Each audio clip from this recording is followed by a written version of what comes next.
It's been 10 years. It shouldn't last this long. The gamers are mystified, but they're politically wrong. Standing on the edge of the crater, like the prophets once said, and the ashes are all cold now, no more bullets, and the embers are dead. Oh my god, it's woke! Whispers in the air tell the tales of the brothers gone. Oh my god, they're all racists! Desolation, devastation. What a mess we made when it all went wrong. And also Final Fantasy VII Rebirth sucks apparently! Wah! Watching from the edge of the circus for the games to begin. Gladiators draw their swords, form their ranks for Armageddon. The gamer war begins now!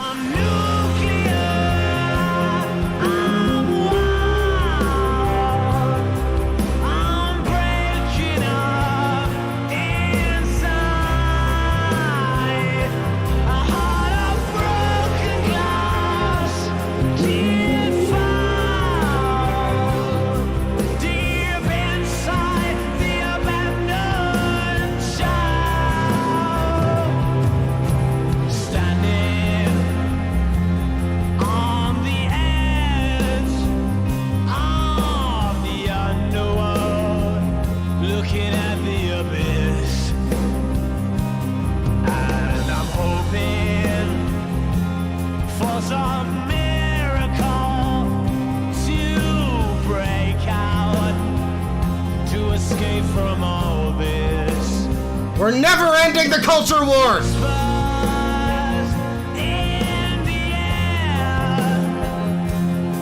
Tell the tale of a life that's gone.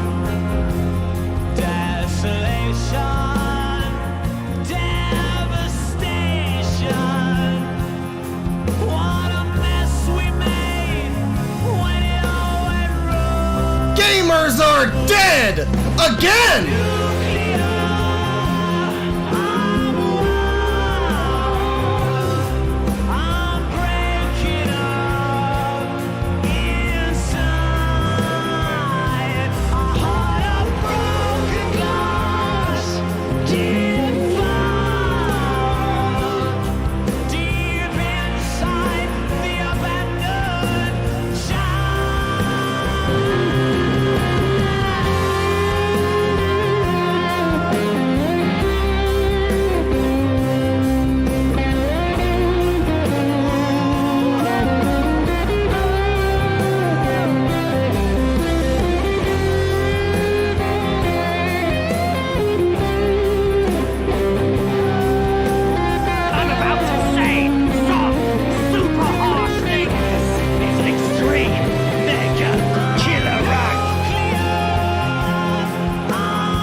Hello, everyone.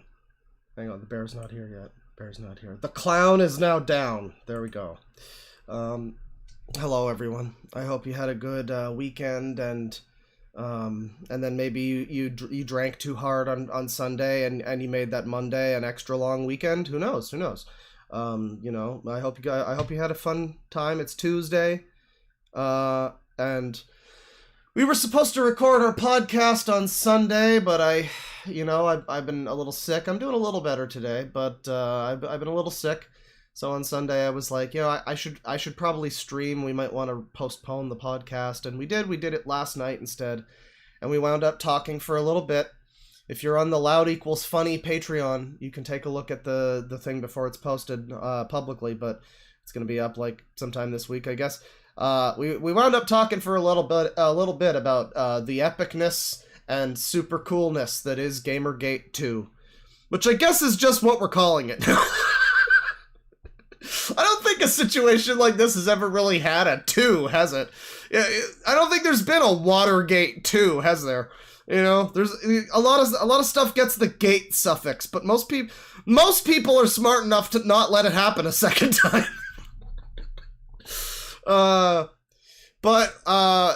Smartness is as smartness does, and as I said yesterday while we were talking about it, I think, from my perspective, it's like, I can't believe people were fucking stupid enough to let this happen again. You know, I mean, on every side, the people that are incensed by the whole evil gamers, whatever, they need to stop taking the fucking bait from these stupid journalists, these terrible, like, oh my god, Kotaku made an article about, like, really, did they? Oh wow, I care so much. That's the funny thing is how much I care about that Kotaku article. It's just so much, though. It's so much. I care more than there are stars in the sky about a Kotaku article calling me a piece of shit. That would be just the most important thing. But, on the other side, of course, it is like, from my perspective, I'm like, wow, did these, like, lefty people, these, like, super cool feminists or whatever that were being annoying 10 years ago, did they not learn any fucking lessons? Like, really? I mean, but then I realized, like, okay, but no, because a lot of these people are just grifters on both sides. I came to the realization that the central figure in this whole thing, this Sweet Baby company, as far as I can tell, really, they seem like they're a bunch of fucking grifters in and of themselves.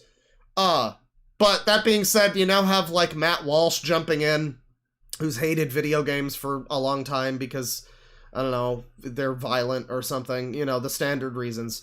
It's just like before. You got a lot of fucking vultures swooping in. There's like a kernel of something that's real there, and you just have a bunch of fucking vultures swooping in to pick at the dead. What we're gonna do today, I'm not going over all of the details of the thing. I'll give you a quick rundown of what's been going on and some of the response to it and everything. I recommend you check out the last Medicare stream that he did. He talked about Sweet Baby and all this for a little bit, and he got into a little bit more of the specifics and everything. And, there's other stuff out there, but a lot of, much like Gamergate 1, a lot of what's being fucking said about this thing is for some reason just lies.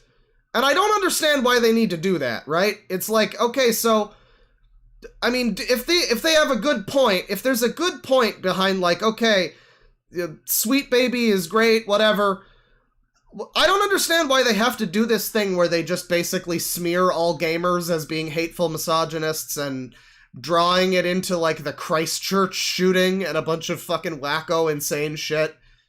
Like, Sweet Baby is, like, one domino fall away from mass terrorism and genocide, is what some of these articles are getting at, basically. And it's like, I don't know, is that really the best fucking strategy you have? Like, I guess it is, because they want people to get upset. They want me to do a stream like this, right? They want the hashtag to happen. They want the vitriol. That's what gets them clicks. That's what it's all about. And, so I guess we're all playing into it. But, I mean, a lot of people seem to be, unfortunately, it's like last time, again, in all ways except fucking, in all ways except, like, the calendar year, it is exactly like last time. Okay, not exactly. There's less... It didn't start the same way. We'll get into how it started, but it's a lot like last time where it's like, yeah, you can point to the you know, journalists, the clickbait journalists just trying to, like, smear whoever, and you can be like, this is bad, blah, blah, blah, but the real problem is that it's convincing a lot of people. There's a lot of people who either they're too tired of this kind of fucking culture war garbage. They're either too tired of culture war shit. I just realized I have, like, music playing in the background because I only muted it, but I didn't pause it when I stopped the thing. We're just gonna listen to Call Me from Cowboy Bebop. There we go. This is fine. Yeah, there's a lot of people, like, you know, on the podcast last night. I think Tristan and Bane both were kind of in the boat of, like, I don't want to have to fucking deal with another Gamergate. This is so tiring. I'm so done with this. I can't believe we're doing this again. And I'm right there with them. But my problem is that that same mindset is what leads people to just, I'll just listen to X source and hope that X source is just telling me the truth and isn't, like, heavily biased. I'll listen to Breitbart. They have my best interest in mind. I'll listen to Kotaku. They know what's right. And you know, not saying that of them either, but or anybody necessarily specifically, but it's just like that's kind of what happens. Some people get tired and they just kind of settle on a source, and it's like that's, you know, hey, it doesn't matter too much ultimately, but it does bother me as an Epic gamer. You know, it bothers me that we're fucking 10 years on, and yeah, I'm apparently still. I mean, I do hate women and minorities, but it's not related to me being a gamer. I don't know, man. It's a shame. It's just a shame that you know, shit like this gets caught in the crossfire of, like, this stupid political nonsense, this sniping. But yeah, you get people like that who are just tired of it. And then you get the people who are just stupid enough to believe it. I mean, you get the people who they hear some whining from some babbling idiot on Twitter. You know, some fucking, it's the tweet starts with TW : and then a bunch of triggering things, and then it goes into all of the things that triggered them, basically. You know, it's one of those, and it's like you read that tweet and you're like, oh no, this person's right. Yeah, I can't believe these gamers keep harassing women. I can't believe it, but I do for some reason. Like, there's a lot of that. There's a lot of just stupid fucking morons who are apparently willing to just believe every old thing that's said. Gamers stepped on my dog and kicked my son-in-law. Like, okay. There's a lot of that going around. However, as I said, we're not going to be covering the extent of Gamergate 2 in the traditional sense. You know, the whole, like, this is what's been said, this is what the lady has said, whatever. Maybe go check out, Harmful Opinions has some good videos talking about it. Some of the thumbnails might look a little bit, you know, there was one with this lady, which was like, this is your future, or something, and it's like, it's a little, but, you know, everything in the video is like, yeah, I can't argue with this. This is pretty cringe, and these are, like, people involved in this whole thing. So if you want some more info about that, maybe check that out. I don't know, check out multiple sources, check out multiple people's takes on things, make your own fucking mind up. That's the real answer. I'm not here to give you the whole fucking story. That's been talked about before. But I will give you the quickest of rundowns on it, you know. And then we'll get into what the stream's actually about, which is, I mean, no, you know what, I'll leave it to be a little bit of a surprise. Some people already know, because they saw me mention it earlier, but, is my culture war. So, a little while ago, I don't know when this started, but there was a list that was formed, like a community group on Steam, which, was essentially, focused on, rounding up all of the games that had been worked on by a company called Sweet Baby, and just identifying them. Not really anything more than that. I think it was called Sweet Baby Detected. And I don't think it was explicitly like, this company is bad and you shouldn't support them.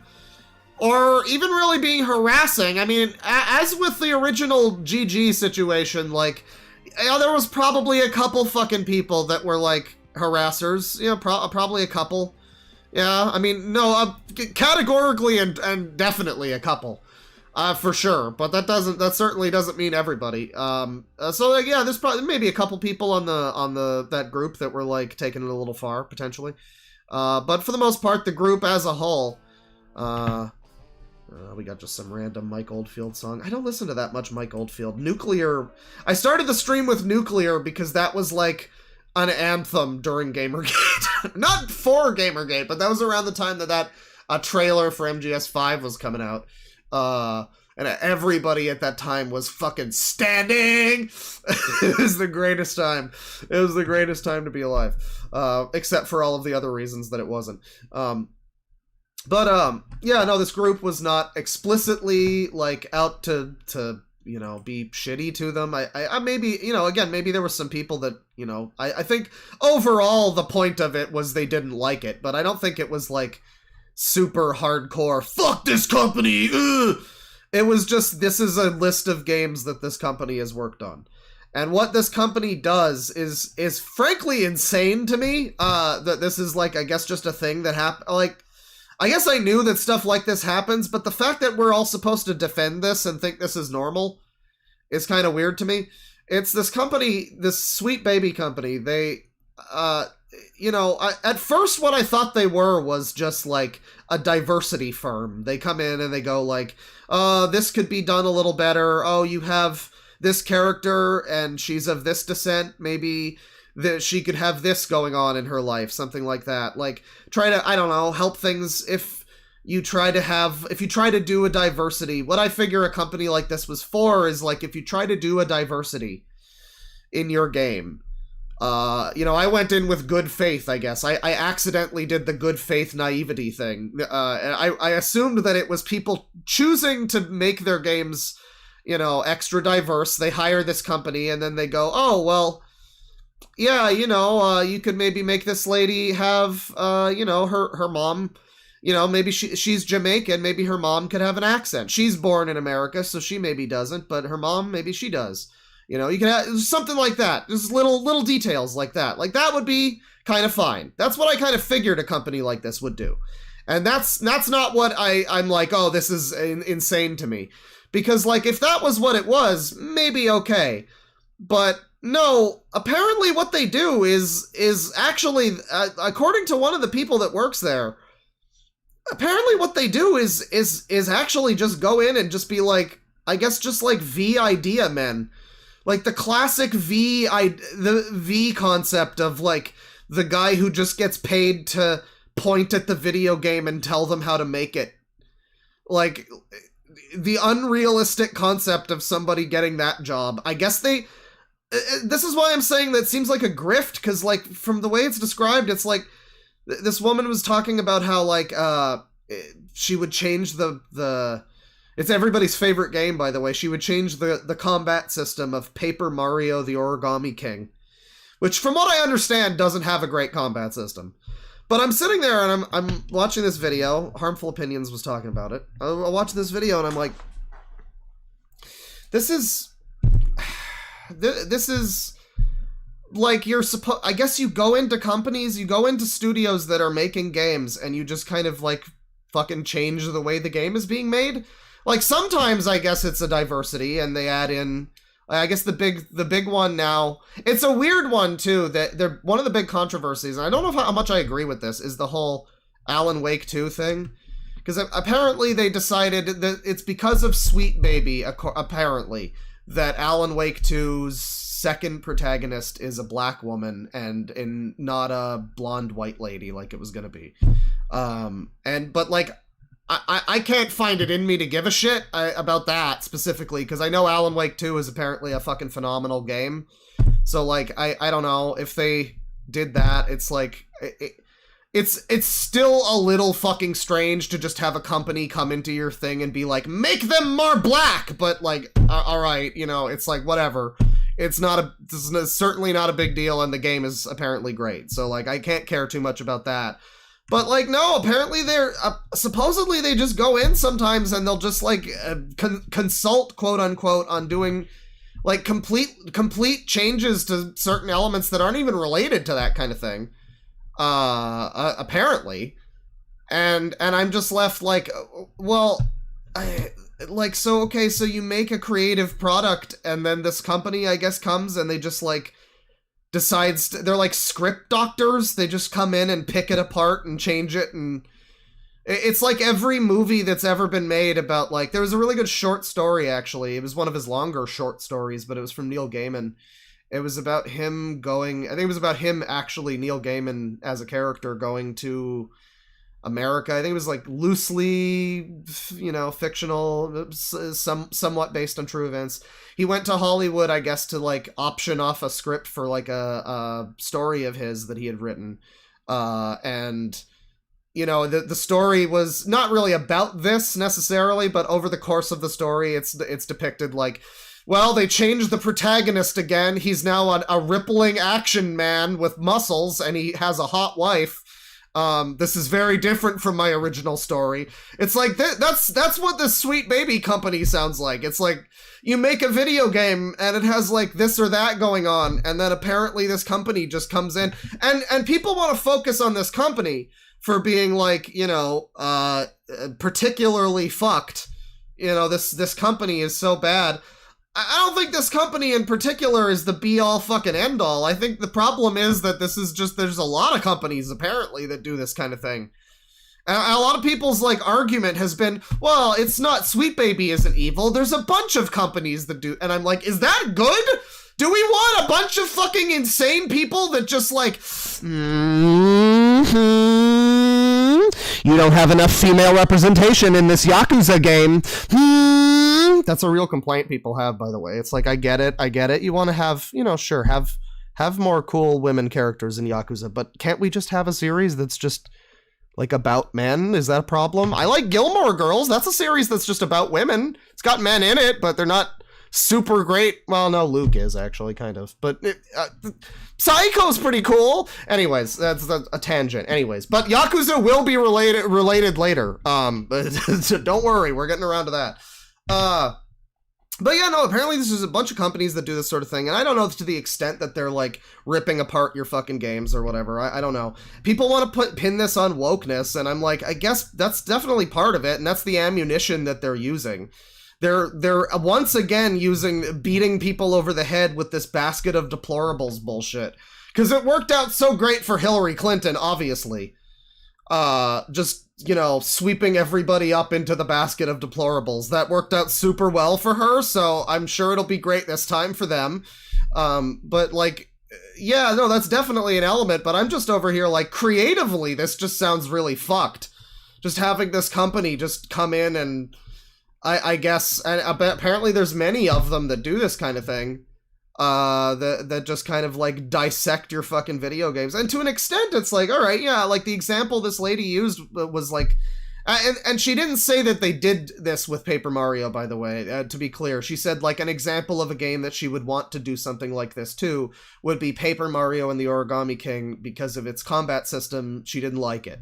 And, like, that's kind of maybe fair. Like, the last few Paper Marios apparently have not had very good combat systems. But I still don't think that, like, any one guy should be, or woman, or whoever, or in this woman's case, sorry, non-binary MILF, in training. But she's also a non-binary woman, she says, and I don't know how that works. Respectfully, I don't understand how that makes sense, but anyways. But yeah, she said she would do this with, Paper Mario, the Origami King. I don't think that game has very good combat, but, like, I don't know, it should be the fucking people that make the games fucking right to make their game have shitty combat if they want to, Like, I don't know, that's their art, right? I mean, the fucking new Paper Marios are high art, obviously. Just like Thousand Year Door, just super on par, absolutely. God, Super Paper Mario was great too. Everybody shit on that one for a long time because it was different. But, like, that game is really good. The Super Paper Mario, it is very different, but it's also very different from, like, any other game besides Fez. And nobody wants to fucking play Fez. God, I can't get away from Gamergate 1, because now I'm talking about a Phil Fish game again. Jesus fucking Christ. Next thing you know, I'm gonna bring up Randy Harper. It never fucking ends. Oh, I just did. Anyways, yeah, so this company comes in, and there's a bunch of them, apparently, that do this sort of thing. Yada, yada, yada. I find it a little fucking weird. That's sort of my take on it. I mean, I don't think that they're ruining all video games, because, again, Alan Wake 2 is apparently fucking incredible. But on the other hand, people are also blaming them for, like, Suicide Squad game, and it's like, I really don't think fucking Sweet Baby is to blame for why that terrible live service game with fucking Harley Quinn in it is a shit game. I think there's a few other reasons I just listed that are probably, you know, a little bit ahead of them being involved, but, like, maybe they influence, who knows, because, like, apparently they're there to influence elements of the game design too. So, like, maybe the game wasn't gonna be live service before fucking Sweet Baby decided it need to be. Probably not. But, you know, yeah, that's sort of the thing. I don't think they deserve to be harassed, you know. But then I also don't think the term harassment means, like, saying they're stupid on Twitter. So, you know, we're at an impasse there. Don't send pizzas to their house and phone them at all hours of the night. That's harassment. Don't fucking show up at their workplace. That's harassment. If you want to speak your mind on Twitter, though, I mean, I don't consider that harassment. I'm sorry. You know, unless it's, like, repeatedly calling someone a bunch of fucking slurs, I guess. I mean, you know, maybe that's going a little bit fucking far, you know. Yeah, no, that's sort of my position on the thing. But this company then decided to, the Sweet Baby specifically, then decided to, basically Streisand effect this whole thing, this Steam group that was created to sort of identify games that had this company working with them.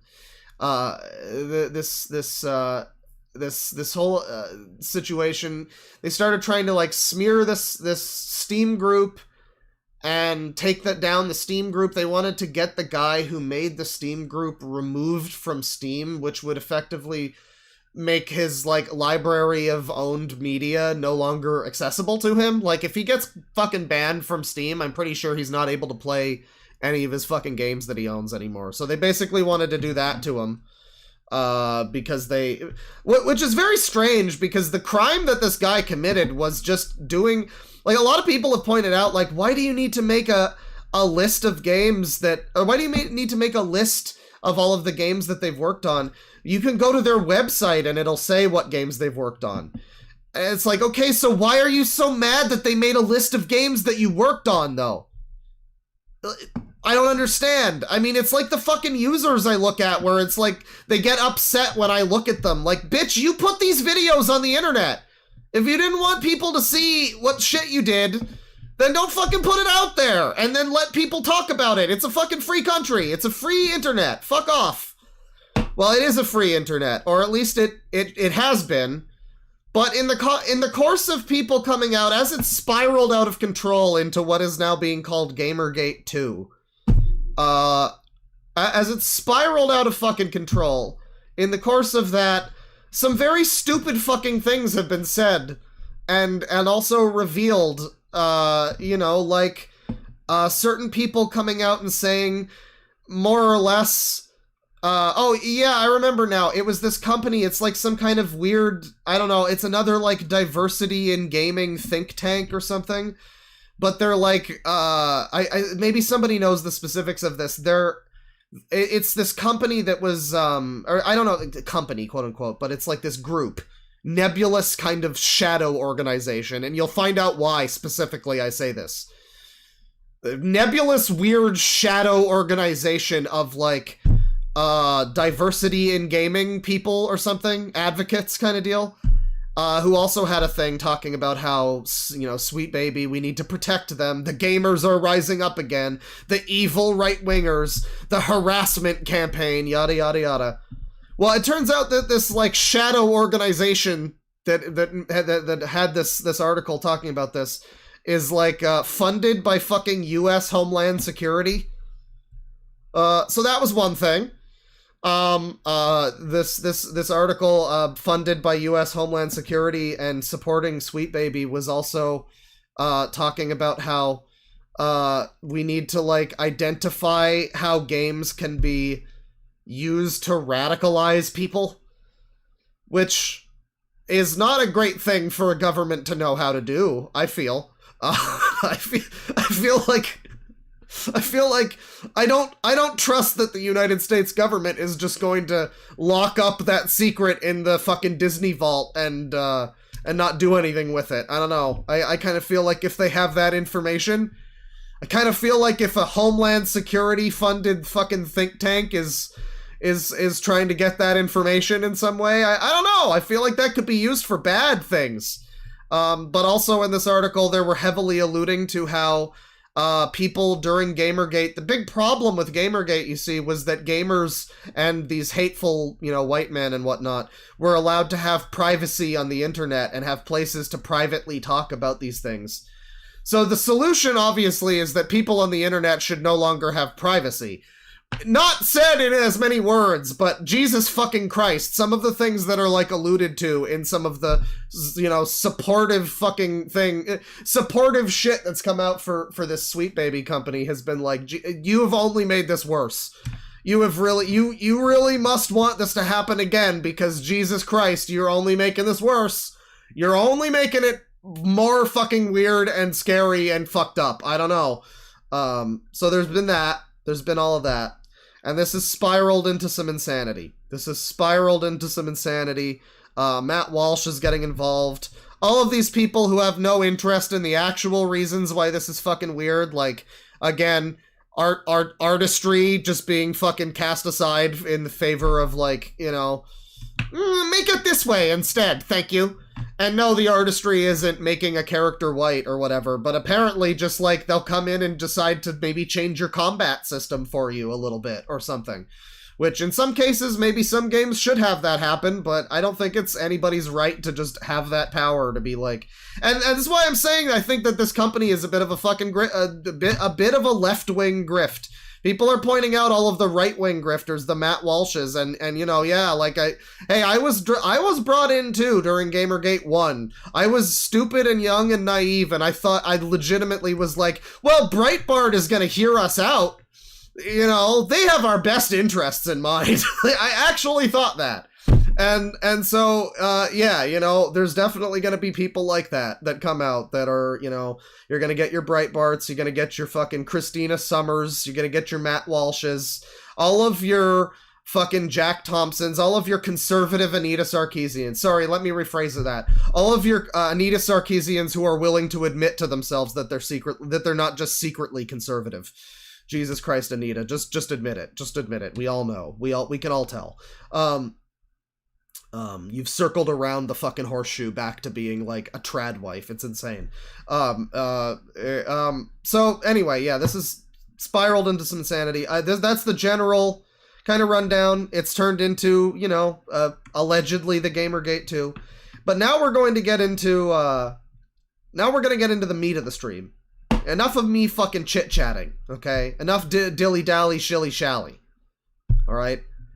The only reason I'm doing this stream today is because I had a fucking trifecta of amazing-looking, terrible videos. And and channels, and I wanted to look at them. It's the fucking perfect storm, okay? Last night I watched this video. It was about the Joker movie. It was about, it was like from a breadtubey kind of guy, because I watch that type of stuff sometimes, because there's people in that sector that don't totally piss me off. But every now and then, I watch one, and unfortunately, I get to like halfway through the second video by the same person, and I'm like, oh, never mind, I shouldn't be taking you seriously. Uh-oh. What a shame. And so it was a guy who was talking about, Joker and does depiction in equal endorsement, and it was a pretty good video. I liked the video. And then I watched another video that he did about the Matrix and the new Matrix and stuff, and content warning, transphobia, and blah, blah, blah, blah, blah. When I saw the content warning, I was already a little on edge. And then he gets into a part of the video where he goes like, now, am I making this whole video just to virtue signal? Well, yes, but... And I know it's just a funny joke, but I'm like, okay, no, I'm good. Thank you. Thank you for your time. I appreciated your Joker video was fine, but no thank you. But then this morning I stumbled across a video of his about how all film criticism shouldn't be negative. And so this is, it's just reminded me of Neo Jesus a little bit. If you're thinking this has nothing to do with Gamergate, by the way, it doesn't. This is the one that's not related to any of that. But that was one of the ones that chronologically, because I watched that video last night, I'm starting with this one. But it's a video about how film criticism should never be negative. And it's got a bunch of YouTubers' heads in the thumbnail, like Your Movie Sucks and Mr. Plinkett. Which I think he's mentioned that he likes Mike Stoklasa and Red Letter Media, so in the Joker video, so I don't think he's like gonna be Neo Jesus, like bitter anger about Mr. Plinkett. It might not be a super interesting video, but I think it might be kind of fun. I enjoy bad opinions about film criticism and stuff. If you've ever seen my streams about the YouTuber Neo Jesus, I really should do like a supercut of because it's been over the course of a few years now that I've looked at him and looked at multiple of his videos, and just every time, it's infrequent, but if you know Neo Jesus, you fucking know him, man. You know, that was a good time. His videos are terrible. But then this morning, you know, I woke up, I had a shower, I had a bath, you know, but I had a bath. I was on my phone for a minute, and I looked at YouTube, and I saw this video, and this is where we really get into it. I saw this video. Let me find the playlist here. Weirdos playlist. Sort this by, yeah. Date added newest. Thank you. Thank you. So I got this guy here. And, you know, I wasn't even going to talk about this. I don't know, this is a 52-minute video, actually. I don't think I'm going to watch the whole thing. But, and we're not going to start with this either. But this is a video from a guy named Revenant Remnant, which caught my attention because if you saw a couple weeks ago, I've been playing FF7 Rebirth. I thought FF7 Rebirth was pretty good. I got kind of cucked out of doing the final boss because I hit the wrong option in the fucking retry menu, and then it made me have to go back to the start of a fucking like hour-long multi-phase fight that came before that boss, so I was like, no, I'm good, and I haven't played it since. But, you know, generally, I've liked it. I've been liking Rebirth, and so this guy, I noticed he made a video with the title, Final Fantasy VII Rebirth is a terrible mess and not a masterpiece, featuring @Genpachi2408. And it has, in the thumbnail, it has spoilers. It has Tifa in her cowboy outfit for some reason. It has Sora from Kingdom Hearts in the underwater Little Mermaid section where he's got the fin and he's like, you know, shirtless. He's like Mermaid Sora, whatever. And then in the middle underneath all this, it says Diarrhea Fan Fiction 1.5 Remix. So I think that sounds pretty fun. However, you know, I looked at the guy's channel and I realized that this guy seems kind of interesting. Because I realized that this guy seems kind of interesting. And, you can kind of see where the pieces are connected now. It took a while, but we're back. We're back to Gamergate 2, everyone. Not just because there is a Gamergate 2 one, but also because I guess he hates... Sega said something about diversity. Yeah, this is what I don't get about these, like, anti-woke people, though. It's like, don't you fucking get it by now? I don't know, like, these companies say this stupid shit. It doesn't mean they believe it. Who gives a shit?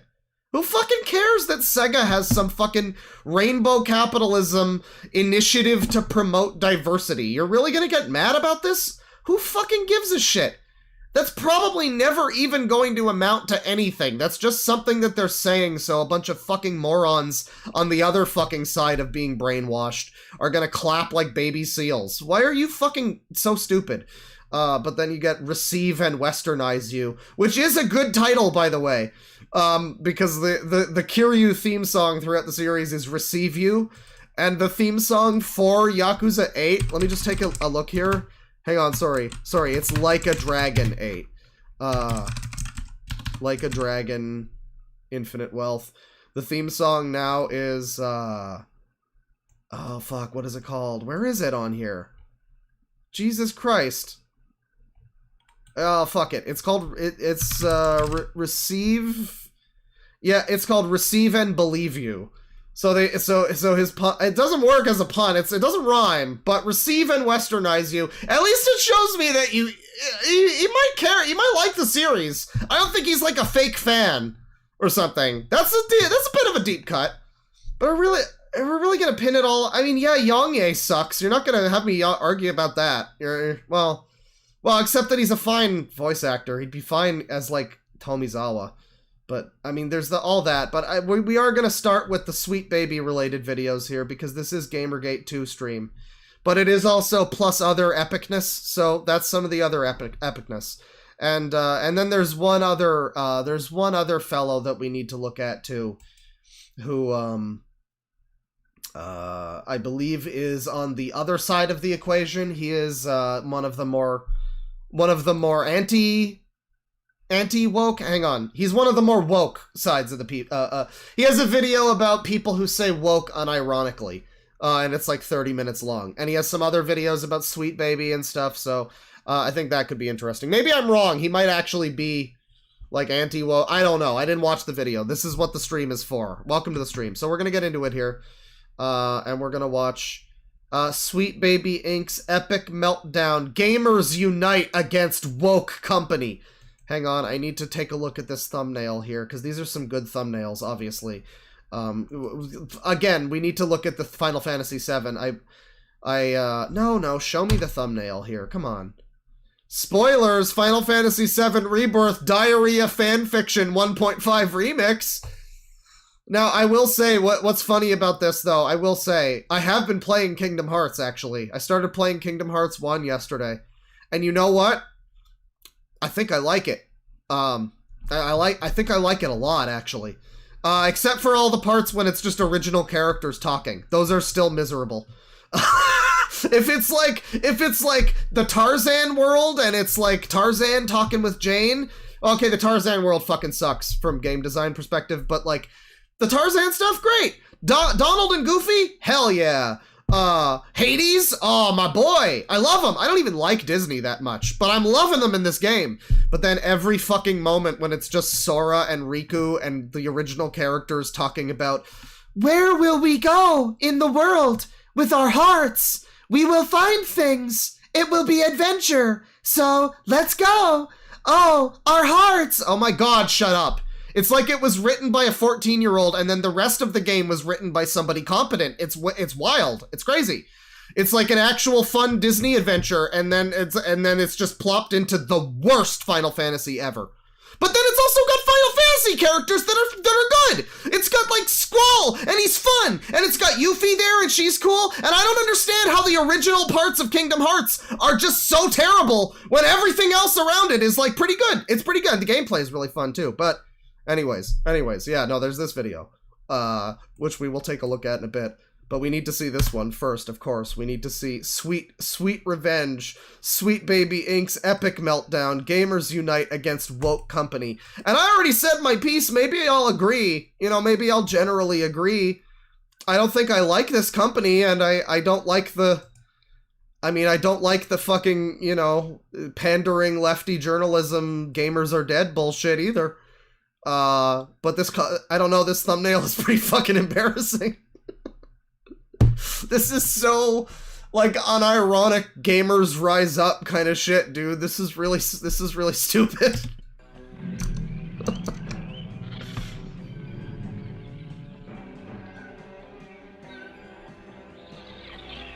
Deep within a bleak and dismal swamp, hidden beneath its murky waters, I'm just watching like a fucking scene from a TV show. Great, thanks for getting me copyright claimed.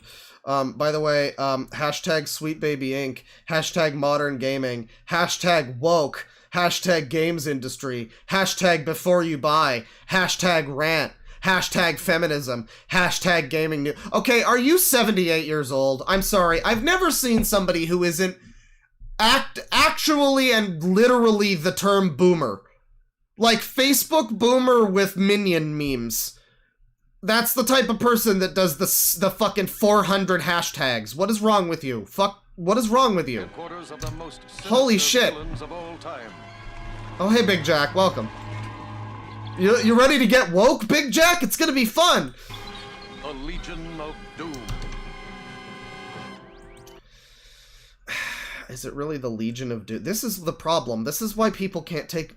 This is why people have trouble taking shit seriously. I always have to say this, too. It's like when fucking pronouns guy, you know, was screaming about how he had the option to select his fucking, you know...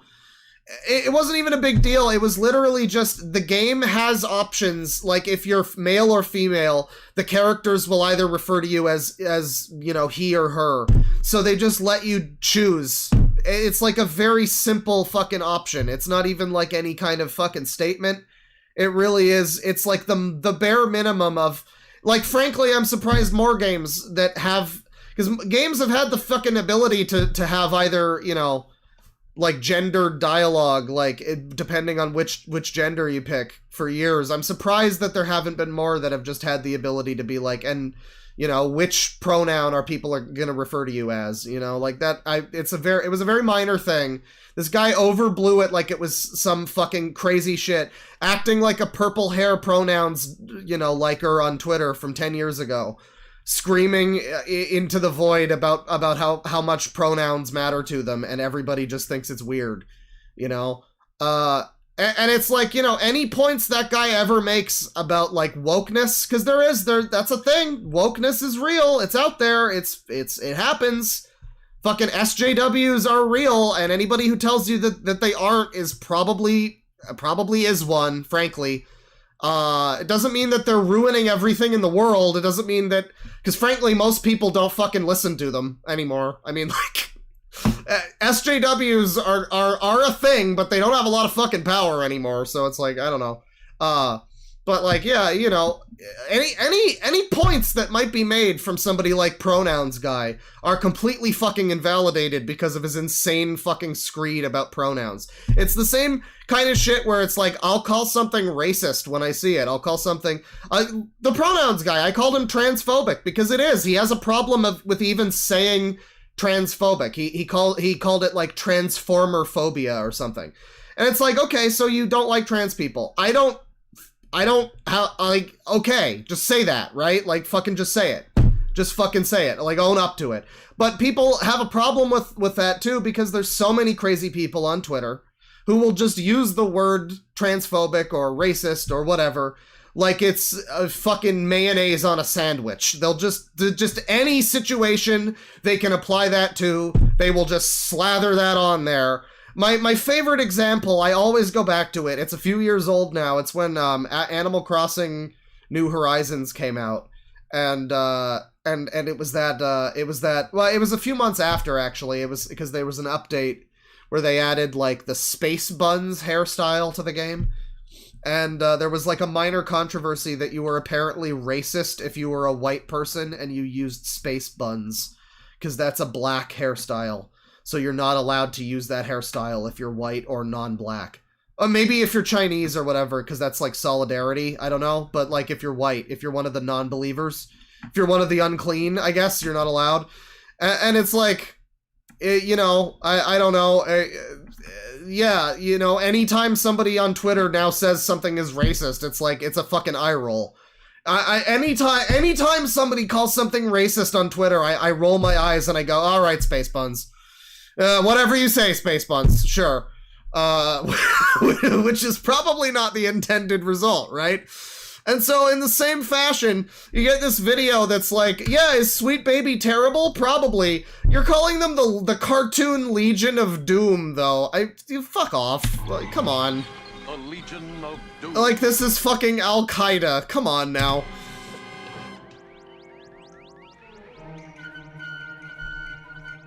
I guess we can go full screen again. We're not doing user bingo today. We can see clearly now our users are gone.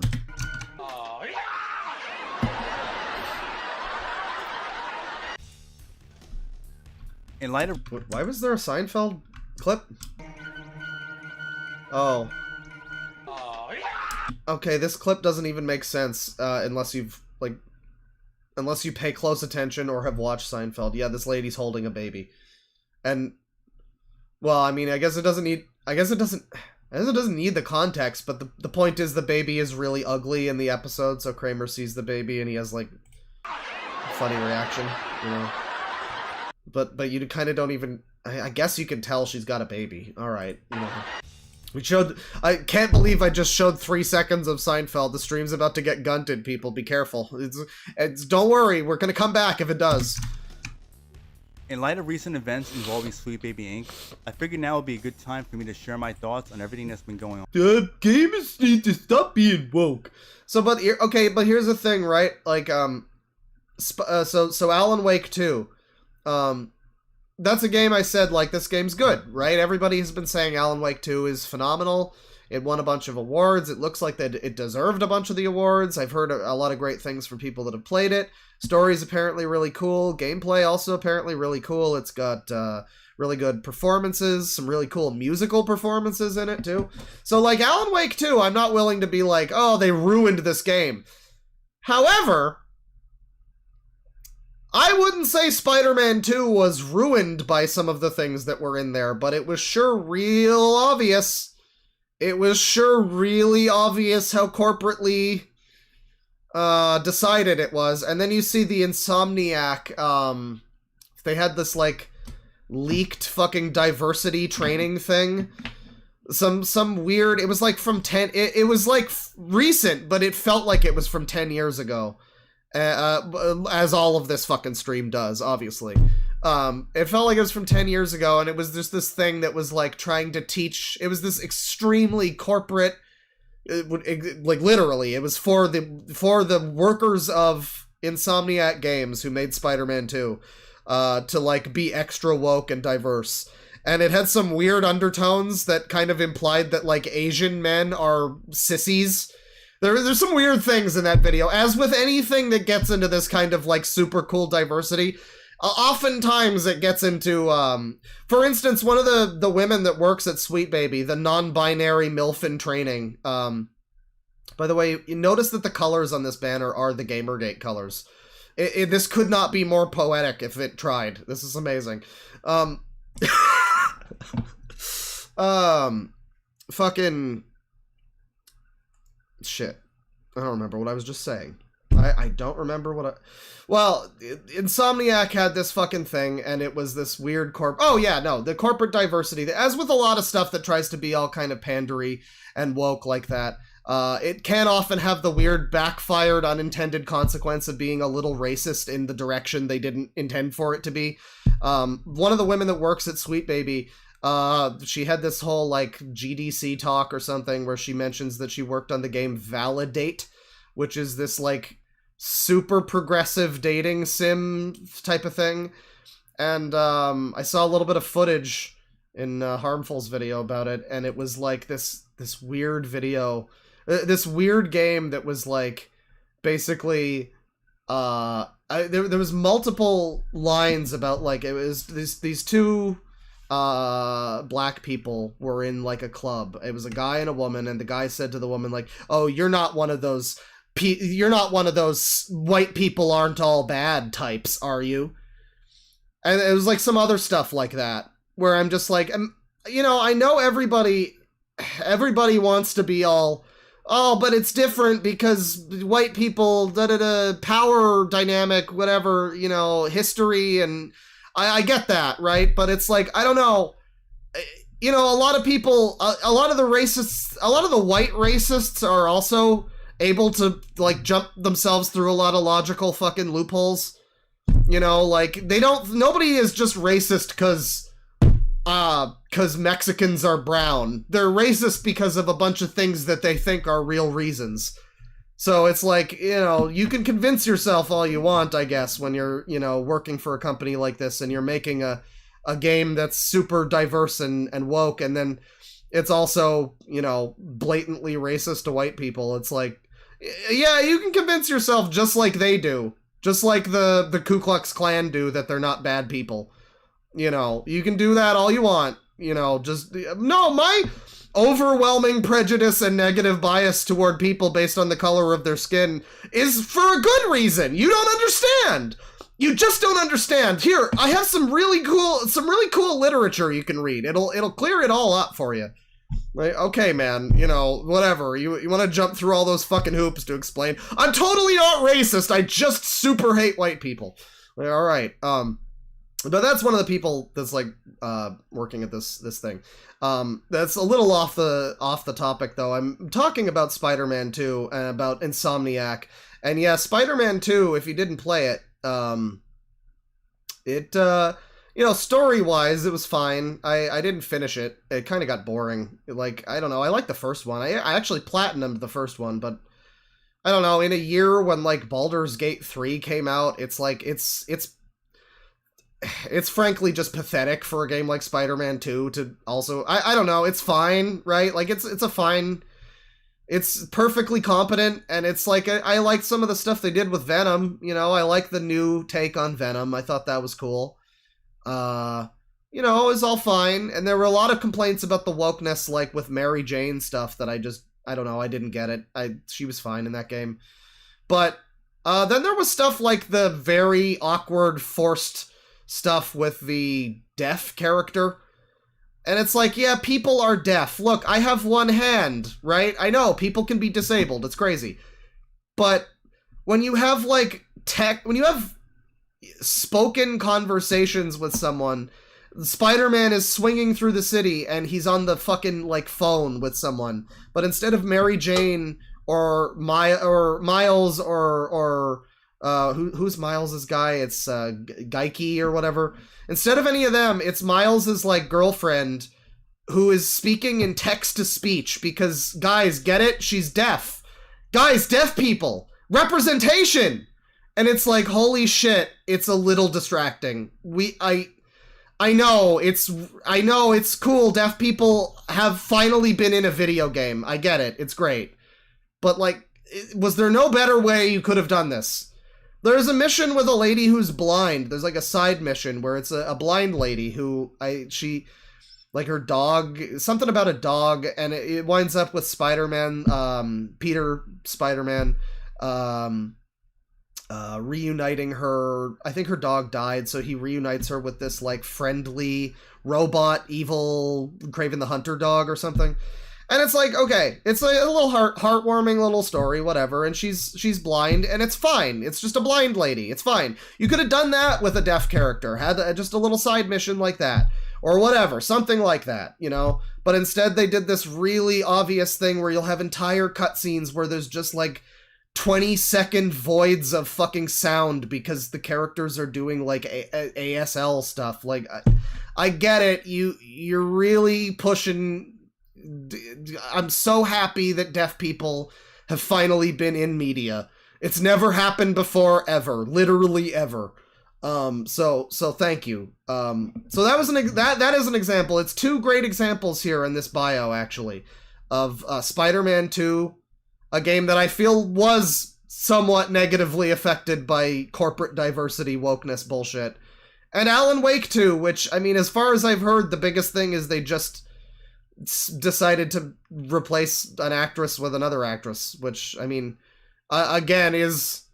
I mean, if you do objectively look at it, a person got replaced from their job because of the color of their skin. It's a bit fucking weird, you know, but hey, at least the game was good, right? Hey. But I won't be doing it. Back to the video. This guy's got a bit of a gormless voice. I figured now would be a good time for me to share my thoughts on everything that's been going on. Alan, woke! Doing it alone. I'll be joined by my good friend Jinpachi. Thanks for having me on. You know, I always like discussing these matters with you. It's always fun, and you know, I look forward to talking about all the bullshit that's been... Oh man, I want to actually get into this video, but I see the $5 from Edgelord Leon. You never got to MJ's massive Karen rant. Well, this is a spoiler, but Karen rant boss fight close to the end where she gets absorbed by a symbiote. I did. I don't know why people have a problem with that, because I don't know. Do you feel like you're being attacked as the person? Like they're attacking you and not Peter? Peter Parker is... Imagine being fucking dating a superhero. That would be terrible. It would be terrible. If you were a man and you were dating, like, Catwoman, holy fucking shit, that would be awful for you. You would feel like she feels. I had no problem with that. That was fine. That was just two people having a fucking relationship problem for obvious goddamn reasons. I don't know. I didn't have a problem with that. That seemed perfectly fine. In the first game, there was a bit more of a reason. People had some complaints in the first game because there was this one scene where they, like, I guess fucking chopped the dialogue up all out of order or something. It was the scene where she's in this, like, tent surrounded by bad guys, and she's trying to, like, I don't know, she's trying to talk to some guy who I guess the bad guys have captive. And, like, Peter told her not to because it's dangerous, and she didn't listen, and then it's just this weird scene that's, like, horribly put together where he, like, punches her. It's like this forced he doesn't punch her, he punches the guy, and she's like, oh my god, how dare you, and it's like this weird forced misunderstanding that just kind of makes her look like a huge bitch.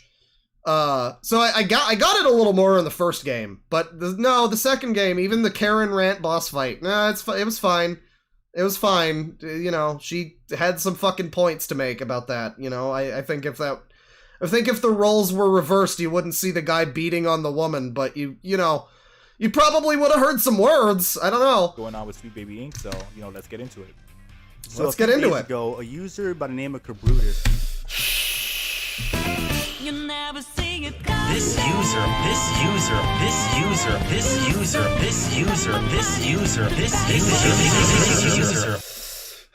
Alright, let's get right into it. You can also find on X, if you want to give him a follow.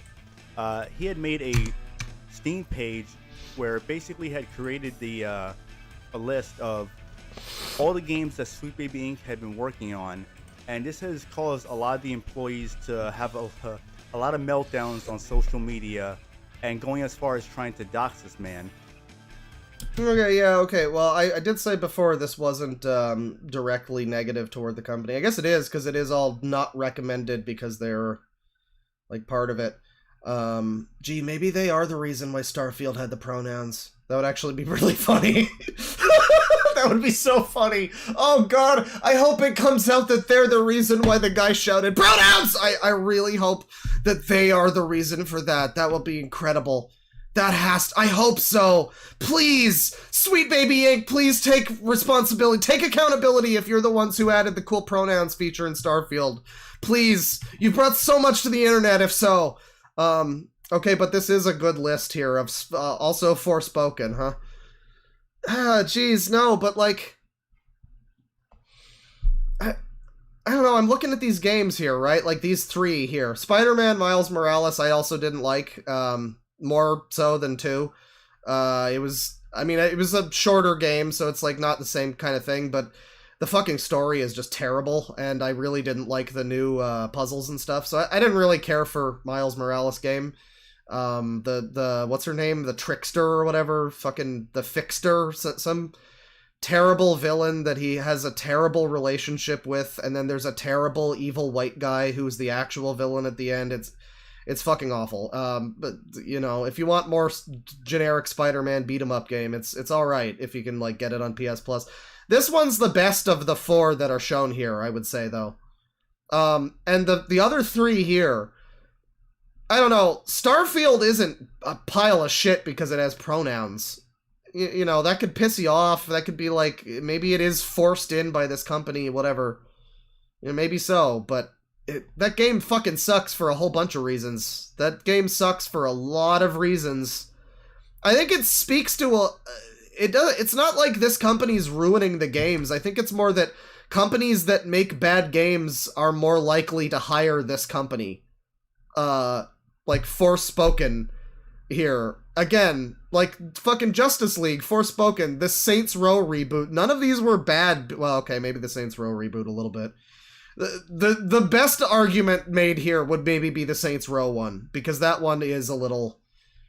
Haha, our student loans, haha, we're so diverse! It is a little... Yeah, there's a little bit of that. But, you know, Forspoken in particular and Starfield, they're not bad because of fucking... Like, what? Because there's a black lady in Forspoken? That's certainly not the problem with Forspoken.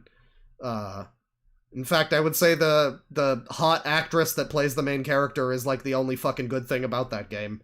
From everything I've seen from it. Starfield, also, just an insipid fucking RPG devoid of anything.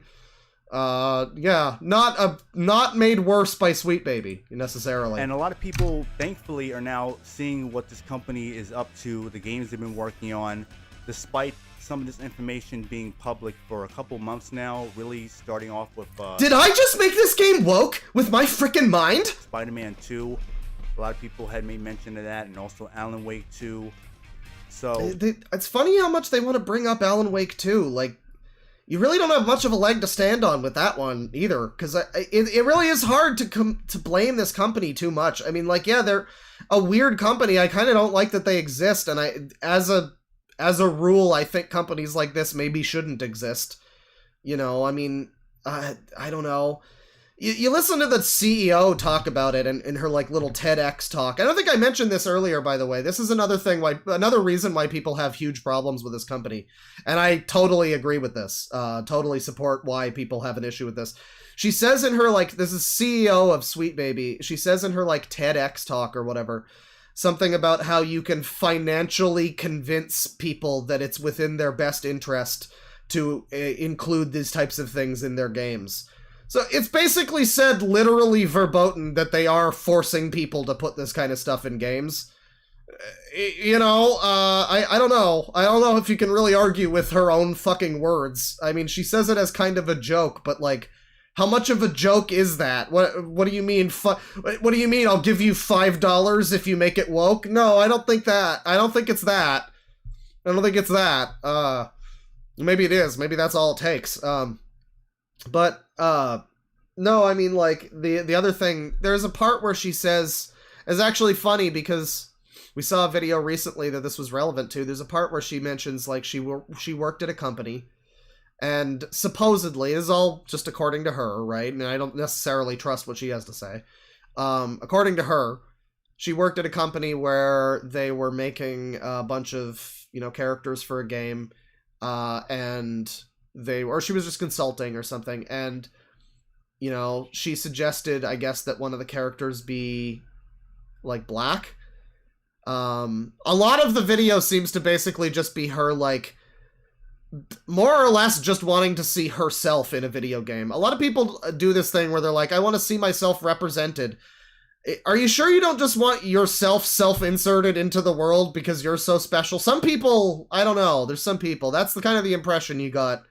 Kind of the impression I got from that video. But she did say something to the effect of, like, I would like, you know, maybe make this character black. And supposedly what was said to her in response was I guess one of the people above her saying, like, well, we don't need to do that. There's already a black character.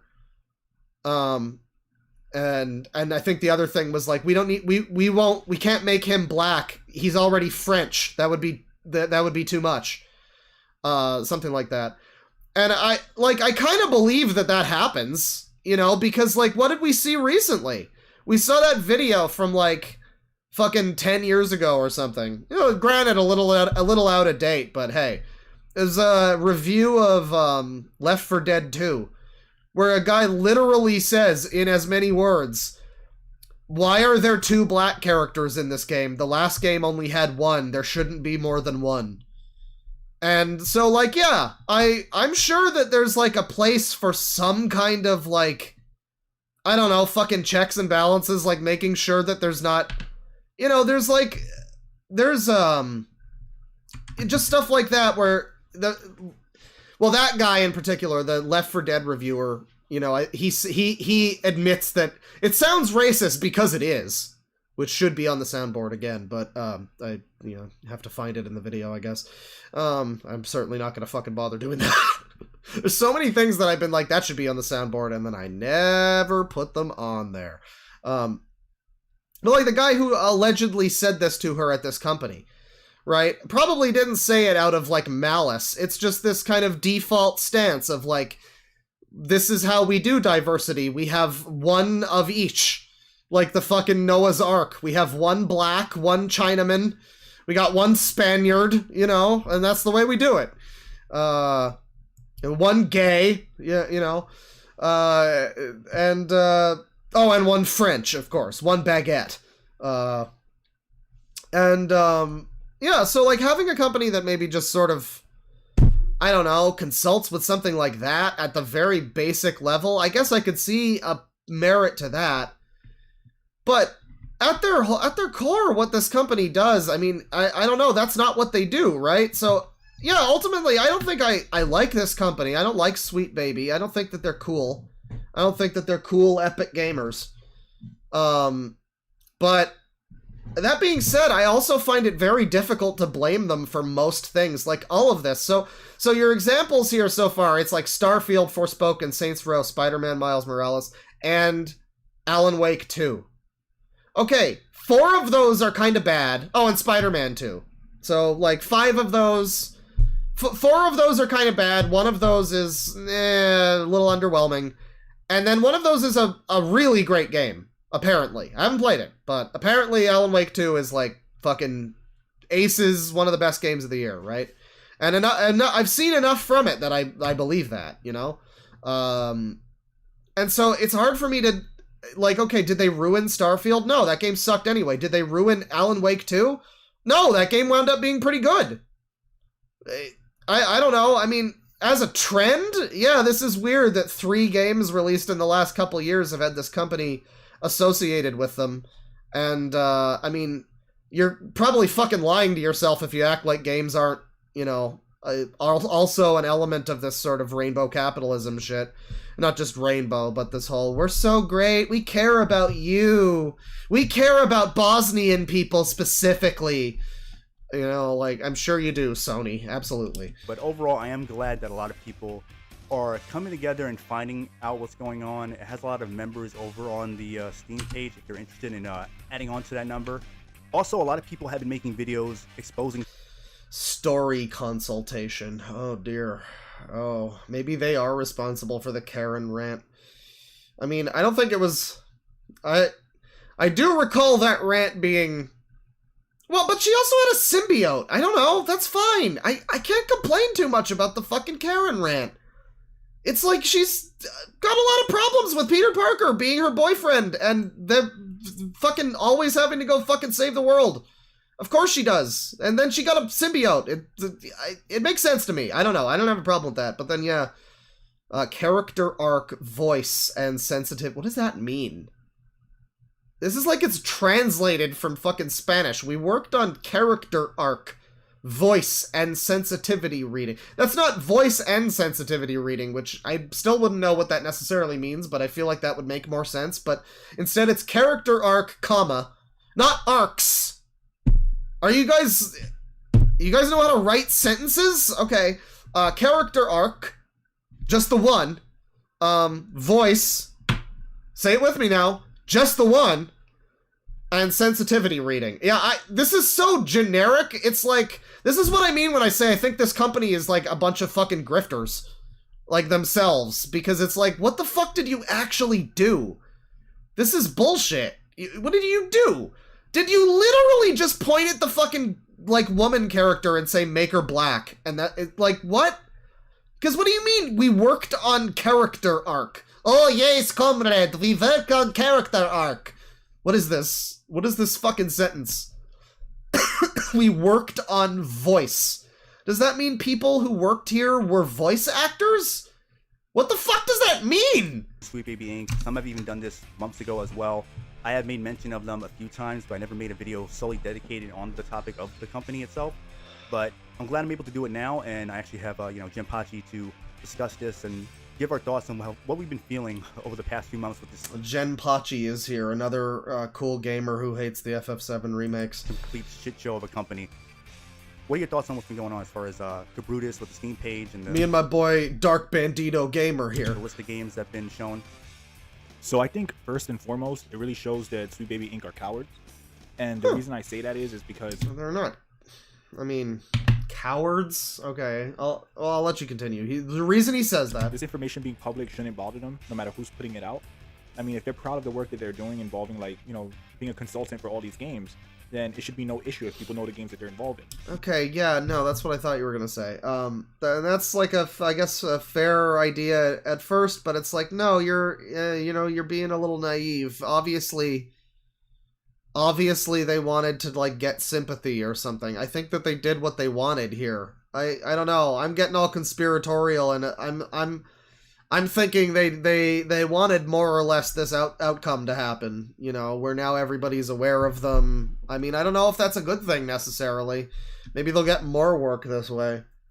But, like, maybe not. I guess they were just trying to shut down that page, but there's probably better ways to do it than to go all fucking nuclear public guns blazing about how they're racist, evil misogynists, and they hate minorities, and you need to take away their Steam accounts, you know, ban them. Please ban them, Joe Biden, kind of thing. I don't know. That feels like something you do when you just want attention, but, you know, cowards, alright, sure.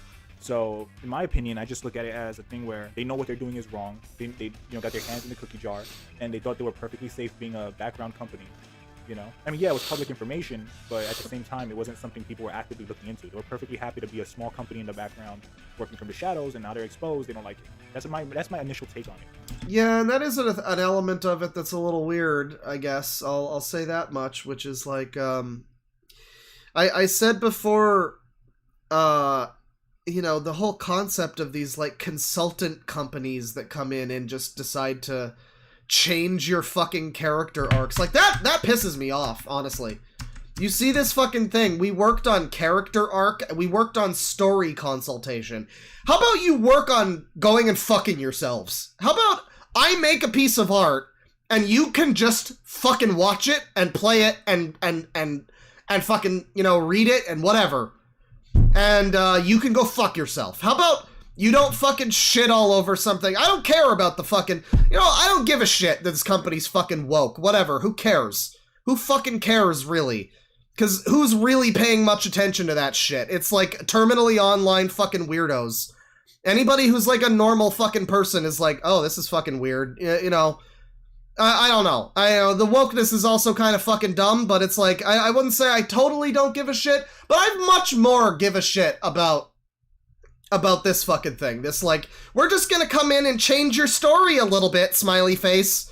We're just gonna come in and make your character arcs different a little bit. We're just gonna completely rewrite things about your game.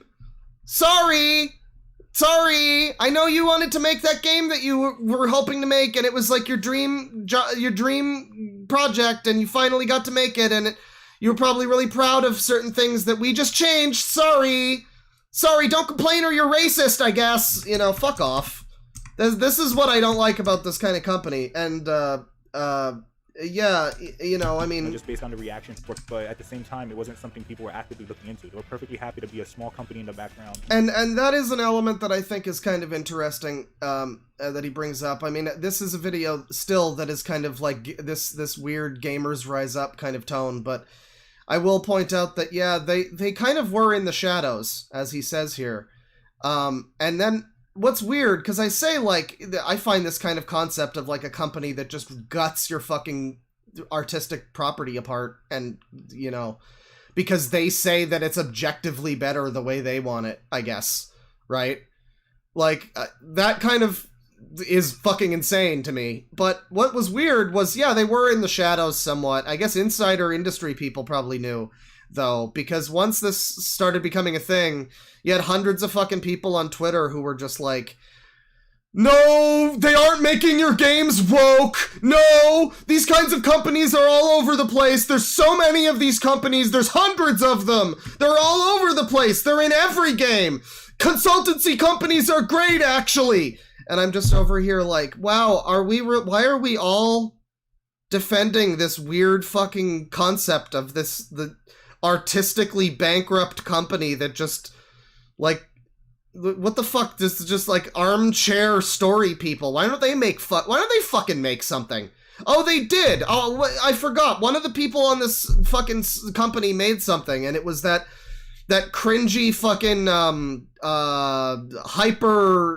hyper progressive dating sim Validate that has a bunch of explicitly anti-white stuff in it, which is of course super alright and fine because of all of the reasons why it's okay for certain people to be racists. It's cool though. Their reasons are valid, not your reasons. I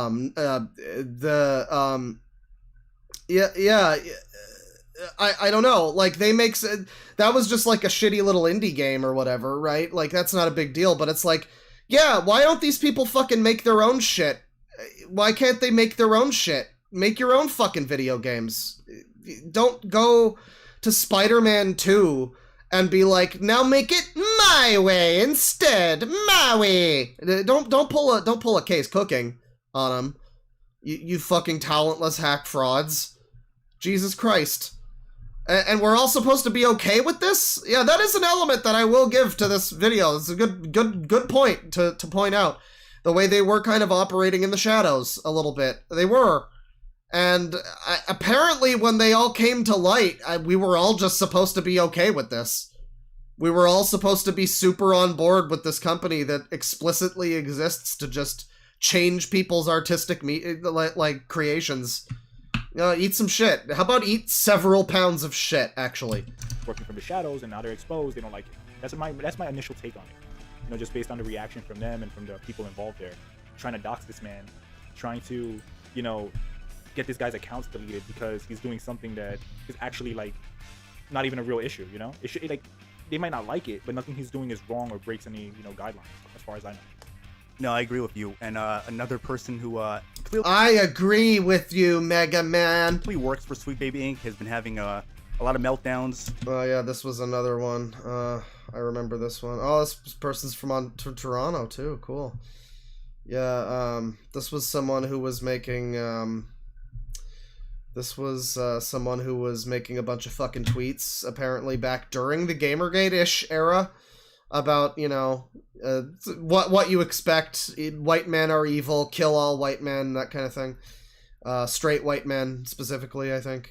So, yeah, you know, that kind of deal. Showing their post, if you were able to see it, by the name of Felix at Home. Like, I believe that there's a lot of fucking retards working at this company. You don't need to convince me. With, you know, they have pronouns, they, them, or whatever, so I'm guessing it's a guy, it might be a girl, I don't know. I mean, they probably don't even know themselves, but regardless of the gender. Wow, dude. Fucking pronouns are right here. It's so clear. It's right there. The person clearly works for the company. Pay me to shoot down your white male lead. Oh, yeah, okay. Actually, this is a pretty bad tweet, isn't it? Oh, boy, this is a bad tweet. Oh, this is a bad tweet from 10 years ago, even. From this person who actually works at this company who, I guess explicitly here says that, well, this seems like basically a thesis statement. Fucking how about that? Well, you know, it's a 10-year-old tweet. I'm sure that's not...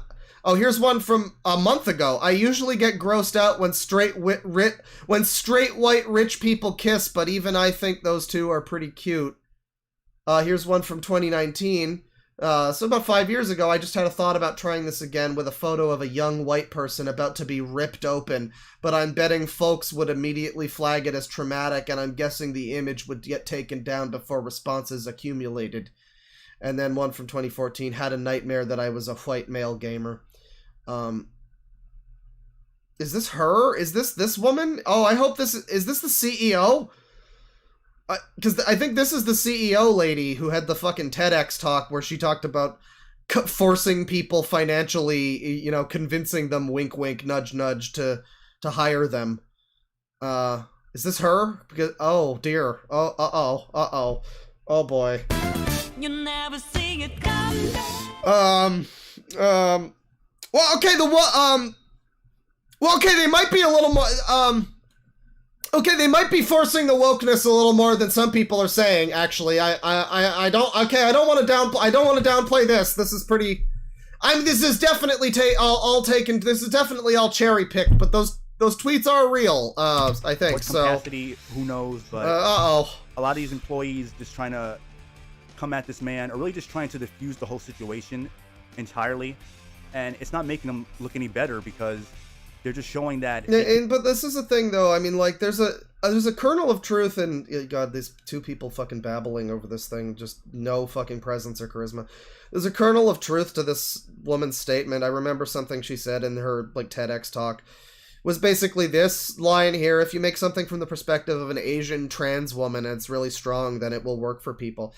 People crave new stories. Yeah, I mean, that's why I like the fucking Miles Morales stuff in Spider-Man 2. I like the Spider-Verse movies too. Is like, yeah, it's interesting to see characters who have different backgrounds and, you know, they have different fucking, you know, traits. You know, it is, I will acknowledge it is. There was definitely a period of time where every video game was, you know, John Whiteman, the Space Marine, who's gonna shoot gun and fuck bitch, and that was every like box art. That was almost every popular game for a few years, but it really isn't that way anymore. And I think it isn't that way in a natural way. It's kind of just moved on normally, and not just because like people have been, you know, forcing things.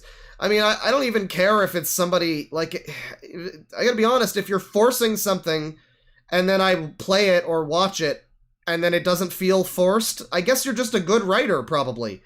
Like, if it's somebody who works at a thing and they're like forcing in their gay agenda or whatever, and then I watch a thing or I play it, and it doesn't feel like it's a forced in thing for diversity points, then I guess that's fine. I don't have a problem with that, but there are certainly people who do have an issue. You know, there are the people that will claim that they don't hate gay people, they just don't want it to be shoved down their throats. And then there'll be like that Arthur episode where it just literally shows that sometimes two men get married, and that's not an abnormal thing. And apparently that was enough for people to still be mad, you know? So it's like, yeah, there's some people, certainly. I mean, but I don't know. Yeah, I would agree, generally speaking, that if you made a game and it wasn't like an embarrassing cringe nightmare, and it was a fun video game, and it was comparable to other fun video games that I've enjoyed, and it was about an Asian trans woman, I mean, I've got to be honest, that does not sound very likely. I'm going to be real with you. Based on the types of video games that people like this, and people who, you know, have these types of tweets tend to, you know, goodbye Volcano High, Depression Quest, shit like that. Probably not. But like, hey, you know, I'm certainly open to it. I'm certainly open to it. Can't deal with any criticism or backlash for what they've been doing for years now. I mean, this company's been around since like 2017, I believe. So, you know, like you said, they were working in the shadows for a while. They had no problem.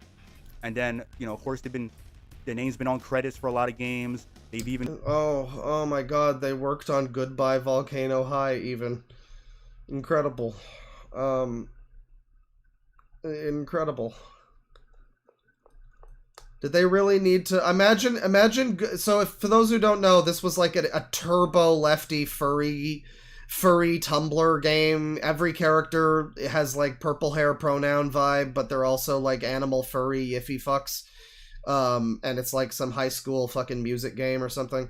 I think it's like a dating sim or some shit too. I'm not sure, but it was like really, it looked really bad. It looked really embarrassing.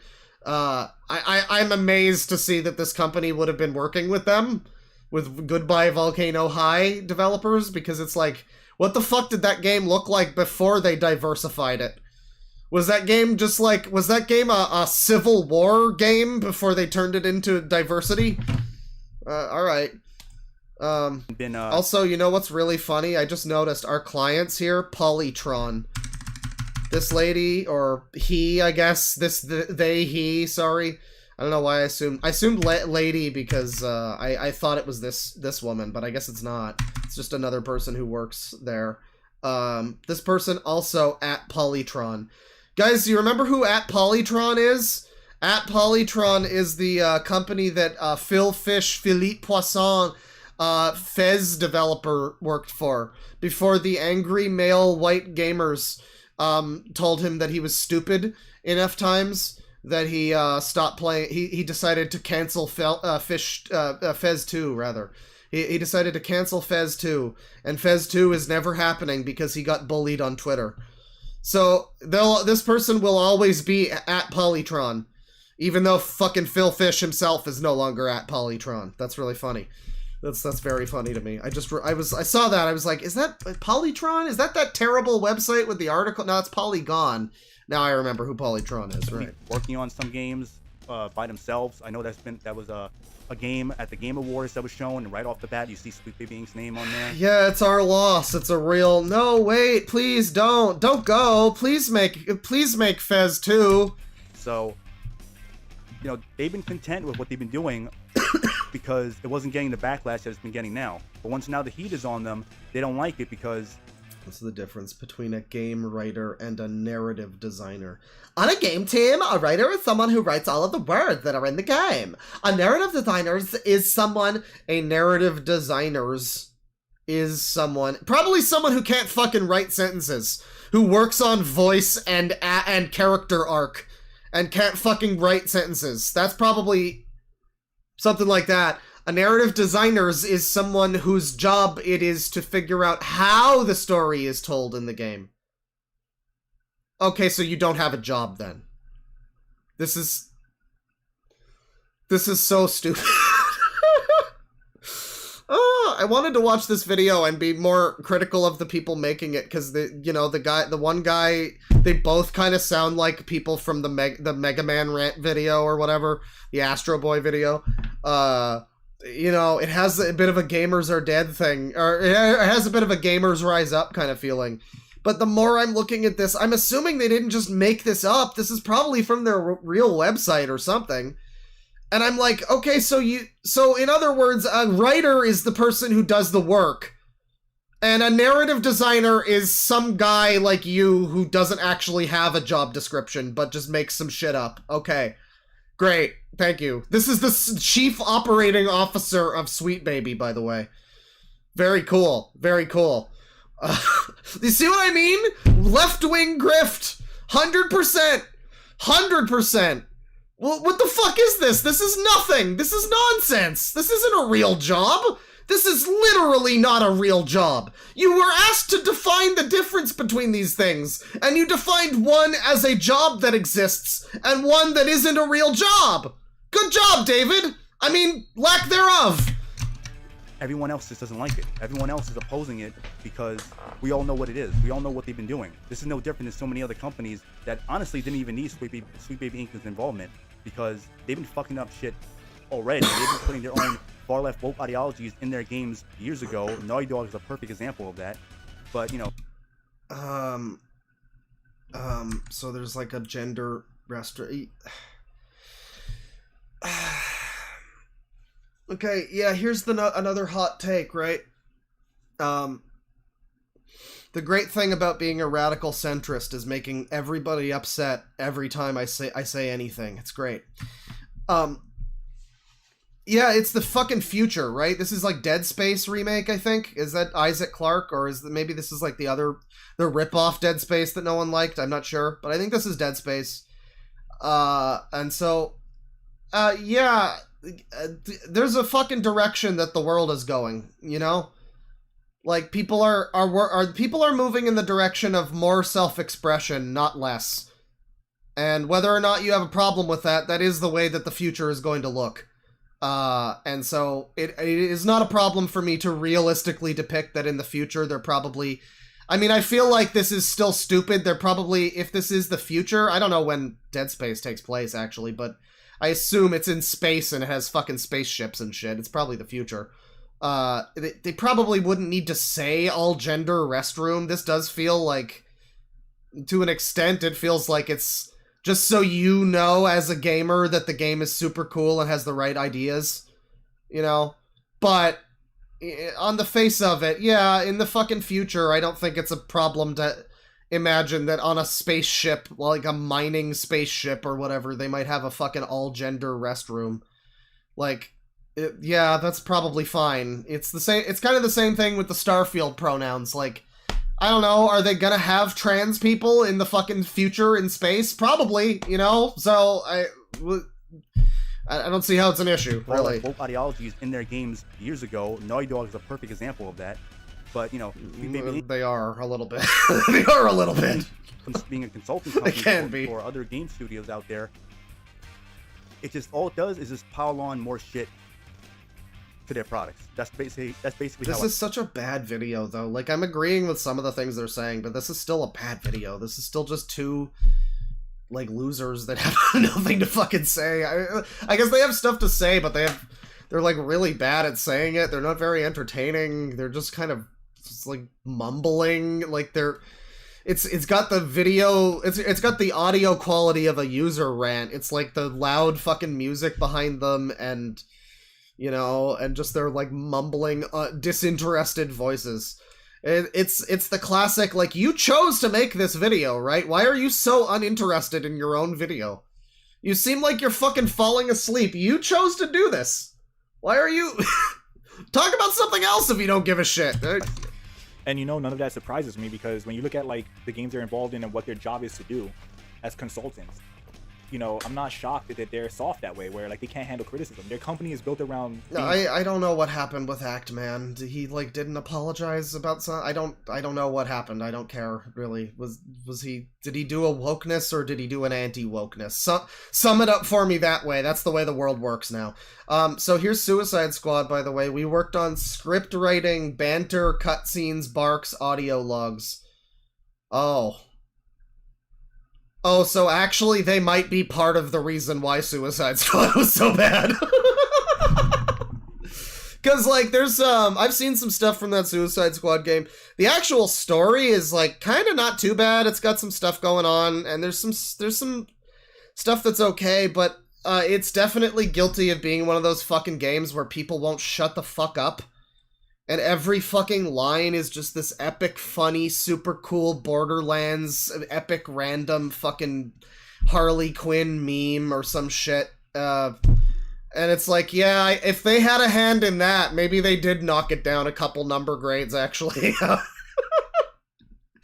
Jeez. Jeez. Crybaby victims. What a shame. So, and portraying that in video games where it doesn't belong. So it doesn't shock me at all that these people behave that way.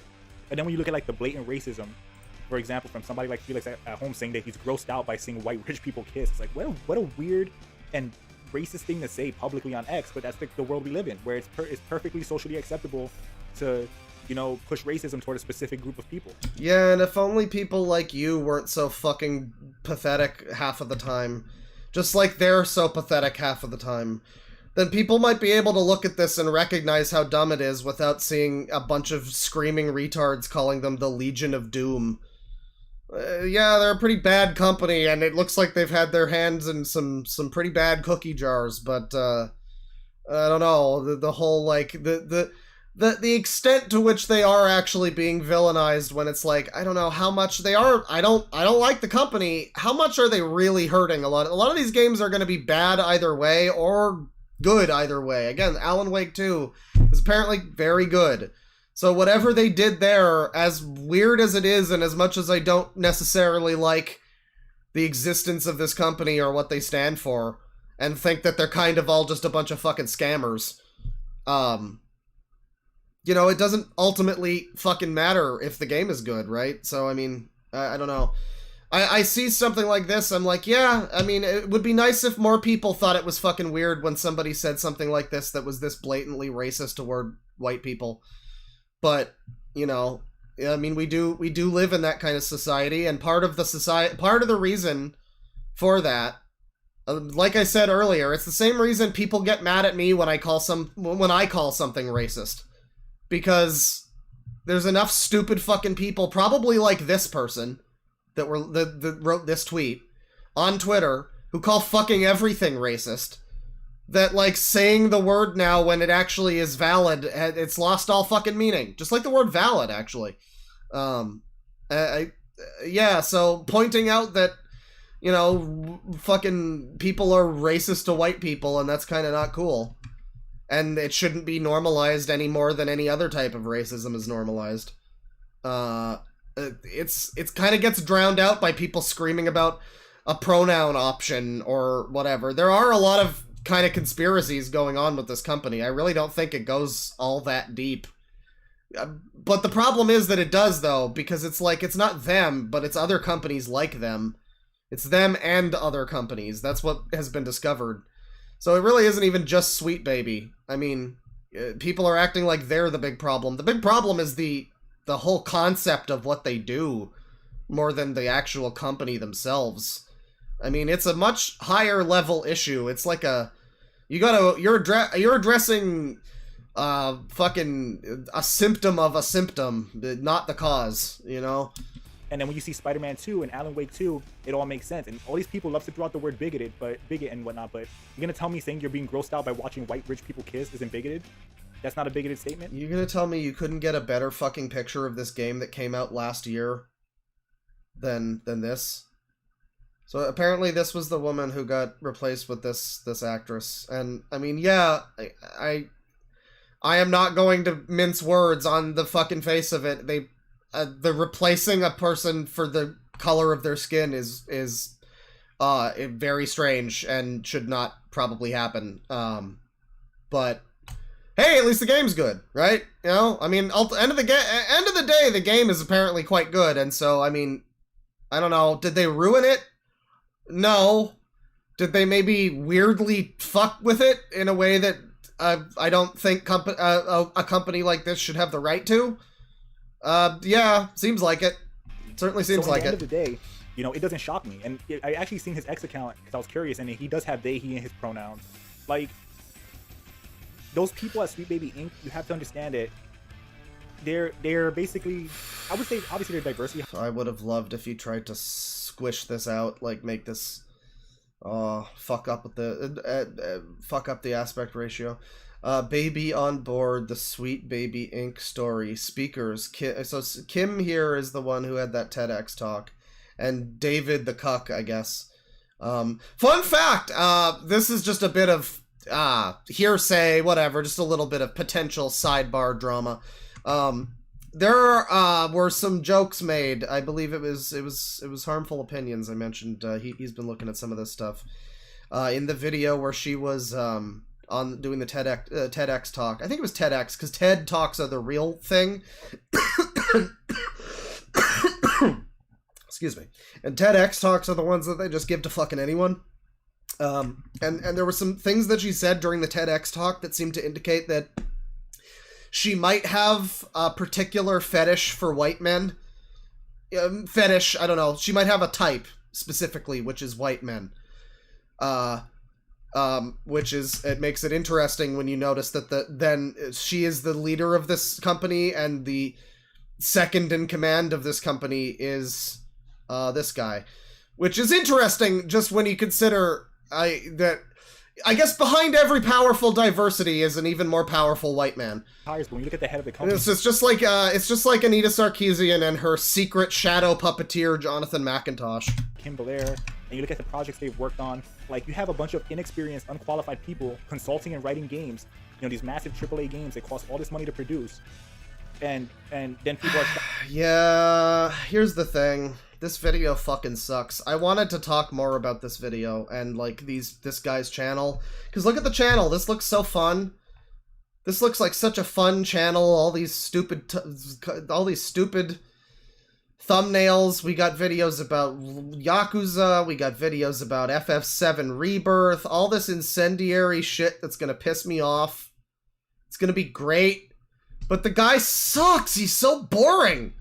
He doesn't know how to make fucking videos. Learn your fucking platform. Fuck off.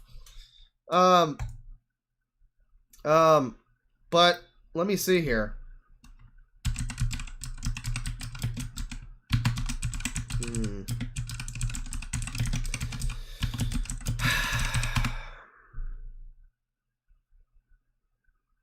Well, it's not available.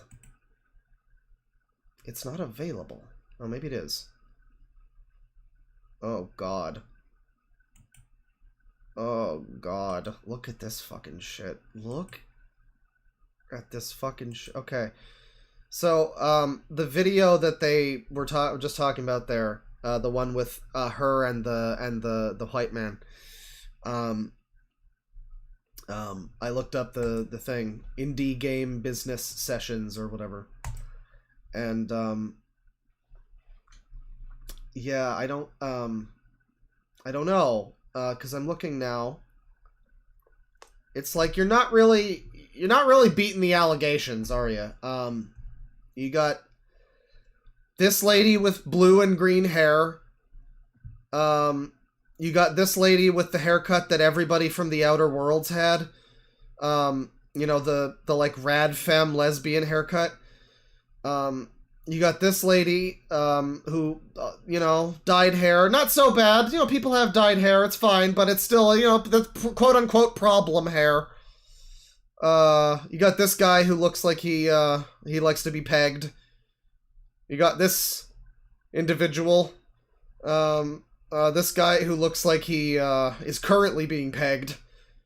Yeah, no, there's a good selection of people. I'm not finding the one with the sweet baby people, unfortunately. This guy looks like he just got pegged. Not finding the one with the sweet baby people. Oh, here. Beautiful.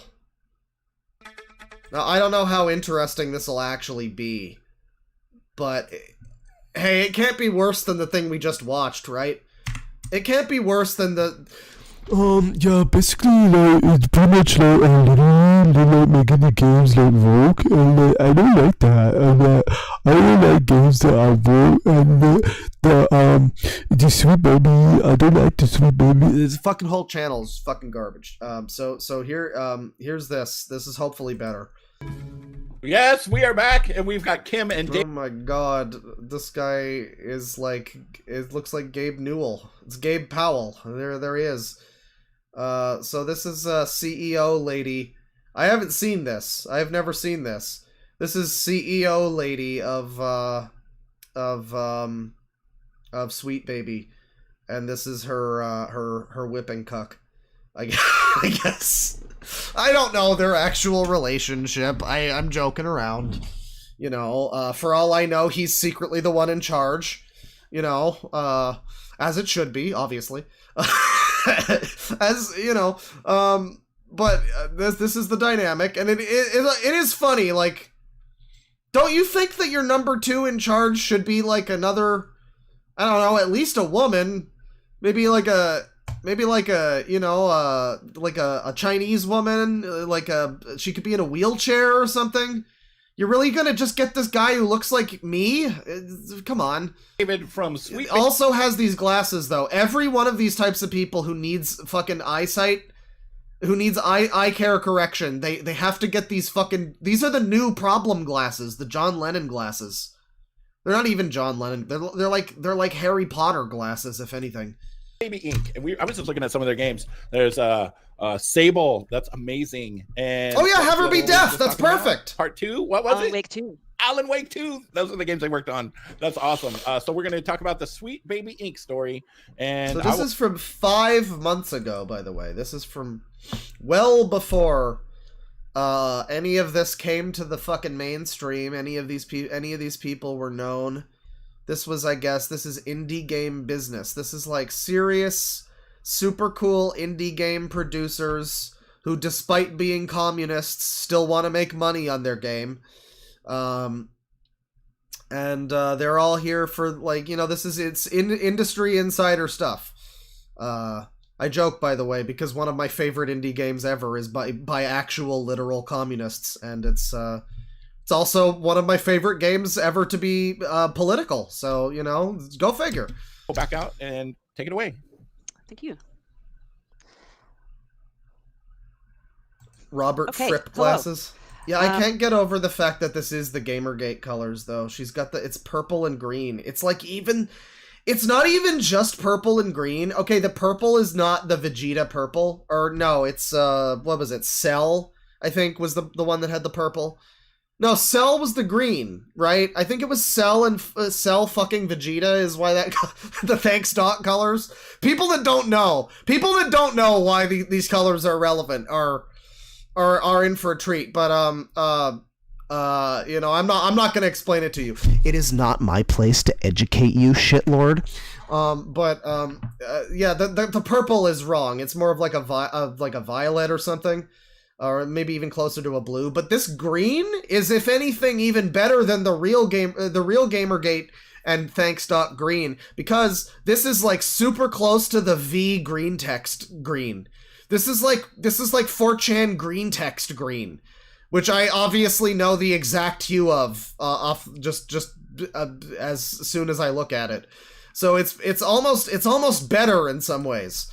Yeah, we're here to talk about Sweet Baby Inc., our narrative development company. And was it Piccolo and Vegeta? Okay. About how we came to be. Oh yeah, because Piccolo Dick. It wasn't Cell Dick. Yeah, no, that makes sense. Piccolo Dick, right. We do. Or Diccolo Pick. And kind of how we got to here, with a hope of talking Piccolo. through our work methods, our strategy, and our vision. My eternal shame. Toriyama would never forgive me. It's gotten us to this point as a kind of unusual. We might never have had Gamergate if not for Dragon Ball Z. Thanks Toriyama. Company. So to start out with, we just wanted to answer the question, who is Sweet Baby Inc., and have you meet the baby, which may look surprisingly like a large collection of adults. A large collection of adults who surprisingly seem like a bunch of whiny fucking children. That seems like that describes both sides of this argument right now. Sweet Baby begins with... It seems like that describes your company and also a lot of the people whining about your company. Our honestly. Mission. We are a fully self-funded narrative consulting company and narrative development literal company. Adult babies. I'm sorry, can we go over that quote again? That's a really good quote. Have you meet... Have you meet the baby? We just wanted to answer the question, who is Sweet Baby Inc., and have you meet the baby, which may look surprisingly like a large collection of adults. Now, we want you to meet the baby. It may look surprisingly like a bunch of fucking people who are pretending that they're writers, but actually don't have any creative bones in their body, but actually, we're the baby. So Sweet Baby begins with kind of our vision and our mission. We are a fully self-funded narrative consulting company and narrative development company. Oh man, shoutouts to the guy in chat. He changed his name to Wing of Ghidorah Mothra Shadow the Hedgehog Xbox Fan 1998. I think Mothra wasn't in there before. Something was changed. There's something new in there. It's longer. It's longer than it was. I don't know how long you can make it. But you should try and make it as long as you can. You should try and get that name as long to like the absolute character limit. Just throw in as many. Don't do it all at once though. It has to be gradual over the course of like a year or so. Every now and then, every month or two, we look back. Oh, your name is like. Was Nintendo in there before? Oh, you're a Nintendo Xbox fan now. Oh, 1998. Okay. Well, shout outs. And our goal overall is to tell better stories. We want to make stories in games better. We want to tell them better. We want to help teams understand, the complexities of narrative design and how they can tell better stories. And we also want to make them more innovative, more inclusive as kind of part of that. We started off in 2018 after both. So, make games more narratively powerful. And this is my whole thing about all of this is like, that sounds like such a stupid fucking thing to want to be your goal. I guess. It's like, that's such a vague concept. And where do you get off? I doubt this video is going to explain to me where these people think they have the fucking right to influence games or anything. It's like, if this hypothetical Sweet Baby that exists in my brain, if it employed like fucking Warren Spector, who made Deus Ex, and I don't know, like Suda51, and like a bunch of actual game developers who have like amazing fucking track records, then I would listen. Then it would be like, holy shit, yeah, every developer should hire this like fucking like Marvel Illuminati of the greats, the best of the best. Yeah, holy shit. Have Gabe Newell fucking teach you how to make a game as good as Half-Life. That would be incredible. But that's not what this is. It's just a bunch of fucking nobodies just deciding that their views on how to make a narrative, quote, more powerful are objective fact, and they have the right to force you to do this. What the fuck? No, you don't. You just Both of us don't. Co-founders did a bunch of years in the industry that we'll talk about a little bit later. And we have grown to be a team of 16 people from starting at 3 in 2018. We really work hard to... Ain't no way a Japanese dev will work with these guys. Well, fucking think again. Because, I mean, I don't know if Forspoken was made by American studios within Square Enix, but it was a Square Enix game, and I'm pretty sure it was made by... I think it was made by, you know, Japanese studios within Squeenix. So, and that was one of them, so... So, turns out Japan is also woke. Never forget Sega's woke, so hey. Not only do the work that we do in narrative and in storytelling, but also to help marginalized talent break into the industry, sustain careers in the industry, and navigate the industry, because it's a very, very challenging one.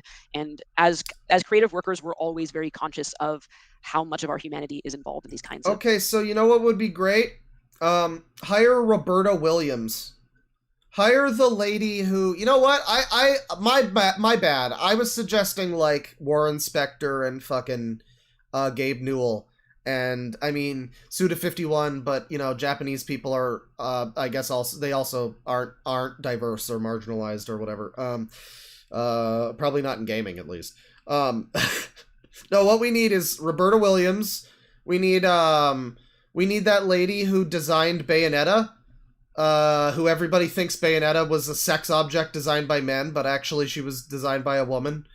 Yeah, we need like a... Well, I would still be just as down for it if it was like, hey, get fucking Burger Becky, who had to port Doom to the fucking 3DO or whatever console it was, based on some guy who told her, buy Doom for the PC and then just port it. It's that easy, right? Who had no concept, and she managed to do it somehow. You know what? Get her in this company. Get Roberta Williams in there. Get some more fucking, you know, female game designers. Absolutely. Let's all play Jade's game. Let's play Jade Raymond's game, goddammit. But no, it's, again, just a company of nobodies. It's not... It would be one thing if it was marginalized people who have broken into the industry and, like, proven themselves...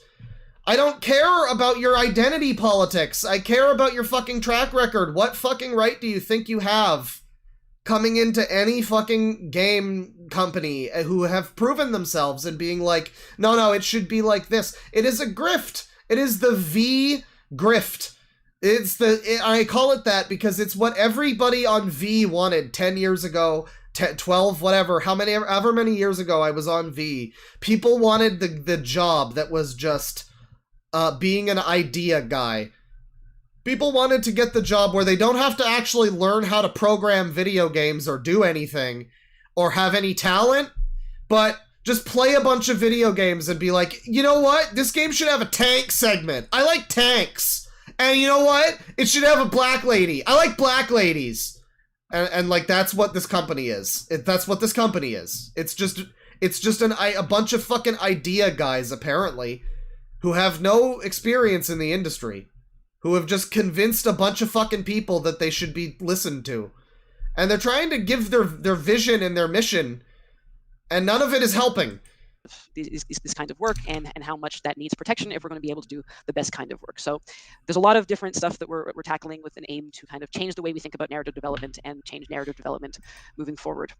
Why do we need to change narrative? This is why people don't... God damn it! This is why people don't like you! Oh, Deadwing Dork, why are you being all like, anti-sweet baby? Don't you know that gamers blah blah blah? No, you know why this is happening again? You know why Gamergate is happening fucking again, apparently. If you want to even call this Gamergate 2, whatever. I think it's kind of stupid, but I guess it's easier than Sweet Baby Gate or whatever. You want to know why this is fucking happening again? Is because, yeah, in as many words, in their own words, they want to change narratives and stuff. They want to They want to kind of change the way we think about narrative development. And change the way we think. It's not even just, I'm going to change, like, Spider-Man 2 specifically.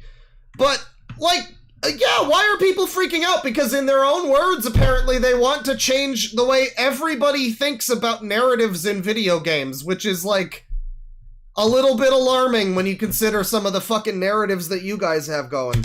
change narrative development. Oh, boy. I'll introduce myself first and then hand over to David. I am Kim-GALE. I'm a writer and a narrative designer, a narrative director, and team lead of lots of different titles. Okay, but like, you've written for these games, right? You've written, but that's not true though. You've written insofar as you've fucking worked on, you've consulted or whatever. You've done like some extra fucking gussying up of like Harley Quinn saying some stupid shit. That's not really writing for a game. I guess it is a little bit, but alright. She's worked in the industry since 2013. Ass Creed Valhalla, so not one of the better ones. I haven't heard of Neocab. Sable, I've heard is okay, I think. And Suicide Squad sucks. And many, many more. But those are all things that I think are credited to Sweet Baby. I don't know if that's her specifically. I don't know. Maybe she has, maybe she is the CEO. Maybe she has more that she does. But even still, as like the CEO of your company, if what you're, like, what did it say for Suicide Squad? They wrote like some barks from characters, like random, chatter and dialogue, banter between the characters, right? Not exactly narrative design in that case, but sure, beyond her narrative work, Kim is an advocate for representation and inclusion, and generally making things better for workers in an unfair industry. Well, I guess so, yeah, if you're working at a company and, you have the chance of getting laid off and, you're working at EA or something and, who knows, this game that you're working on, you could pour your heart and soul into it and then EA could just pull the fucking plug. They'd pull the rope out, pull the rug out from under you.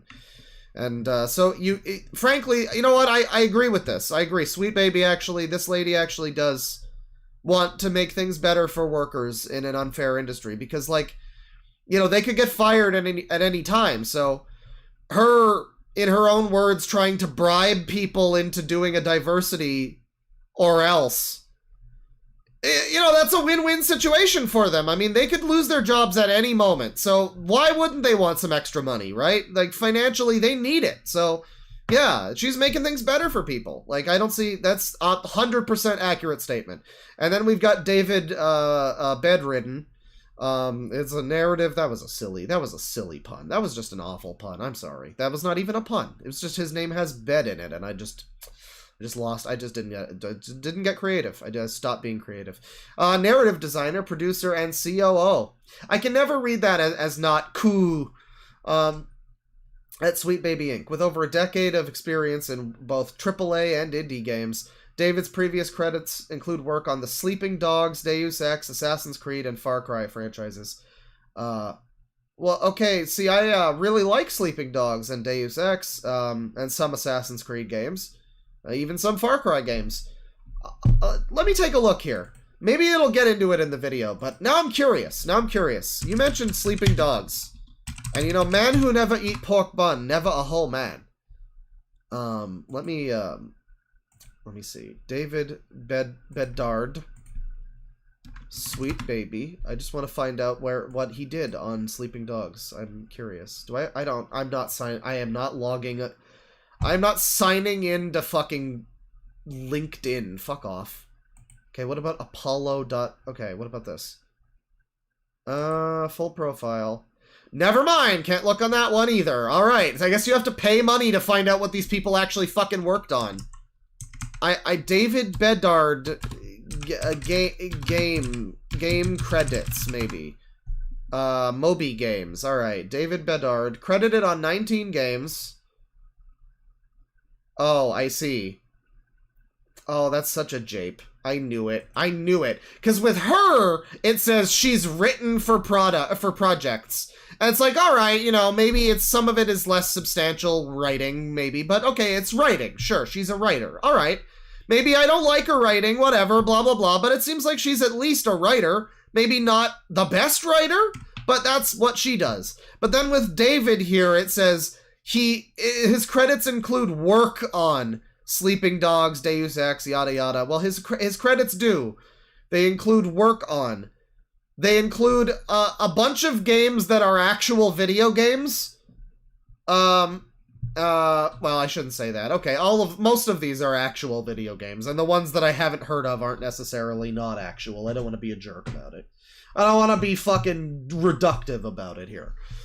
But it's look at this. Credits. David Bedard here on Moby Games. So we got Thief-Orf for from 2014. Special thanks for some reason. You got special thanks to Sweet Baby and Blazeball. Don't know what that's about. But then all of the good titles that I would argue he's worked on.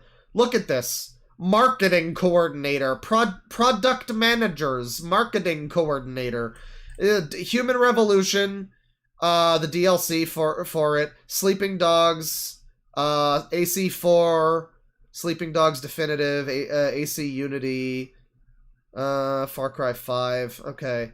2021 AC4 on the Stadia. Oh, cool. Great. And then suddenly he starts moving into, like, around 2020s, he starts moving into, like, writing? All of a sudden, he's decided as a marketing coordinator that he should be a writer and a narrative consultant for fucking Alan Wake 2. What made you think... You know what was great about Sleeping Dogs was its, narrative, actually. Really cool story. I really liked it. I've seen people poke holes in it, like it's not, you know, the best fucking game story ever, but I really liked it when I played it. I have good memories of it. It has a really great cast, really great missions. It's one of my, like, favorite games of that generation, absolutely. It also has 2 Opeth songs, I think. So that's heavily weighing my... Oh god, it also has Ninja Tune Radio and Warp Radio. And the fucking... That radio that just has the original, like, Chinese-sounding music by Sean Lee. God, that game has such a fucking amazing soundtrack. The whole game is great. But, you know what wasn't great about it, necessarily, was the fucking marketing. I never really cared too much for the marketing for Sleeping Dogs. Probably, in fact, I'm gonna go out on a limb here. I'm gonna say Sleeping Dogs came out in 2012. Hasn't been a sequel to it, has there? Probably didn't get marketed very well, did it? Marketing coordinator David Fuckfence. Hey, guess what? Maybe I just realized that the reason why I don't have a sequel to one of my favorite games is because of this fucker. Maybe the reason why they canceled the online Sleeping Dogs sequel, which to be fair was probably going to be a pile of fucking shit, but, you know, maybe the reason they canceled it is because this guy did a fucking piss poor job of marketing it. Maybe. But, you know, it's fine. Hire him to write Suicide Squad. That'll do a great job there. Oh, yeah. Oh, George is getting upset.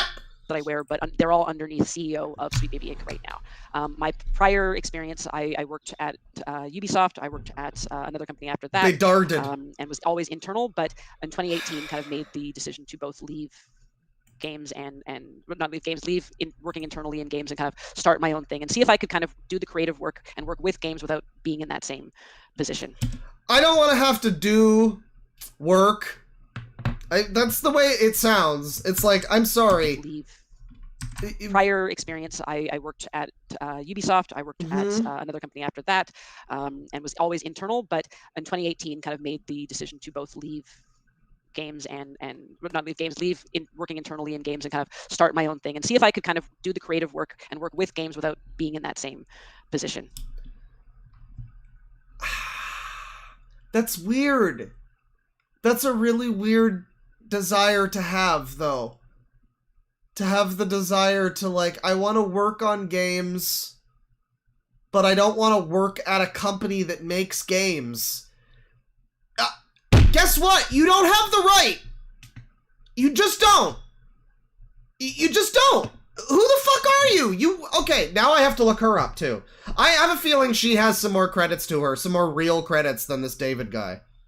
Kim Belair, let's see. Because she says she's an actual writer. Let's see. In Bel Air, 14 games. Displaying most recent. Full credits here. Okay, so she has written for a little while. No, it turns out she's kind of also a fucking hack fraud, actually. Because she wrote additionally for, like, one of the Assassin's Creed Syndicate was, like, the first notably bad Assassin's Creed. I don't think it was necessarily her fault. That game had a lot of problems. I don't think the writing was a big one, but, that was still not the best, credit here to be her first credit. Then she's got PR for Far Cry 4 and Watch Dogs, so that's like nothing. I'm sorry, that's not a real fucking... I'm not going to let you write my game because you fucking did PR. That's like asking, hey, I worked at a fucking, you know, car dealership. Can I please be like the general director of NASA now? You know, you guys have automobiles. It's basically the same thing. No, they're very different. She had random thanks in Far Cry and Assassin's Creed here. Other unknown work for God of War, Ragnarok, and Dota. Underlords. And then in 2019, after Sweet Baby takes off, is when all of her real credits start. This whole fucking thing is a grift. Holy shit! It's all just a grift. I can't believe it. Except I can.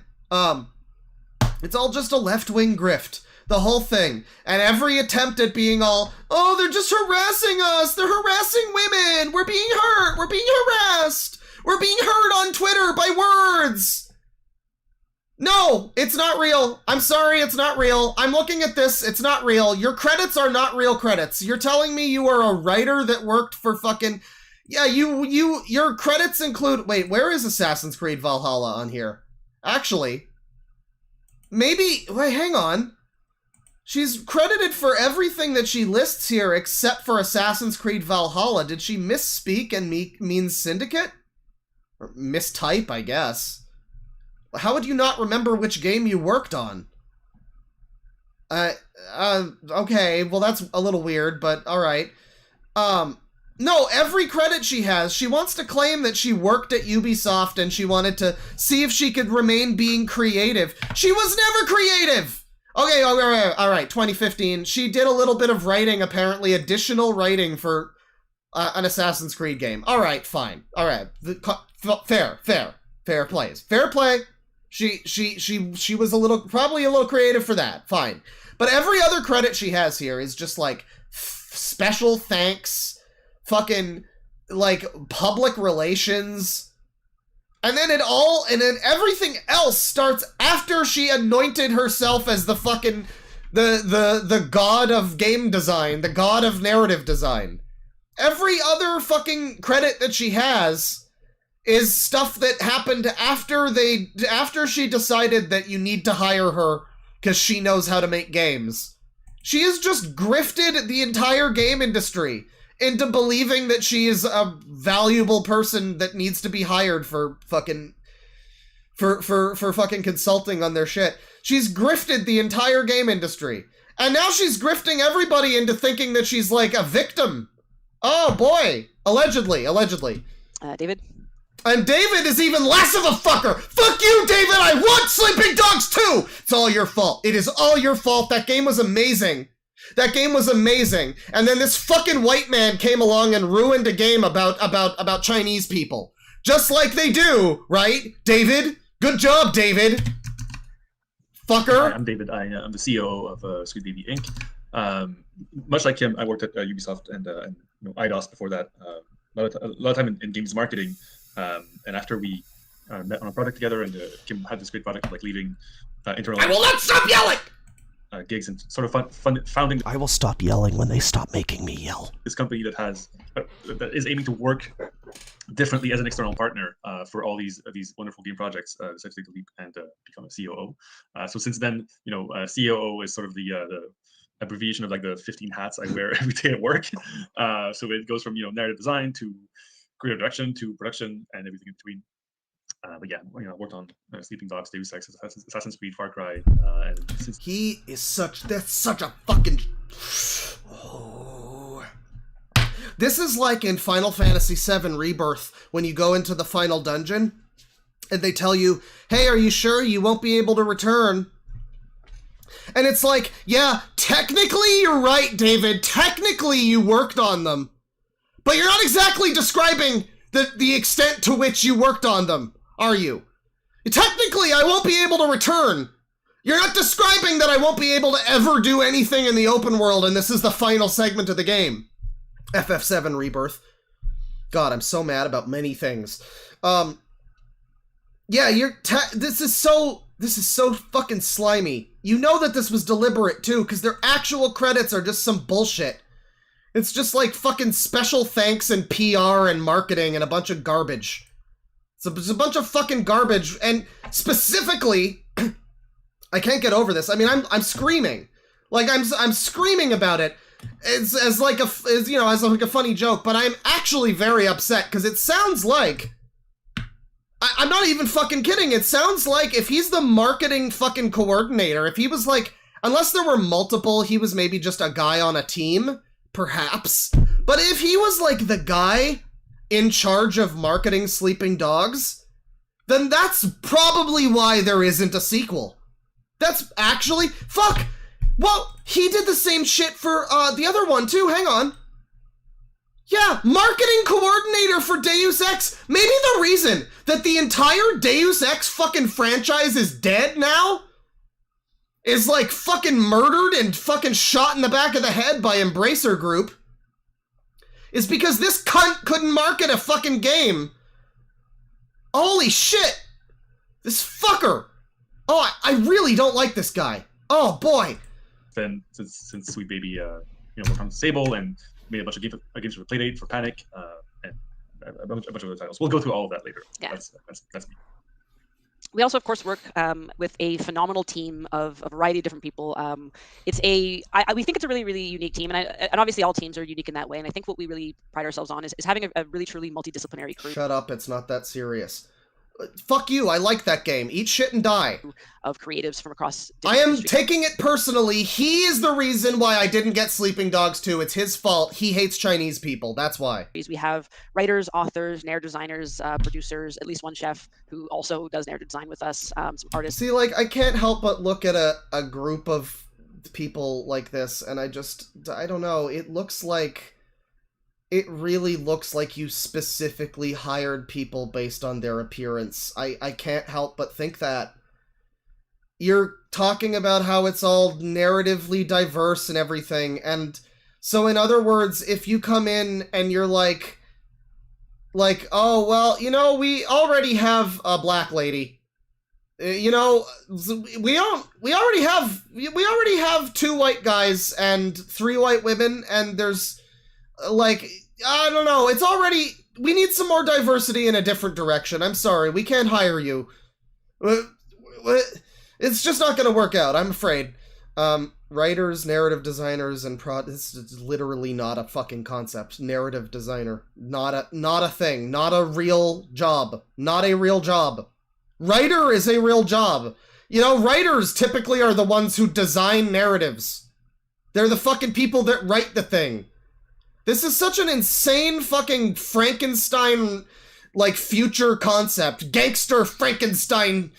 This is such a fucking future concept of, like, it's no longer enough, apparently, for somebody to just write a fucking story. It's no longer enough, I guess, for somebody to just make something themselves. They are obligated to hire this company to come in and check their work for them. And, like, make sure that everything is A-okay. Make sure that everybody is diverse enough and that the story is not even that it's written properly or anything, but just that it's written to their desired, in their desired way. Because they've subjectively positioned themselves as the objective arbiters of, like, I guess, narrative design? I guess? Based on literally no credits to back this up. The closest thing to a credit that backs this up? Because remember, they were founded in 2017. So prior to 2017, the only credit that would back up their right to be like narrative designers is the additional writing that she did for fucking Assassin's Creed Syndicate. That's it. Nothing else. I mean, yeah, they worked as fucking PR, but that's not narrative design. I mean, you're fucking spinning a narrative right now. You're certainly designing narratives about this whole situation. I won't fucking deny that, but it's not narrative design, like to fucking do PR for Assassin's Creed or whatever. So it is just completely baselessly they have just pushed themselves into this position and apparently forced a group of various companies to believe them, I guess. It's really important for us to be thinking about that and to think about how we approach that. And we really, really value the fact that like all these different people working together are able to work as a team on many, many different projects, see different challenges, solve them together.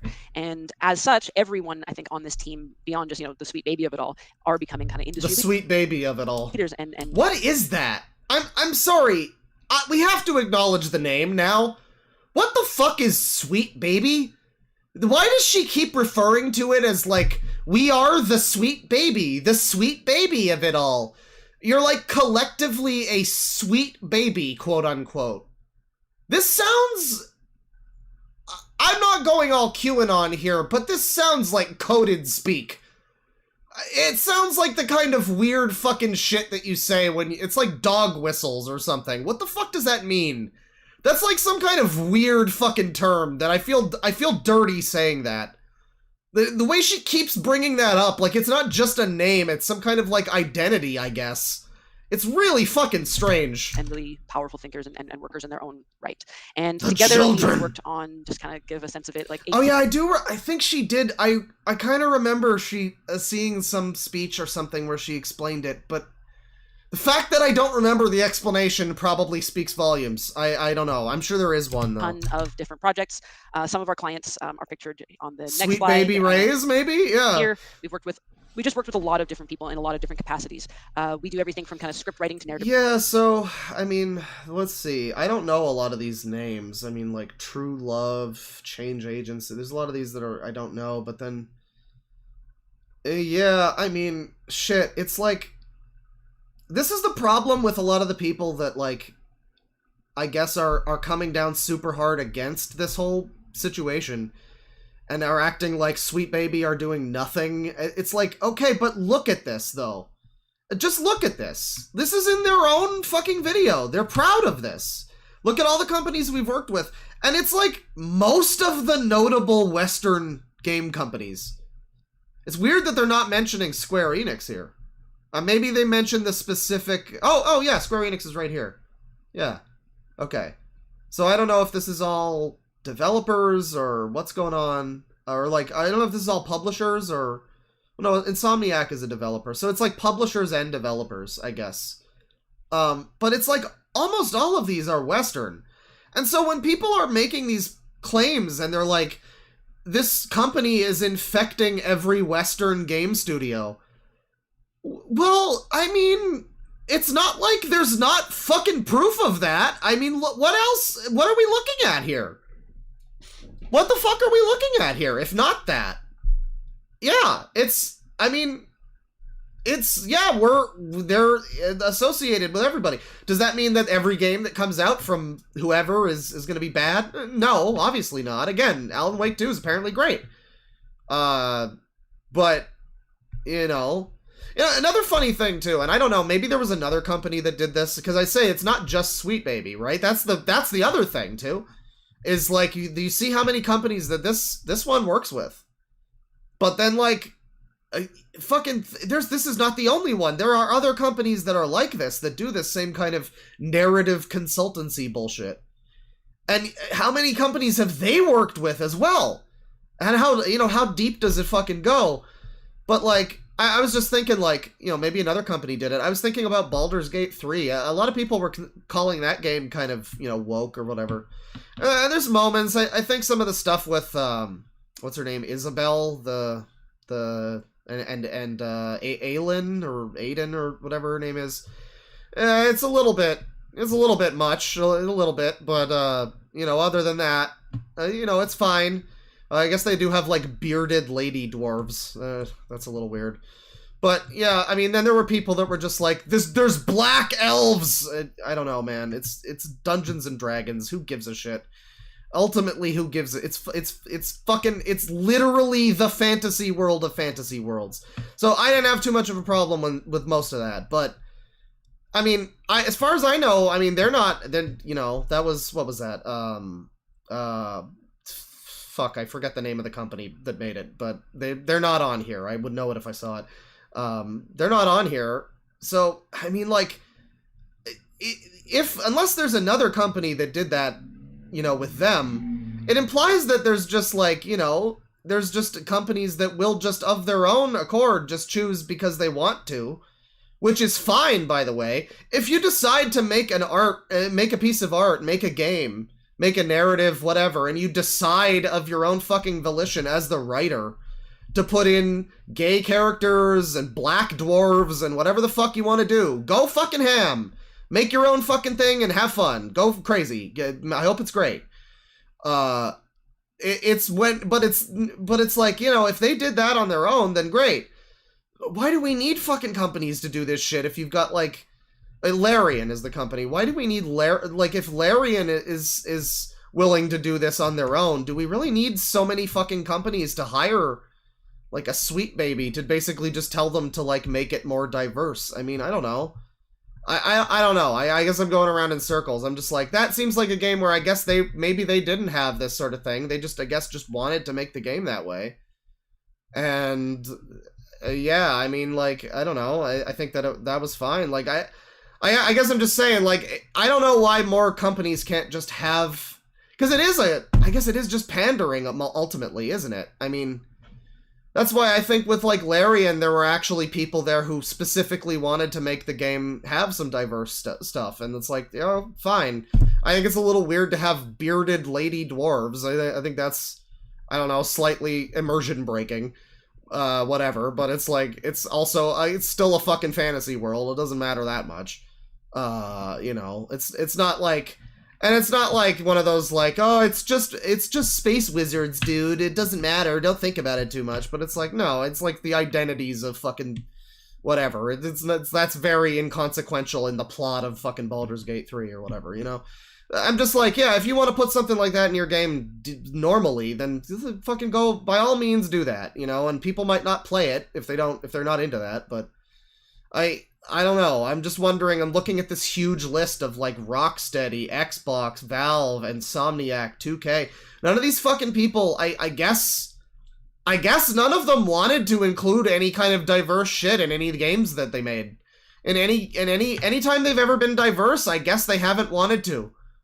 Because they've had to hire this outside firm to just, like, do it for them. You'd think that people, if they want to do that, would be able to just do it, but no, you have to have a company to come along and corporately do it for you, I guess. That's how you know it's real. That's how you know it's real support for the marginalized. Direction to sensitivity and representational and inclusive reading. We do kind of story punch-ups, script doctoring, whatever touches story. Be careful you don't punch down on the story. You wouldn't want to do that. Do it, and we've done it for a lot of different people in a lot of different ways. But I think before we kind of start talking about... I like the ominous nature of this ... and many more. Like, they think that this is a thing that they're proud of. They're proud of this, but we're looking at this and like, oh god, how many more? Jesus fucking Christ. And again, I want to stress that it doesn't mean that any fucking, you know, any game that comes out is going to be like, that's associated with this company is going to be terrible. They've been associated with many games that have been quite good. But it's still weird, though. It's still like a stopped fucking clock is gonna be right twice a day, right? If they've got 100 fucking games they've worked on, and there's like a couple of them that aren't, you know, really obviously kind of forced pandery kind of stuff. Well, I don't know if that's a great track record. I don't know. I can name like one, right? I mean, and that one is what would be... Well, no, I could probably name a few others. If I saw their whole list, I should maybe look at their list of stuff, actually. Take a look at Sweet Baby Detected. Maybe we'll look at that in a bit. I don't know. Story of us. I wasn't planning on this stream being, like, actually about the Sweet Baby thing. I was gonna look at, like, reactions to it, but I gotta be honest, I'm now pretty interested. I didn't realize how nefarious this actually was. I mean, I didn't recognize the extent to which these people were just hack frauds with no fucking place to have this kind of influence in the industry whatsoever. Especially not this fucker. This piece of shit down here. Fucking piece of shit. Contextualize it and make it relevant / interesting.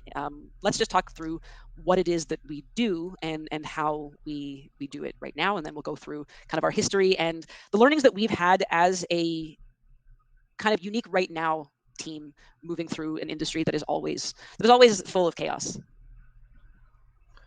Right. So as Kim said, contextualizing what we do right now every day, and that goes from like services we offer all the way to like things we do that are like, I don't know, if companies could have soft skills, we'll go through hours and kind of talk through like the different ways. See, this is the problem though. You talk about this and you're like, wow, this company is crazy. I hate this company. This company seems like they're a bunch of fucking weirdos. I'm not in support of this. And now I have to ban people for 24.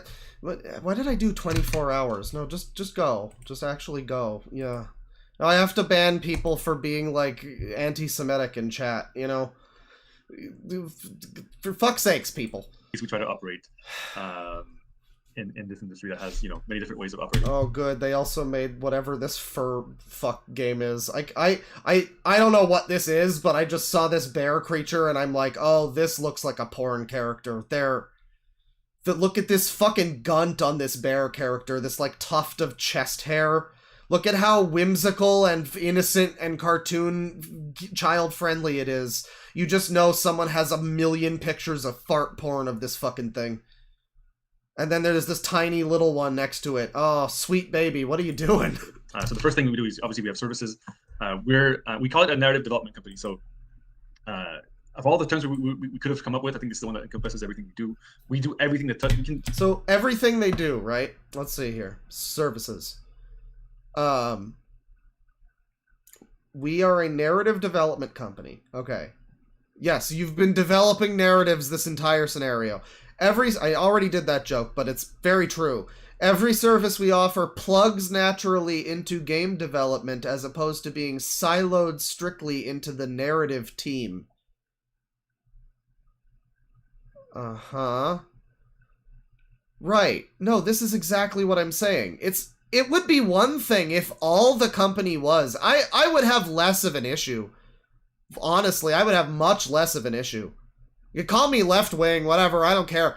I would have much less of an issue if all it was just like, hey, you know, like sensitivity consultation. I read that as like, yeah, like if you're including a Muslim character, you want to have like some kind of actually accurate depiction of a character and not just be like a stereotype or something.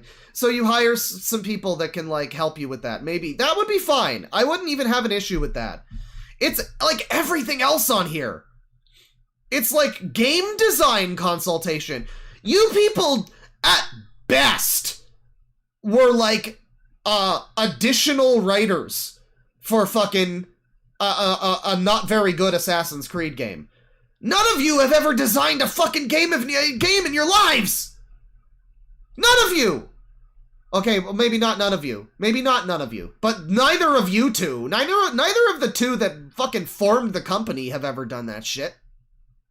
The two people here who are in charge of the company, looking at their credits, they have nothing to back up, you know, very, very tenuously. You can maybe say narrative direction, narrative design, script writing. Okay. Fine. You know, a little bit, maybe. Well, no, actually, no. Just her. Because she did some additional writing. That's so tenuous, too. Like, that you've positioned yourself as, like, you have to listen to us. We're professionals. like, not even like some sort of, you know, moral or like, you know, the implication of like, oh, if you don't take their advice, you'll be viewed as racist or something. I don't think that's necessarily true. That's like a funny joke or whatever. I don't think that's necessarily true. But the implication that this company, by existing, that they're in some way qualified to have any kind of fucking, like, stance on any of these things. It's a lie. It's just a lie. The guy's fucking credits are like QA and special thanks and marketing. And her credits are like one additional writing credit, and then everything else was after she fucking founded this thing. And you're telling me, like, game design consultation? What I said earlier, the woman who's apparently part of this, who, apparently would have completely changed the battle system of Paper Mario the Origami King. I know, get your jokes out of your system in chat. Everybody's favorite. Hang on. This is an extreme mega killer rant. Everybody's favorite game. And I know that game doesn't have a very good battle system. I know a lot of people have problems with it. That was just the example that she used. Of like something that she would change if she could. But it's like, where do you have the fucking right to say that? Who's to say that the battle system that she would have changed it to wouldn't have been worse? Or there would have just been no battle system. And it would have just been like a fucking Mario Telltale game. Like, you know, a lot of these people back in the day were really gung-ho about, like, there was this whole sentiment, a lot of these people, because, the classic game journalist difficulty kind of deal. Game journalists can't play games. They're too fucking stupid. They don't know how to play games. They play games on easy, and then they grade the game poorly because they didn't unlock the features that are not present in easy mode, shit like that.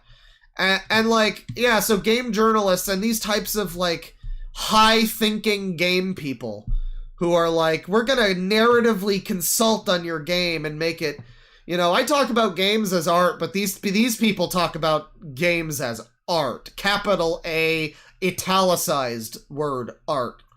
Like, they don't really care. Not all of them, quote unquote them. I'm talking about this type of fucking person. We all know the type of person, the Twitter type of fucking, super progressive, game journalist, all the types of people that were all around during Gamergate. People like this, people like, people who worked at Kotaku, whatever.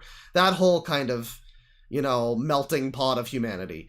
Yeah, like, I don't know, I don't mean to categorize y'all with a broad brush, but like a lot of people I remember had this issue with game design in general.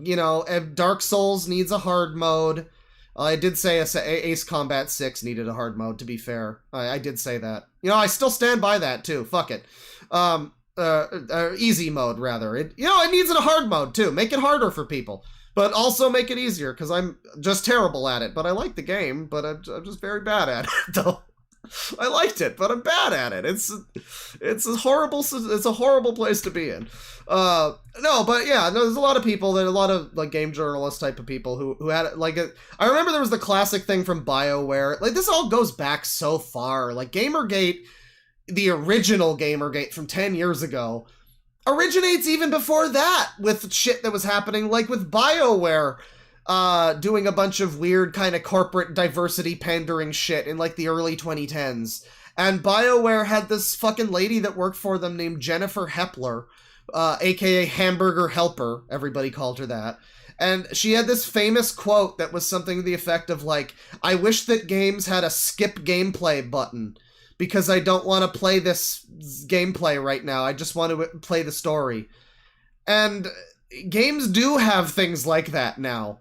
And people joked about that. It's one of those things like trigger warnings. People joked about it. But apparently they didn't fucking joke about it enough for everybody to get the memo that it was fucking retarded.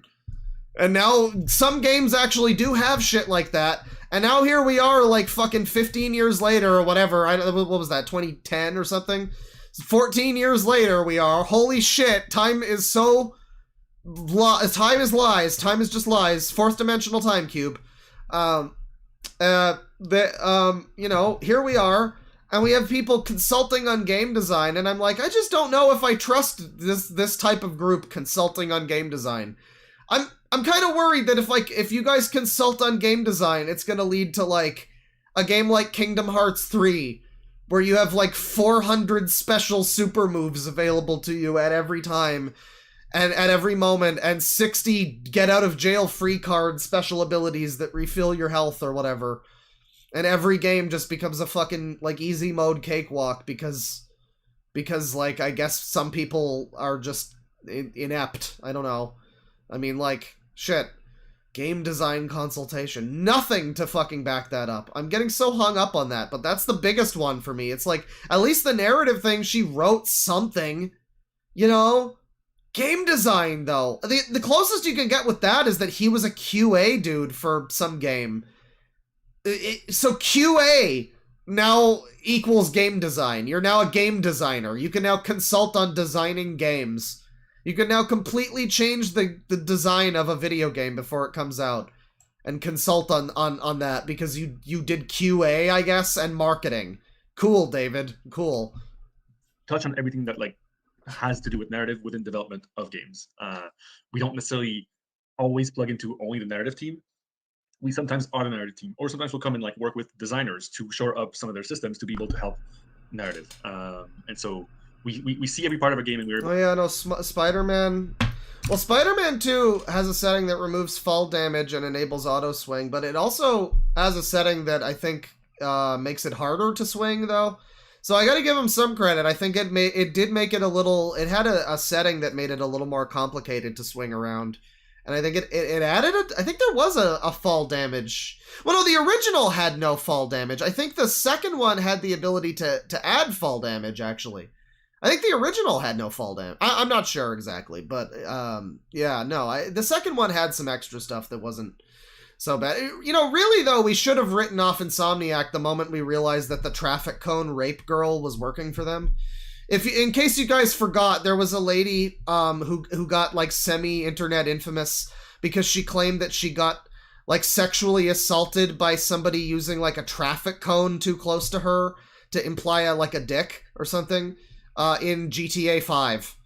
And that was like 10 years ago, and now that woman is now a Sam Maggs. She's now a writer for like Call of Duty Vanguard. She wrote for fucking the last Ratchet and Clank game. She probably wrote for Spider-Man 2. Hell, she's probably the one who phoned up Sweet Baby, if I had to guess. To talk with artists and audio designers and game designers and system designers and economy designers, just to figure out like how to better tell the story and get the creative direction and the feeling of the game better through all the things that they're all doing. Yeah, she was gonna be the one that was like the lead writer on the KOTOR remake.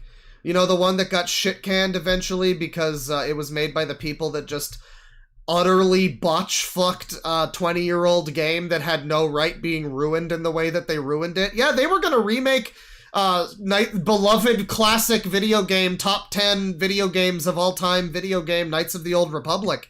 And they were going to have Traffic Cone Rape Lady be the head writer on that. It's a real shame that one didn't come out, huh? Real shame. So obviously the first thing that you think of when you hear all that is narrative direction. That's a role we sometimes occupy on projects in AAA and or indie. The way we work is a bit unique, and we'll go through it later. But we never bring only one person to a project. It's not like Kim will be a narrative director on this project, and then the 16 other people here don't do anything else. We'll come to a project with. Oftentimes, we'll start a project with everybody in the room, all 16 of us, so you can get as much perspective as you can, and then we'll build a team of the people who have the most affinity with the project, and they'll all work together as sort of a writer's room, plugging into a project and figuring out the best way to tackle it and to split tasks among themselves to kind of like arrive at the output of like, I mean, like, but just like the way that they describe it, again, I'm sorry, it's just not a conspiracy. I mean, there's conspiratorial elements that Sweet Baby is like ruining every video game ever, but I'm sorry, the way that they describe themselves is like a parasite. They're like a parasite. He's describing it. We plug naturally into every element of your game, your game design.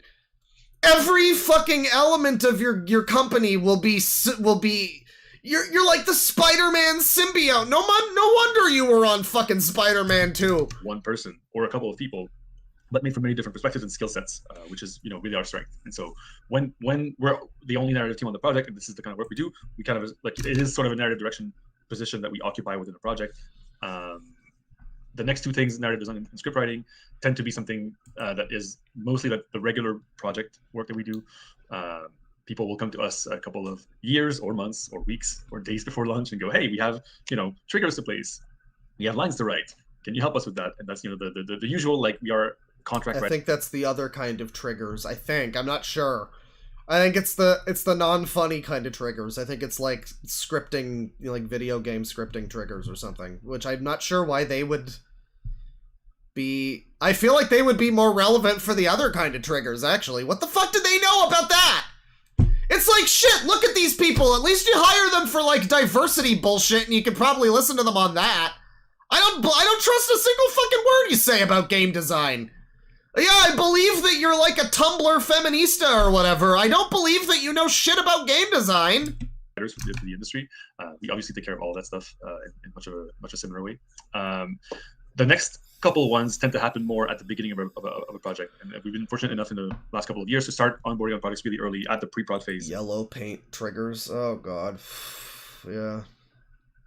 Well, you know, but the thing is like, then you get parts. There's weird parts in FF7 where they don't have the yellow paint, and it's like they kind of fucking need it. And it doesn't mean that they should have yellow paint. It just means that there's a problem with the fucking visual design or something, where when there isn't something directing you in a direction, in like a specific way and up a wall or whatever, then it just doesn't fucking come across at all that you can, like, unless it's like something like a ladder or vines or whatever. If it's just like some shit on a rock wall, it's like, you know, games are really detailed now, so you need to have, I don't know, something. I always use the example of, like, back when it was like GoldenEye and you could have like fucking 3 objects in a room. Yeah, you know, you didn't need yellow paint to tell you where to go, because there was like 3 things there. You'd press against all 3 of them and eventually one of them will be the one, right? But nowadays, it's like you walk into a room and, shit, I don't know what thing I'm supposed to focus on. Everything has got a billion polygons. So I support the yellow paint a little bit, but it's like, man, there's gotta be a fucking better way than yellow paint, though. That's so bad, though. So we're able to do more. Maybe I don't want to blame them for everything, though, but, like, it's like, yeah, they are saying that they go into these game studios and they basically are responsible for, like, they fucking worm their way into every element of a game, of a game's design, from narrative to fucking mechanics to marketing and, like, everything, I guess. And so I am left just like, okay, so wait, is this other thing that I hate about modern video games also them? Like, they're not making a case for it not being them at this point. They're making a pretty strong case that it might be. I don't know. Any conspiratory shit that people have toward this company, I think, is pretty fucking... I can kind of understand where it's coming from. I don't know. When you're in your own words saying that you're, like, fully plugged into every element of the fucking thing, every part of game design, not just narrative, I'm like, maybe they are the reason for yellow paint. Maybe they are the reason for the 17 fucking parts in FF7 Remake. 17 is, like, lowballing it, by the way. Where you have to just, like, slowly push a thing for, like, fucking a minute. Or, oh god, there was this really egregious part in the Temple of the Ancients where you're walking into a room and then there's a staircase. And you're about to walk down the staircase crumbles out from beneath you. And so instead of walking down the staircase down to the room below, you now have to spend the next, like, minute and a half climbing across ivy to get down to the same location. And it's like, holy fuck, I did not find it that cool to see the fucking stairs collapse. Just let me jump down. Fuck off. Yeah, maybe everything I hate about... Maybe this is like the fucking Blofeld. It's the architect of all of our dismay.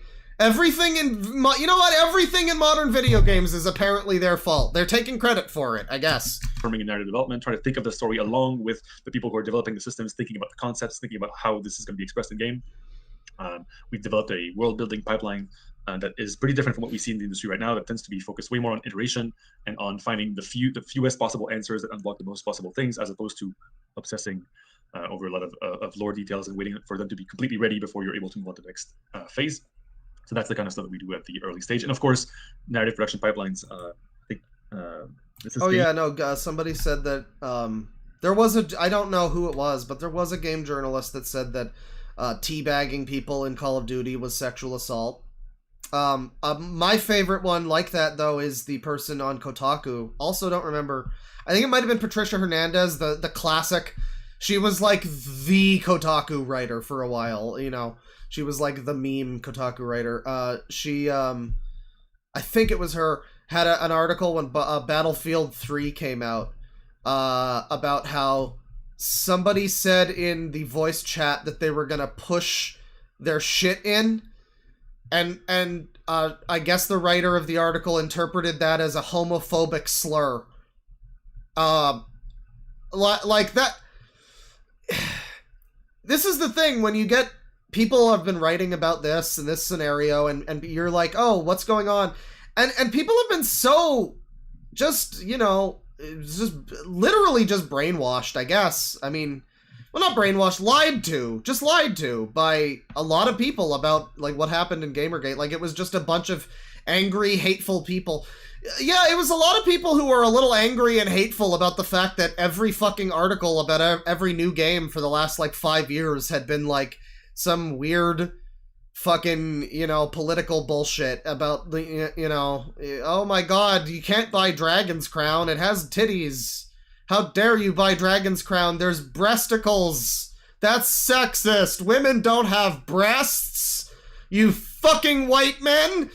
And it's like most of the articles, they were known for more articles than not, like that were like that. That's where it fucking came from. You know, it wasn't just a bunch of fucking homunculus of gamers just, oh, we gotta, oh my god, harass women, as out of nowhere. And that's how they would have you believe this too. That's why I'm like, oh, they learned nothing? No, they haven't. They have learned. They learned that it worked, and most people now just assume, you know, they hear Gamergate, that is a synonym for them with like, what, incel, or like, you know, what do you think? You think of like a guy, some loser guy, you think of like Harman Smith, basically. Some loser guy in a basement with a bunch of like Nintendo games and like sexy, like Peach and Zelda posters on his wall. And that's what you think. That's what the cultural kind of thing has become. And yeah, no, I mean, like, and you see the response to this. It's been the same thing. It's been the same fucking thing. For some reason, gamers are harassing us. It must just be that gamers are toxic. Gamers are bad. They're all toxic. There couldn't be any validity. It's such a grift, dude. It's such a fucking... This is the Keffels grift. This is just the Keffels grift, but applied to the entire video game industry. They've positioned themselves into a place they have no right being in, offering advice they have no right offering. You know, the less bathtub HRT here, but still advice they probably shouldn't be giving, maybe. And you know, in an effort to curb criticism, they've just decided that instead of all Kiwi Farms users, it's now like, oh, the gamers, oh my god, the gamers! And people are fucking buying this. By and large, the Keffels grift still fucking works. I don't think it works super well for Keffels anymore, because people kind of realized she's full of shit, but, you know, doing that as a grift is still very, very successful, allegedly. It's allegedly very successful to do that as a grift. And so everybody has spent a lot of energy solving different problems, starting the same problem, but started for their own project. And so we have a lot of like view on how different studios and different types of games structure their narrative production. We're able to come in and kind of say, hey, for this type of game, it's best to think of narrative this way and to wait for this moment to write these lines, and for now to focus on these types of deliverables. The next one we'll go over. Why do you have the right to do that, though? Where do you come off? Where do you fucking come off? I can't stress enough that if this was like books or something, I don't think anybody would put up with this shit. If it turned out that there was like a company that was going around and fucking making a bunch of authors like change their novels because they decided, you know, I mean, like, it would be one thing if it was just exclusively like their choice. The authors choose to go get a script doctor to help them. But this fucking lady has specifically joked about how, you know, you financially convince people that they should work with you. So, no, they're being made to do it. They're being made to. Like, she can joke about it, but you wouldn't joke about it if there wasn't some truth to that. So that's happening. Like, that's, you know, cards on the table. That's happening, according to her. So, yeah, like, if this was books, if this was like, I mean, fuck, you know, music, I don't know, any other fucking art form, like, I don't know, paintings, whatever, like the visual arts, you would have some weird corporate entity come out that is like, you know, kind of financially breathing down your throat. You should hire us. It would be in your best interest. And like, yeah. And then you know, your cool painting suddenly becomes like a fucking 3D animated movie instead or something. I don't know. That would be such a strange fucking thing in any other circumstance. But for some reason, it's gamers. Gamers are bad, so I guess games need to be made more diverse because gamers are bad, I guess.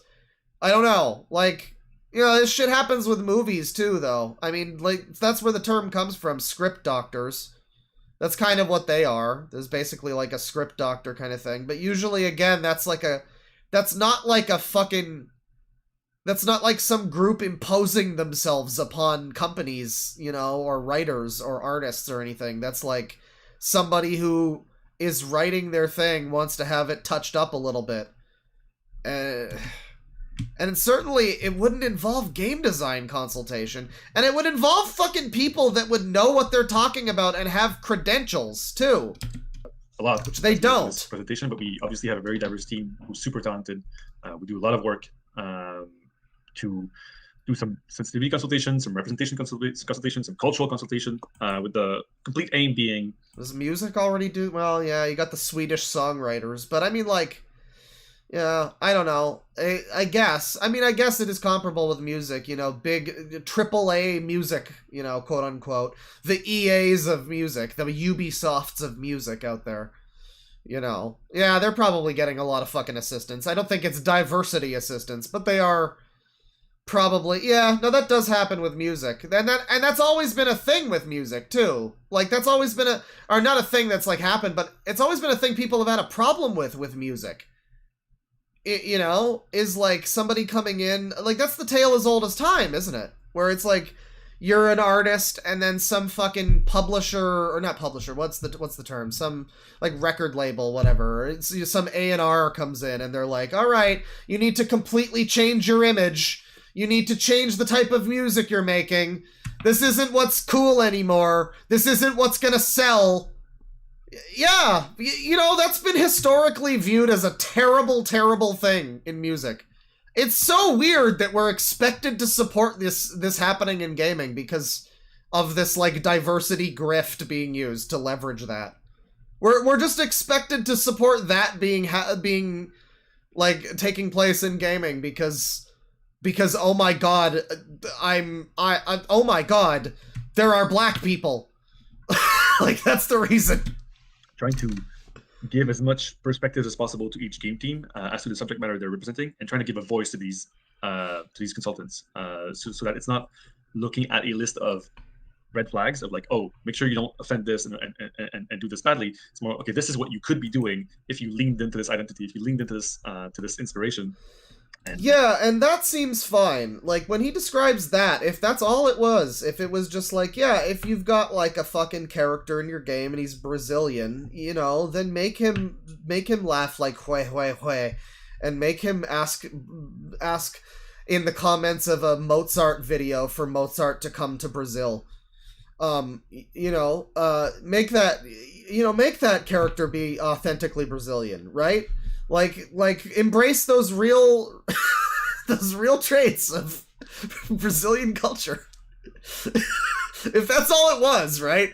Then that would be one thing, but it's not that. It's not that. I'm actually of the, I guess the weirdly hot take. If it was just the wokeness, quote unquote, I think that would be a lot less bad than the way they actually are, which is like a life-sucking leech of corporate bullshit. That's what they actually are. If it was just, tighten up the diversity on level 3, then that would really be something. For people of these backgrounds, of these identities, this is the kind of stuff that they would like to see, and they would like to.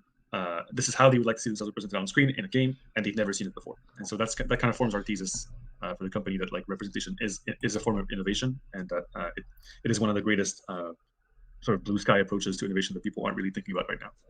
And finally, we do game design. That is interesting. No, I don't know what he means exactly by that. This guy's in marketing and fucking PR. Apparently not very good marketing, because he didn't get us a second Sleeping Dogs game. Never fucking forget. I am explicitly, personally blaming him for this from now on. God damn it. Sleeping Dogs was great! Go play Sleeping Dogs if you haven't. It's amazing. It's one of the best games of the last generation. Or I guess the last generation. The 2013 generation, whatever the fuck it came out. Go play that. But he was like a marketing guy, I guess, and so he says blue sky. Let's hear that again. For the company, that representation is a form of innovation. Representation is innovation. Okay. And that it is one of the greatest sort of blue sky approaches to innovation that people aren't really thinking about right now. Blue sky approaches.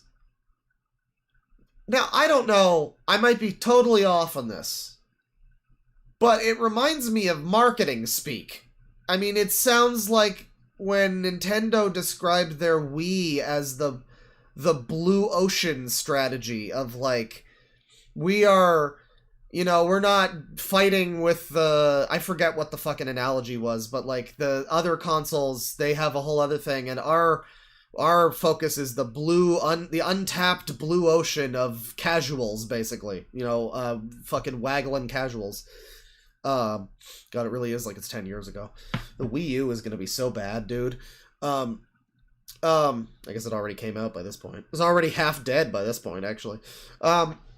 But yeah, that sounds like marketing speak. I don't know if it's the same thing. But the guy being a PR guy and a fucking marketing guy, it makes me think that he's just basically being yeah, the best way to sell your game now is diversity. Really, the teens love it. The teens vibe on diversity super hard these days. You gotta do more diversity.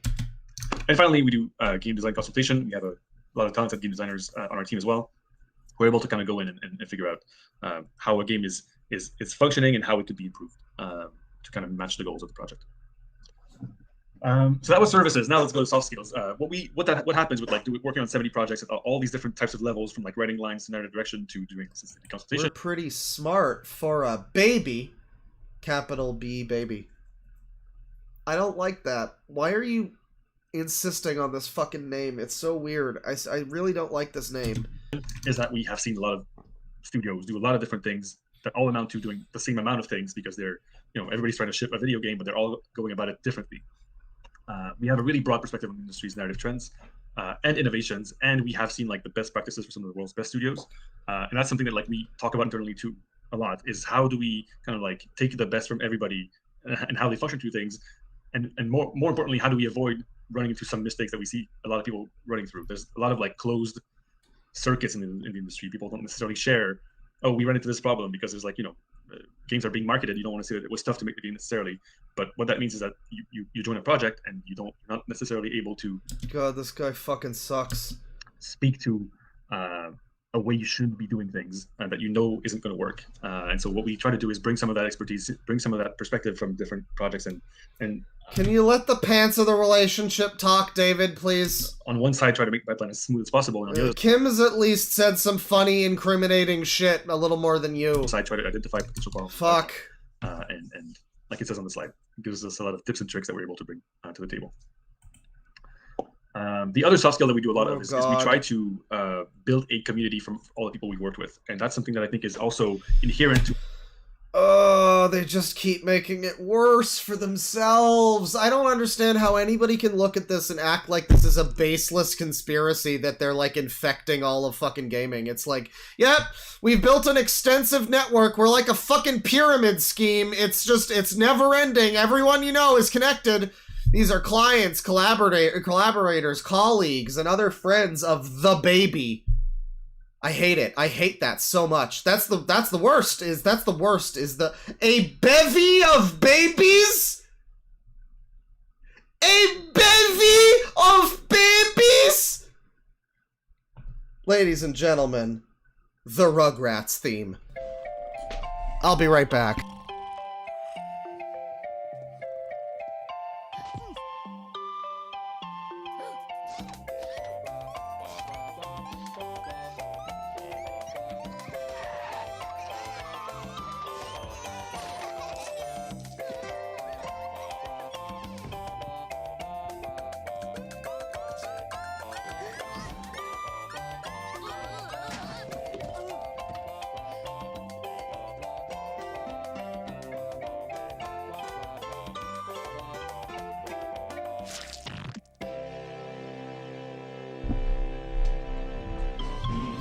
They really picked a decidedly bad name. You know? Cause, like, it's so easy for me to make jokes. The jokes write them fucking selves. You don't even need a narrative consultant to come up with these bad boys. A bevy of babies. Yeah, you're fucking right. Us not working internally at a studio. I think, like I said before, game studios tend to be pretty insular. People want to stick together and close together and not share anything outside. And there's very few groups of people who are talking to each other about facing similar challenges or facing similar hardships sometimes, and being able to like find kinship and find community in a broader game dev sense. And so we do a lot of effort to like put some of the people that we've met together, put them together in the same room just so they can talk and meet each other and get some like, you know, inspiration or perspective or even solutions from those meetings. You know, we'll think like, we'll go on a project and go like, oh, that person like reminds me so much of this other person. It'd be great if they met. Well, we actually follow through on this and make sure people create connections and create a community in this industry. A bevy of babies, it says on the slide. Yeah, you don't have to say it again, dude. I bet they were really regretting that name the moment they started getting some pushback. The fucking second it was probably before anybody even made a joke. They were just like, oh god, oh, we really shouldn't have gone with that one. Oh no, this is just like my friend whose name ended in Enos. Oh no. Kim talked about it briefly, but yes, we have a very, very diverse team, and we believe that... Here we fucking go. It's our strength, everyone. We can't keep telling the same old stories. We can't... but it's just Spider-Man, though. This is the problem with the diversity thing. It's like, it's this simultaneous, like, we're all equal and the same, but also we're diverse. It's like the whole point of the Spider-Man 2 story. Yeah, there's like a element of it that's like, we're different, and that makes us different Spider-Man.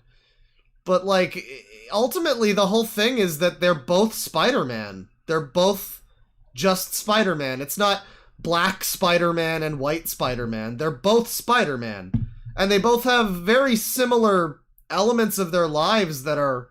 Like, that's the whole fucking point, is that we're all the same. It's all parallels. It's like he has... loved ones, just like Peter does, that could get hurt by his actions and blah blah blah, and he's struggling and juggling his life and blah. It's the same. It is quite literally the same story. Like, I guess it's more diverse, sure. I mean, I don't know. I just think this is I don't know. That's a little silly. Diversity is. It's like this weird. oxymoronic fucking thing where it's very contradictory. You want to be diverse, but we're all supposed to be the same, but so you make it diverse, but then the story is that we're the same. So I don't know. Okay. One of the you want to make it diverse? How about you make a Spider-Man game set in fucking India? What was the guy from the Spider-Verse movie? Like Peter Prakar or whatever? Just fucking give him a video game. There you go. That's different a little bit. You know, I'd play that. That'd be awesome. I'd love to play a game that's got like an Indian main character. That is underrepresented. Yeah, contrary to what an obvious right-wing evil chud I am, I actually would very much like to see more games that have, like, good representation of people. I was actually playing FF7 Rebirth the other day, and I was just thinking, like, it's such a shame that so many people think of Barrett in, like, the most, you know, like, people like this, potentially. Not them necessarily, but I've seen people like this make these kinds of claims that, like, Barrett is just another... He's a bad representation of a black man because he's just an angry man with a gun. And it's like, dude, did you even play it? Do you know anything about him and what he's going through, dude? I don't know, man. There's a fucking, I guess it's a minor spoiler, there's a flashback scene back to when he still had his hand. Well, there's a couple, actually, but there's one really fucking good one toward the end. And God, that was some good stuff. And I was sitting there during some of that just like, it's a shame that there's people that can't look past the very surface level fact that he is, in fact, a screaming black man with a gun for an arm. And recognize that he actually is a loving father. He's a very impassioned individual. It's like I like to see people being represented that aren't just you know, John White man. That's great. It is a great thing. It's one of the things I like about Assassin's Creed, as a matter of fact. I don't really like those games anymore, but one of the things that kind of, you know, drew me to it in some fashion was like, oh yeah, it's got like some Egyptian shit going on. Shame that the Egypt game is one of the bad ones, but you know, like it's honestly the earlier ones kind of, I mean, like the first one is in the Middle East, but everybody kind of just looks white. I don't know, but yeah, no, having diversity, I agree, it's cool, it's great, but nobody should have to have a company like this tell them to do that. Nobody should ever have to have a company tell them to be diverse. First for innovation in the games industry that people too often ignore. Like I said before, we try to be additive in our approach. So we don't show up to a project and say, hey, these are all the problems. You're going to mess up if you do all these things this way. What that ends up doing is oftentimes that we'll sand it down and make something inoffensive and oftentimes, honestly, kind of boring. Okay, they're saying they aren't trying to remove things. You know, okay. Sure. I mean, you did technically replace that lady that was going to be in Alan Wake 2. You did remove her, I guess, but he's saying that it's additive. They want to add to things, not take away. Which I guess I guess that's the right approach to an extent, but then you start to worry about something like feature creep a little bit. It's like, you think about a game like Cyberpunk 2077, where apparently people were just coming in every fucking week just like, bro, we gotta include this feature now! And like, do you really need extra people to be hired on to do that for you? Just be like, oh, I think it would be really cool if we had a monster catching system. But dude, but David, it's a basketball game. I like monster catching! I want to play Persona! But it's 2K, but I like Persona! And Pokemon! Okay, alright, we'll try to make a basketball monster catching minigame. I don't know how it's gonna work, but god damn it, we'll make it happen! And kind of like, too smooth. And so instead we try to go about it from an additive perspective where we want to bring joy to the player. If you're a player from a marginalized background and you see yourself represented accurately on screen and you see a part of yourself that you've never seen on a screen, you'll get tremendous joy from that. Tremendous joy. This is another element. I mean, I've seen other people ask this, and like I just have like this disconnect of like, I don't know. I mean, yeah, I guess I see a lot of fucking, like, Barrett is a guy. If it's talking about Barrett again, Barrett is a guy with one hand and like a prosthetic arm. Technically, I mean, it's a gun arm cannon thing, but it's, yeah, he lost his arm in an accident, in an incident, and and he got a replacement arm. And I don't really feel any kind of extra fucking kinship toward him. I mean, I don't know. I mean, like, for my part, oh yeah, a better example even. I got really into the YouTube channel Ask Your Uncle had a really great retrospective about Metal Gear Solid 5. I was watching that, and that's also what led me to want to play Kingdom Hearts, because he was talking about Kingdom Hearts 3. And, well, also I wanted to play it just because of Remake is basically just Kingdom Hearts with pause. You pause to input to input commands. But anyways, oh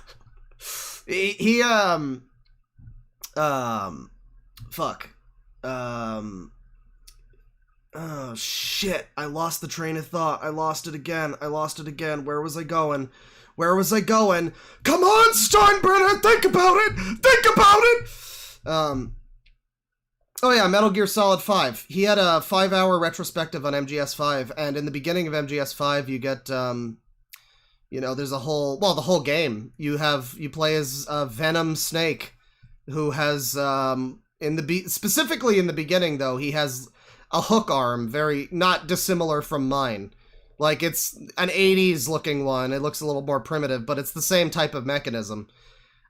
And I mean, it's like cool, I guess. I don't know. I don't know. I mean, I guess I'm I'm overrepresented by just having so many crackers everywhere, I guess.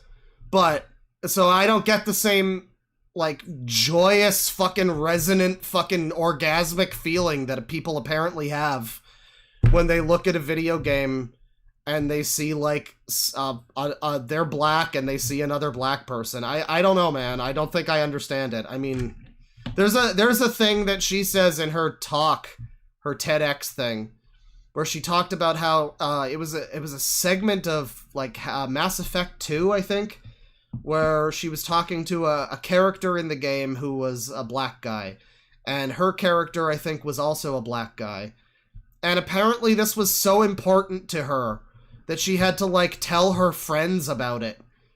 About how she had the ability to make a black character in a game, and then that character happened to interact with another black character.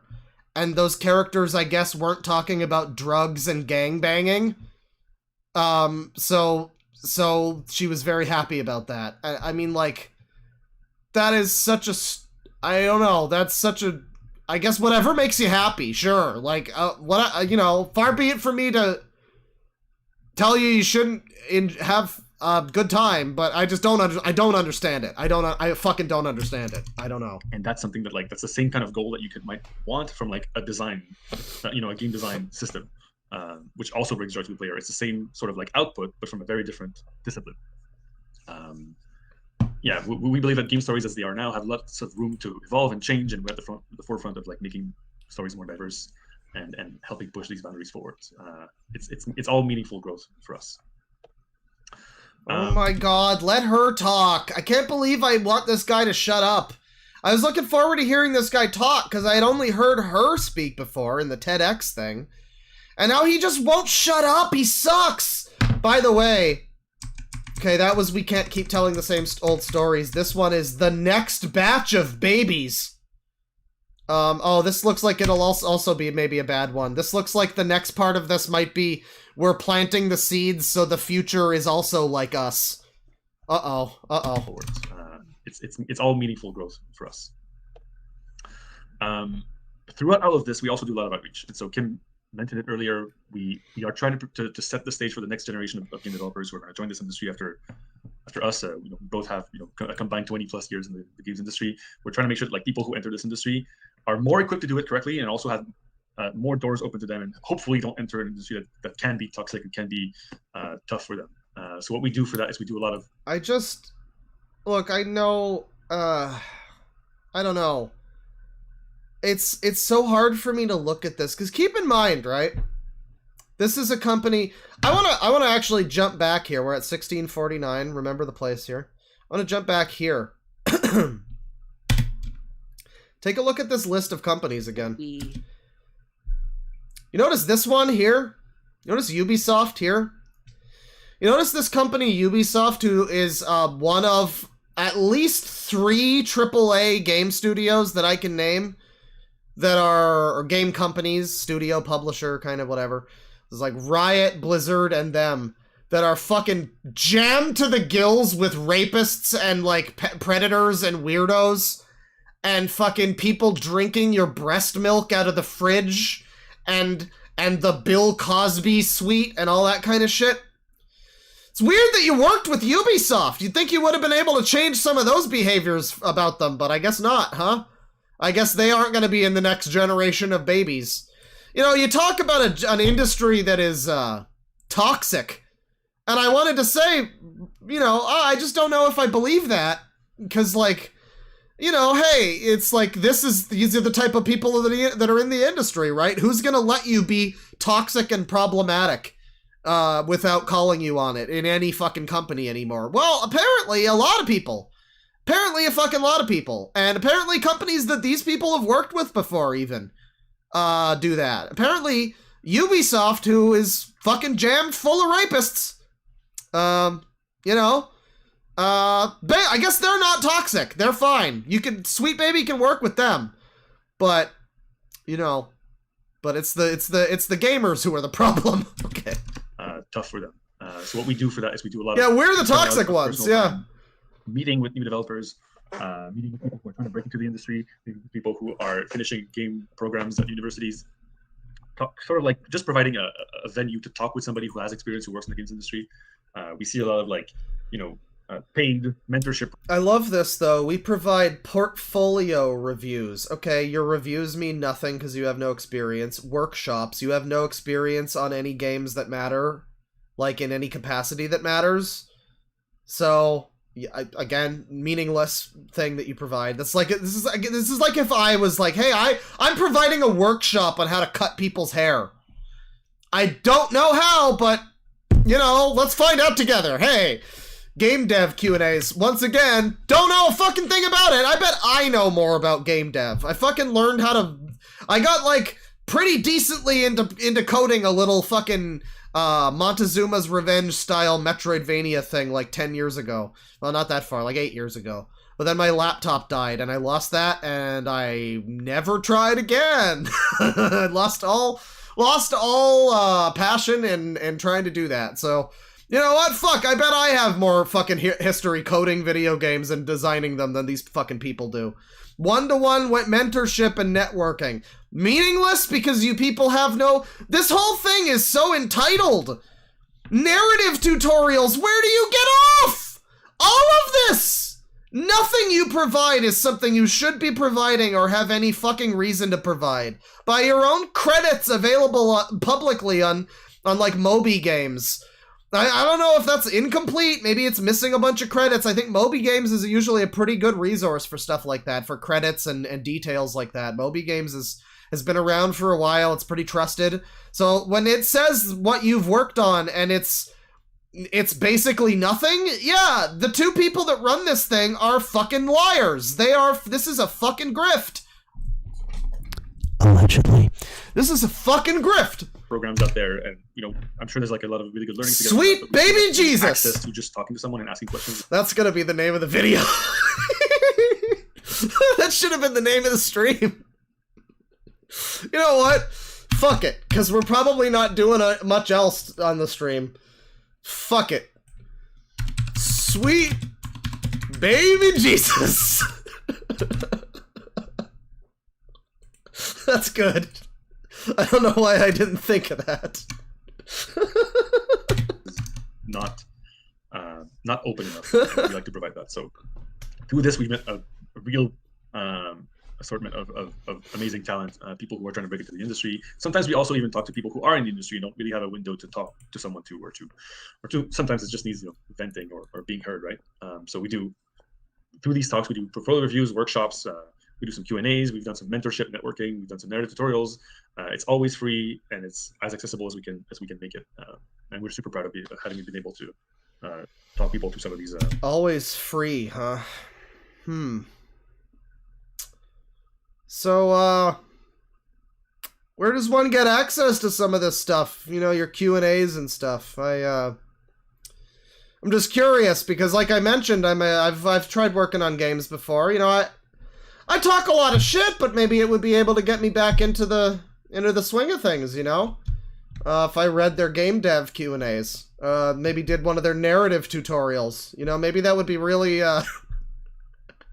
maybe that would be really enlightening, chat. I don't know. I wonder if such things are available somewhere. I assume you'd need to, like, they say it's free. You probably need to be, like, in contact with them, something like that. I'm sure it's not just on their website. But, oh man, that would be great. I mean, it is free, right? Man, I'd love to see your game dev Q&As, please. Please, put them out there. And finally, we've also done development. So we're primarily a contracting company, but we've spent a lot of time over the past 5 years building our own games. We were fortunate enough to be able to work with Panic on 4 Playdate games.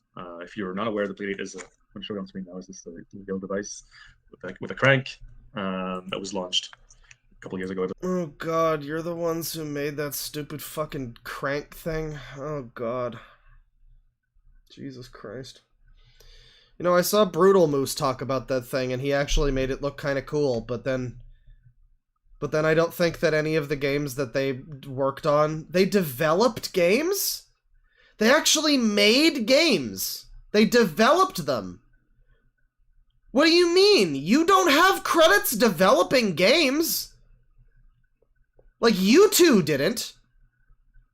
Maybe these people hired some fucking people on their team who have some like experience. I mean, again, I know there's one woman who worked on that dating sim that's racist toward white people. So, like, you know, and has mostly positive reviews on Steam, by the way. So yeah, you know, I guess there's probably some people there who have programmed some shit. You're really burying the lead on that. So you guys are also a game developer? Yeah, I did not know that, but I guess when all you've made games for is that stupid fucking jabroni crank hipster device, yeah, I guess there's a reason no one's fucking heard of them. So we Validate, made our first game for yes. the Playdate, and it went pretty well. We were able to talk to Panic and convince them to build a program where we would be able to build 2 more games. Yeah, look at this Tumblr shit, though. Someone points out this looks pretty Tumblr coded. I mean, you got this Steven Universe lady. You got this... Does it say Soy Boy? Or Goy Boy? You got this character. She's got the little band-aid on her knee. You know, she's got the horribly drawn noodle arms and legs that are just kind of like, you know, detailless. Oh boy, it's...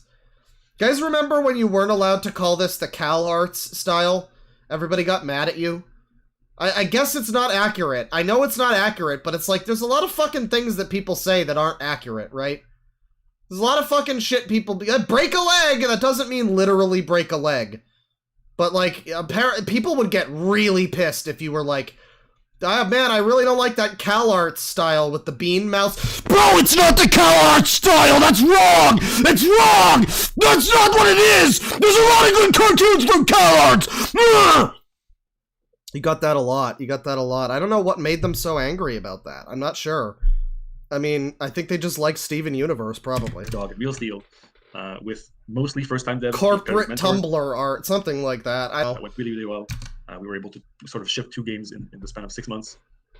It was a lot of people's first video game ever shipped, and it was a good way for us to kind of put our money where our talk is, right? To say we want to set up the next generation of game devs and giving them an opportunity to actually ship a video game with Panic, with us, and put that on their CVs and be able to leverage that into an opportunity at some point. And we just did that again with Quantum Phantom Basketball, which is a game we've launched a month ago now. So fucking focus on your... focus on developing games then. You are making stuff, apparently. So just do that. why do you need to, like, impose your fucking shit, like, you know, they really buried the lead on that 20 minutes in, and now it's like, yeah, also there's games that we've made, and I don't know if these are any good, but, like, at least it's something. It's fucking something. It's not anything these two specifically worked on, apparently. I mean, not that they're credited for, anyway. But, you know, I mean, I guess it's something. I don't think I would, like, I'm sorry though, but like, even though they've made a video game, I'm moving the goalposts a little now, because I'm like, alright, so you've made a game or two, you've made a couple games, sure, but like, you're still consulting with companies that are making fucking quadruple A shit, and these are the games you made? No, I mean, these could be very good, but I don't know. I just don't know. I mean, like, even fucking the guys who made Sonic Mania, you know, they didn't start with Sonic fucking Forces. Maybe they should have. Actually, they should have. But that's, you know, hindsight, you know. They started on a smaller project. They weren't starting with, like, Suicide Squad game or Alan Wake 2, AAA giant $100 Canadian game. Yeah, so I mean, like, I am moving the goalposts from, like, they've never designed anything, why would you listen to them, to now they've only designed this stuff, why would you listen to them? But I still think it's valid. It's like, I don't know, I don't know how relevant recommendation dog is gonna be when you're, like, talking about the narrative design. What do any of these games have to do with narrative, by the way? Like, I don't know. I mean, maybe there's, like, story elements, but none of them exactly look like a fucking, you know... I don't know. I guess the top one might be, like, a VN or something. I don't know what it is. But the bottom two just look like they might be, like, arcade flash kind of things, you know? Like, minigame kind of shit. Which is fine, but it's not representative of your narrative bullshit, and it's not representative of AAA game design either, so it's kind of irrelevant, frankly. The developer was a first-time creative director who came from the arts, the museum side of things, and we were paired with him to help him bring his vision to life with our production processes. Yeah, that's what we do on the development side. I think my screen went blank. I'm not sure if good job. You can still see. It did go blank. Okay, is it back? No, should I? Do what you want. Perfect. Okay, we're sorry. Thank you. So anyway, I'm done talking. It's him start. So. Oh, thank God. I'll take it from here. Oh God, figure out your slides, people. Yeah. So with that kind of explained and a sense of our services and what we're doing and how we're doing it kind of given, I just want to take us through.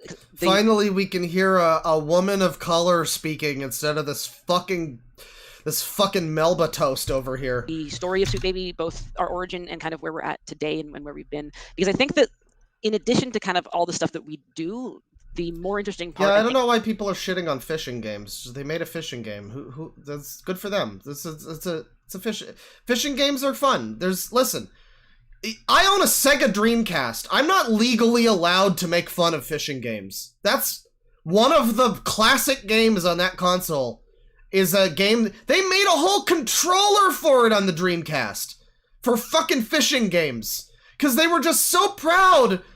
Fuck, they were so proud of their water fucking fishing physics bullshit that they made a whole character in Sonic be about fishing. And they still have fishing in fucking Sonic.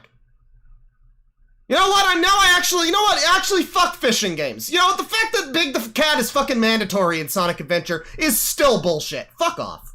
Is why we do it, and the part that I think I want other people to understand and to, you know, to work towards is the reasoning, because the shape of our company and the intent of our company is very, very specific in terms of narrative and that. But to me, like, the framework and the thinking behind it is applicable to a lot of different things, and I think fits into a lot of different ways of thinking. But to begin, I'll start a very long time ago, eons ago, well, maybe a lifetime, in 2018, a time we all barely remember. So to kind of give you, the origin story, I'll give it from my own perspective, is that oh boy, this is a good list of buzzwords here. This is a great list of buzzwords. So, a long time ago, 2018, redacted Abusive Game Studio A. So one of her credits isn't even a game studio, it's Transmedia Studio. Maybe that includes gaming, but like if it's predominantly gaming, I think you'd say it's gaming. If its main focus is like if it's Ubisoft, who cares if they make a fucking like Blood Dragon show or some shit? I don't know. But she did say like her credit is Ubisoft. So is Ubisoft the redacted company? Is that the bad company? Because we know it's Ubisoft. Why would you redact it? I started out in the industry in 2013, and being a black woman in the industry, being a marginalized person in these spaces has not always been easy. In fact, it's been downright abusive at times, and I'm sure that no one in this room is surprised to hear that, but there is so much abuse, so much toxicity, so much awfulness in the industry, and that was how I kind of came through it for the first several years of my career. But at the same time, what I want to say is that like I learned a tremendous amount. I first started it for 5 years in AAA. I worked on Assassin's Creed, on Far Cry, on a couple games at Ubisoft. So is that your abusive? I'm very okay. I have to show this again, right? Because if we look here, fuck. Where was it? God damn it. I had her open here. Hang on. Ah, motherfucker. Kim's Bel Air, I think. If you look here, full credits here by date. Let's go by date. Yeah, I mean her oldest credits are with fucking Ubisoft. 2014, 2015. Unless she mentioned 2013. Unless she scrubbed any of her, like, name from that. I mean, I doubt it. She must not have been credited on any specific projects, I guess, before then, but, like, I don't know. I mean, this is just, if we're taking this as truth, which is, I kind of have to, because the other sources are, like, her LinkedIn and shit, and that's all, like, you have to sign up and fucking, I'm not doing that. So at the moment, I'm looking at this. And in terms of game credits, this seems to be pretty accurate. If she's got other credits that are not gaming, then, you know, good for her. But we're talking about games. And, yeah, I mean, her earliest credits are all Assassin's Creed and shit. And then after, they're all Ubisoft. And then after she starts Sweet Baby, that's when all the other credits start happening. And there's so many games that Sweet Baby is involved in, too, that she's not being credited on specifically here. So, I mean, there's probably a lot of stuff that's not being listed here, I guess, but I don't know. Something's not adding up, necessarily. The only thing you're actually credited for in any game studio is Ubisoft. And then just a bunch of shit that I would assume is, like, based on your work with Sweet Baby, based on the time of it. But there's no credit of her with a company from 2013. Again, she might not have been specifically credited on a game that released, but you know, she's I have to assume it. She's just talking about Ubisoft. I don't know, or she's just maybe just making it up. I don't know. And that was tough. I've talked about that very publicly. I've talked about that in a number of forums. And the thing that always gets me is that while it was hard and dealing with all of that stuff is always difficult, it was also hugely informative, and it was beautiful still to work with teams of creative to make something that matters to us and to get something out in the world and experience it. The joy of making games and telling stories is something that for me has not been in any way separable from the experience of how we make them. And yeah, you know, what about the joy of making them for the people that actually fucking make them? Now, I don't mean the games that you've made. I mean the games that you've consulted on that you haven't made. What about the joy of creating the story for those people and putting the game together for those people? Not even the story, fucking combat system, whatever. And I guess their joy is lesser than yours if you decide that you want to change things, right? They say that it's an additive approach. They don't want to remove things, but that doesn't necessarily mean that it's that they don't want to change things. They might not explicitly remove things, but they might rework them in a way that's almost unrecognizable from their original, you know, the original intent. So, I don't know. It's great that you guys are still able to be creative, but what about the people whose games you might be ruining? And after years and all of this, and I finally left to go to a transmedia company. It was also working in games, and there we had a very, very unusual role. David actually joined me after a few months at this company, and we ended up working together on this transmedia project that required us to essentially, over 5 years, write a story that would be told across 15 to 20 different pieces of media. And we had to do all of that in... Oh my god, guys. Is she also the reason why Marvel sucks now? Is that also her? Oh, fuck, I mean, like, that's the best case scenario if it's a movie thing, right? If it's movies. If she's talking about, like, movies... I mean, if she says transmedia, I guess that means it could be, like, comics and movies. I don't know. What would that refer to? I heard the term transmedia referred to, I know, transmedia, I heard that term referring to, like, The Matrix and the way that it was doing, like, The Matrix and its sequels and the Animatrix and the games that were all also part of the story. So that's transmedia. I guess it would be something where it's, I don't know, like the Cowboy Bebop Netflix show and then the comics they made for it or something. I can't think of something from that era. I mean, 2018 is what she's talking about. And this is hard to tell what she exactly fucking means because, like, a long time ago, 2018, is that when you started this? But you worked at this place in 2013. When were these credits from? I want to know more about this. I want to know what... Like, maybe it was the fucking DCEU. It could have been... They could have been the reason why they jumped to the Batman movie. The Batman and Superman movie without already making a Batman movie. You know? She could have been the reason why they hired fucking Ezra Miller. You don't even know.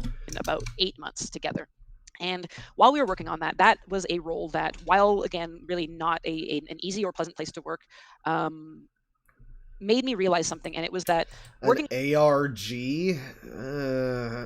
That's not like a studio, though. That's...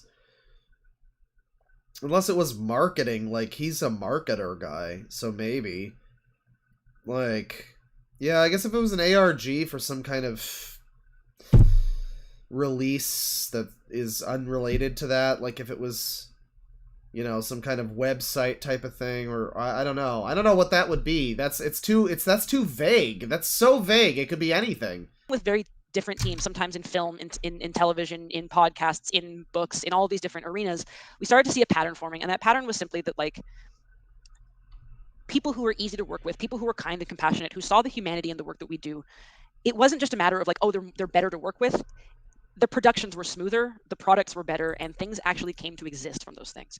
And I think there's this myth in the game. In fact, I know there's this myth in the games industry, and I hope that it's dying now, where people will go like, this is a pressure cooker, but it makes the best stuff. And you know, if you really put a lot of pressure, it turns coal into diamonds. And I think that while we work together with so many different teams, seeing so many different projects, and crunch is bad, agree, trying to like get them together, it was very clear that wasn't the case, because we saw that like the pressure cooker was just creating burnout. It was just creating misery. And as much as we want to pretend in a lot of corporate spheres that production plans and financial realities are the framework of real game design, production plans are made of and by people. And so when people are not happy, when people are being abused, when people are being disempowered, it's not something... What the fuck does this have to do with any of your company, though? I don't see what this is... Like, I agree with what you're saying, but it's not really relevant. That we can now just drag everybody through, and you start to see things fall apart very, very quickly. And if that was true, then it meant that we didn't have to work this way, and we could kind of think differently. But the real thought I think that we first had was simply just like, we don't want to work like that anymore. And what that means for us, at least, was we love what we do. We love telling stories. We love telling... I mean, cynically, I almost wonder if she... Because this was like September. Crunch was a pretty big fucking thing during like 2023. The last couple years, it's been a topic of discussion, especially because it's been getting worse. Cynically, I almost am like, is she just using this for sympathy or something? Probably not, but I mean, I don't see how it relates. Like, yeah, it's bad, I agree, but it doesn't result in, like, it might result in worse games, but it's, I mean, not necessary. That's hard to quantify. I don't know. It doesn't necessarily result in worse games. But also, it's like, what does that have to fucking do with your narrative design company? I don't understand. Interactive stories. We love working in games, but we don't want it to be a space where we have to accept a certain amount of abuse, toxicity, problems, or prejudice just to be able to do that, right? There's this thing that for me exists in the games industry where it's seen as such a dream job that people go, well, you're so lucky to be in it that you should take any treatment that we offer you, because somebody else is going to come and take your place. And for me, that's just not sustainable personally, and I don't think it's sustainable professionally, and I don't think it's sustainable for us as an industry. And I think we're seeing the what does that have to? I don't understand. I mean, like, I'm not in the games industry. I guess maybe I don't have the context, to be fair, but like I don't think I'm understanding what she's getting at and how that how that relates to her overall thing. I'm trying to be fair where I can. Like, I do agree with her about like most of what she's saying, but it's just not really relevant though. Results of that now, but what it made us do was decide to create a new company, and the company's name, Sweet Baby Inc., is actually derived. What does? How did that lead you to this? We're gonna find out how she got the Sweet Baby name, though. Hang on. A new company, and the company's name, Sweet Baby Inc., is actually derived from the fact that we worked with a lot of different teams in previous times, and every time we worked with someone who we really vibed with, or we really felt like, okay, this is really, really going well, we would go like, wow, they were such sweet babies. No, that doesn't make it better. Because the thing is, when you explain how your weird name is not weird, and then the explanation is just, it makes me wonder why that name came about, and like no, that's worse. It's not good. It's still not a good name. It's still a very strange and kind of concerning name. I don't like it. Why would you ever say that?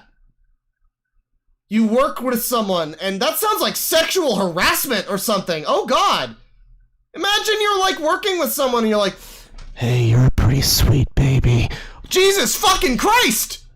And when we started Sweet Baby, we said we Nonsense! want to work with sweet babies. And obviously, that's something that is always going to be a challenge, always going to be a changing. And we only ever want to work with sweet babies. Thing, but to me, it's an ethos that really is important, which is we want to work with people who care about people and care about what they're doing, and remember that the art is more important than the product, but the product can never be more important than the people. And I think that that's a core of our beliefs. And in about art is more important than the product. Well, that's interesting, because your buddy down here, David the Cuck, seemed like he was basically admitting that the whole diversity and inclusion thing is just kind of a marketing strategy. More or less admitted that, so I guess the product's still pretty important, huh? The art's more important than the product. Shows Gotham Knights, a Dota spin-off, and Suicide Squad game. To be fair, I don't know if this Dota spin-off is bad. I think there's some good Dota spin-off stuff, but Gotham Knights and Suicide Squad game. Yeah, the art is more important than the product, everybody. 2019, right. I put this presentation together with help from David, and it was called Representation as Innovation. It's bad? And what that meant was essentially like, I was very tired, I'm still tired of the way that we treat sensitivity and inclusion as kind of like aside from development. We go like, okay, well, hey, can you read this story and tell me if it's offensive to X, Y, or Z group? And for me, when I read a story, I'm not going like, well, this story is just magically offensive. It's something in the story is making this offensive. Something in the story is not ringing true. And often what it is for me is that, like, speaking as a marginalized person, it's not that I'm looking at a portrayal of myself and going, oh, that's offensive, I can't see it. It's creating instead a portrayal of myself. What do you mean a portrayal of yourself? Is every very light-skinned black woman with a white guy fetish you? Are they all you? This is like egotism in the extreme. I think she just like Freudian slipped a little bit. A little bit. Maybe that was on purpose. I don't know.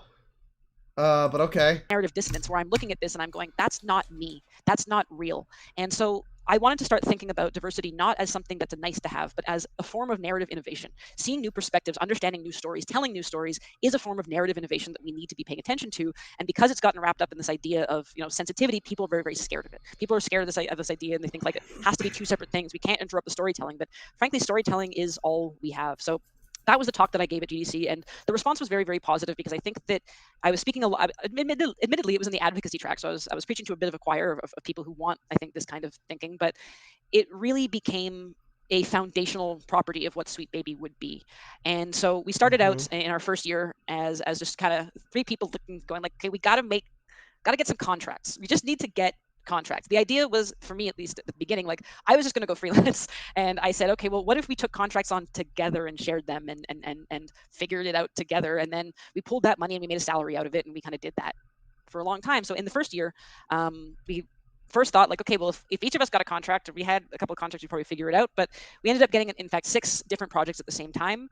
And these were across, like, in addition to games, kind of like we were also in interactive video, in podcasts, in marketing materials, and comic books. It's kind of anything. Interactive video? Podcasts? Like a story podcast? What, did, like, Critical Role fucking hire you or some shit? I bet they did. Marketing. Yeah, this whole fucking thing is marketing.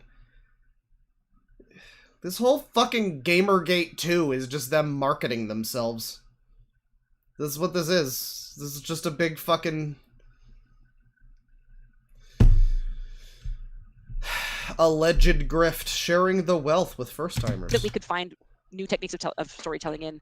And then by the end of this first year, we started also realizing, like, okay, this is working out, kinda, and we've got a little bit of extra work. And I had been called back at one point to work on this since canceled Afrofuturist project. And when I went to kind of talk about working with the team, what I heard was like, okay, we've got an Afrofuturist project, we've got an all-white writing team. Kim, can you help? And my answer was like, well, what happened to sourcing Black writers for something like this? And the answer that was given to me was just like, well, we met some great Black writers, but they didn't have the experience. They had all the talent, but not the experience in games.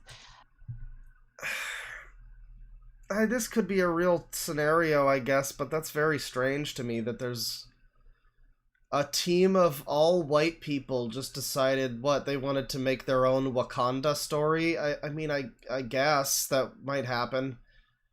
I mean, like, you know, there's a lot of people, like Western people, that have tried writing some, like, you know, Japanese sort of anime inspired stuff. That's kind of a similar thing. You know, not necessarily understanding the culture like a native. I mean, even like Avatar could kind of, you know, fit that in some way, I'm sure. I guess that could happen, but that's a very specific scenario. Like a game that's so focused on Afrofuturism, that's focused on sort of like that sounds like Wakanda. It might not be like an African nation, but it might be just like, you know, something like that.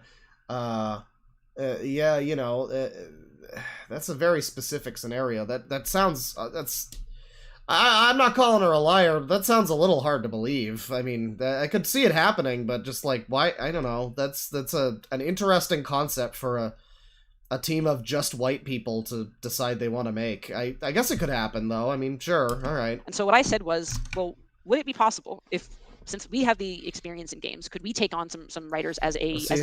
now I can say it because Slug Boys said it. This light skin, go animate looking progressive warrior speaking right out of her ass. Thank you.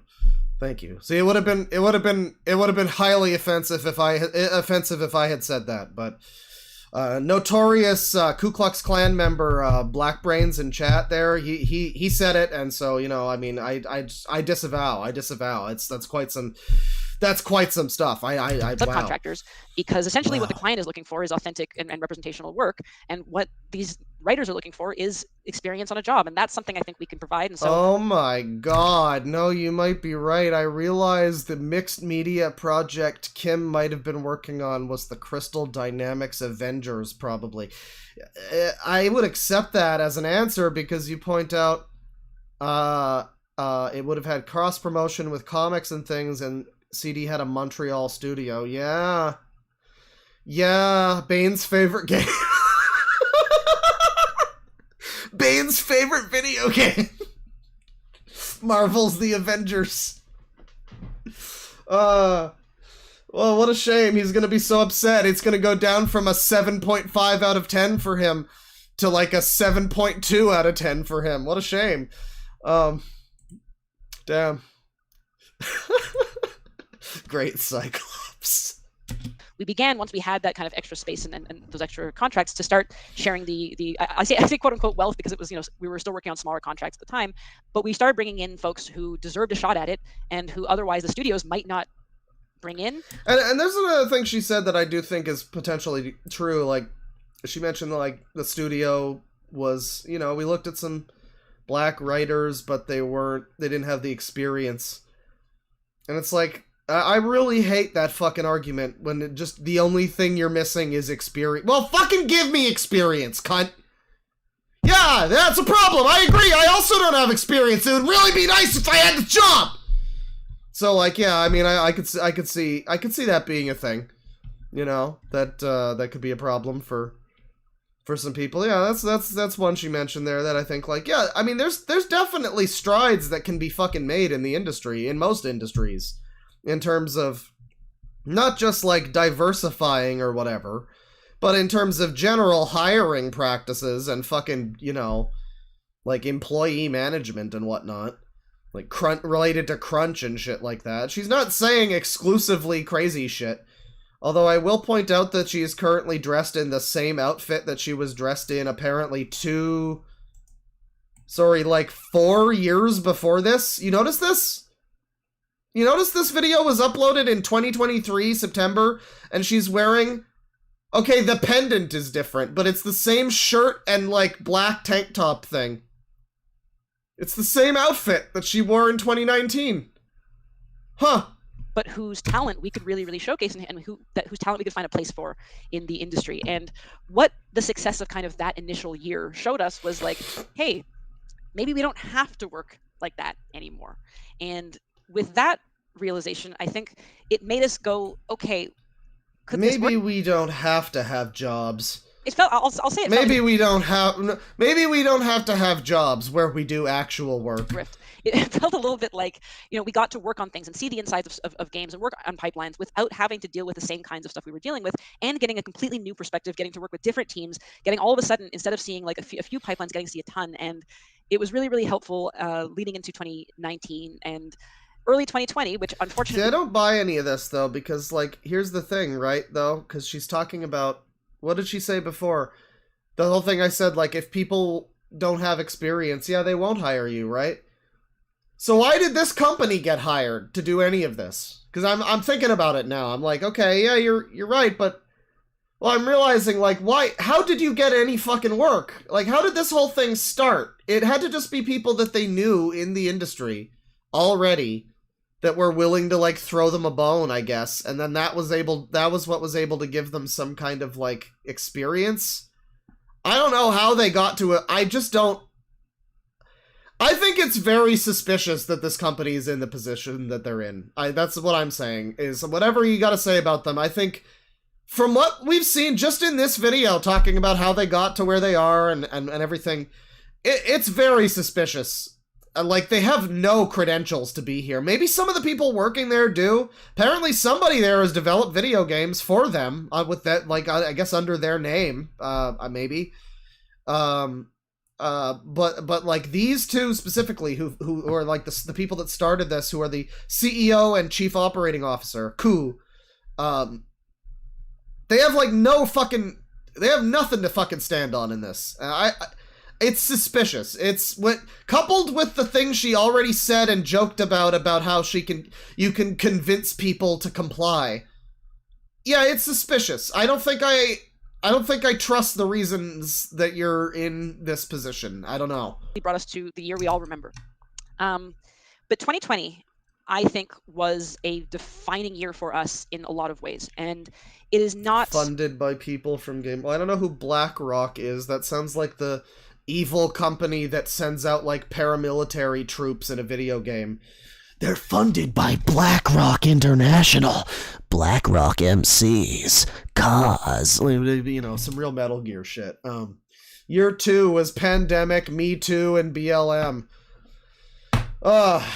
The big three. Yeah, the fucking three horsemen right there. Meeting new people, making new friends. First play date game. Okay, so that game up there was Lost Your Marbles. So hypothetically, I would assume it's another marble game. So in other words, the 3 games that they actually made seem to just seem to just be like kind of arcadey, like, you know, nothing wrong with that. It's cool actually that they're not all narrative focused fucking, you know, dating sims or whatever. You know, it's cool that there's some actual gameplay.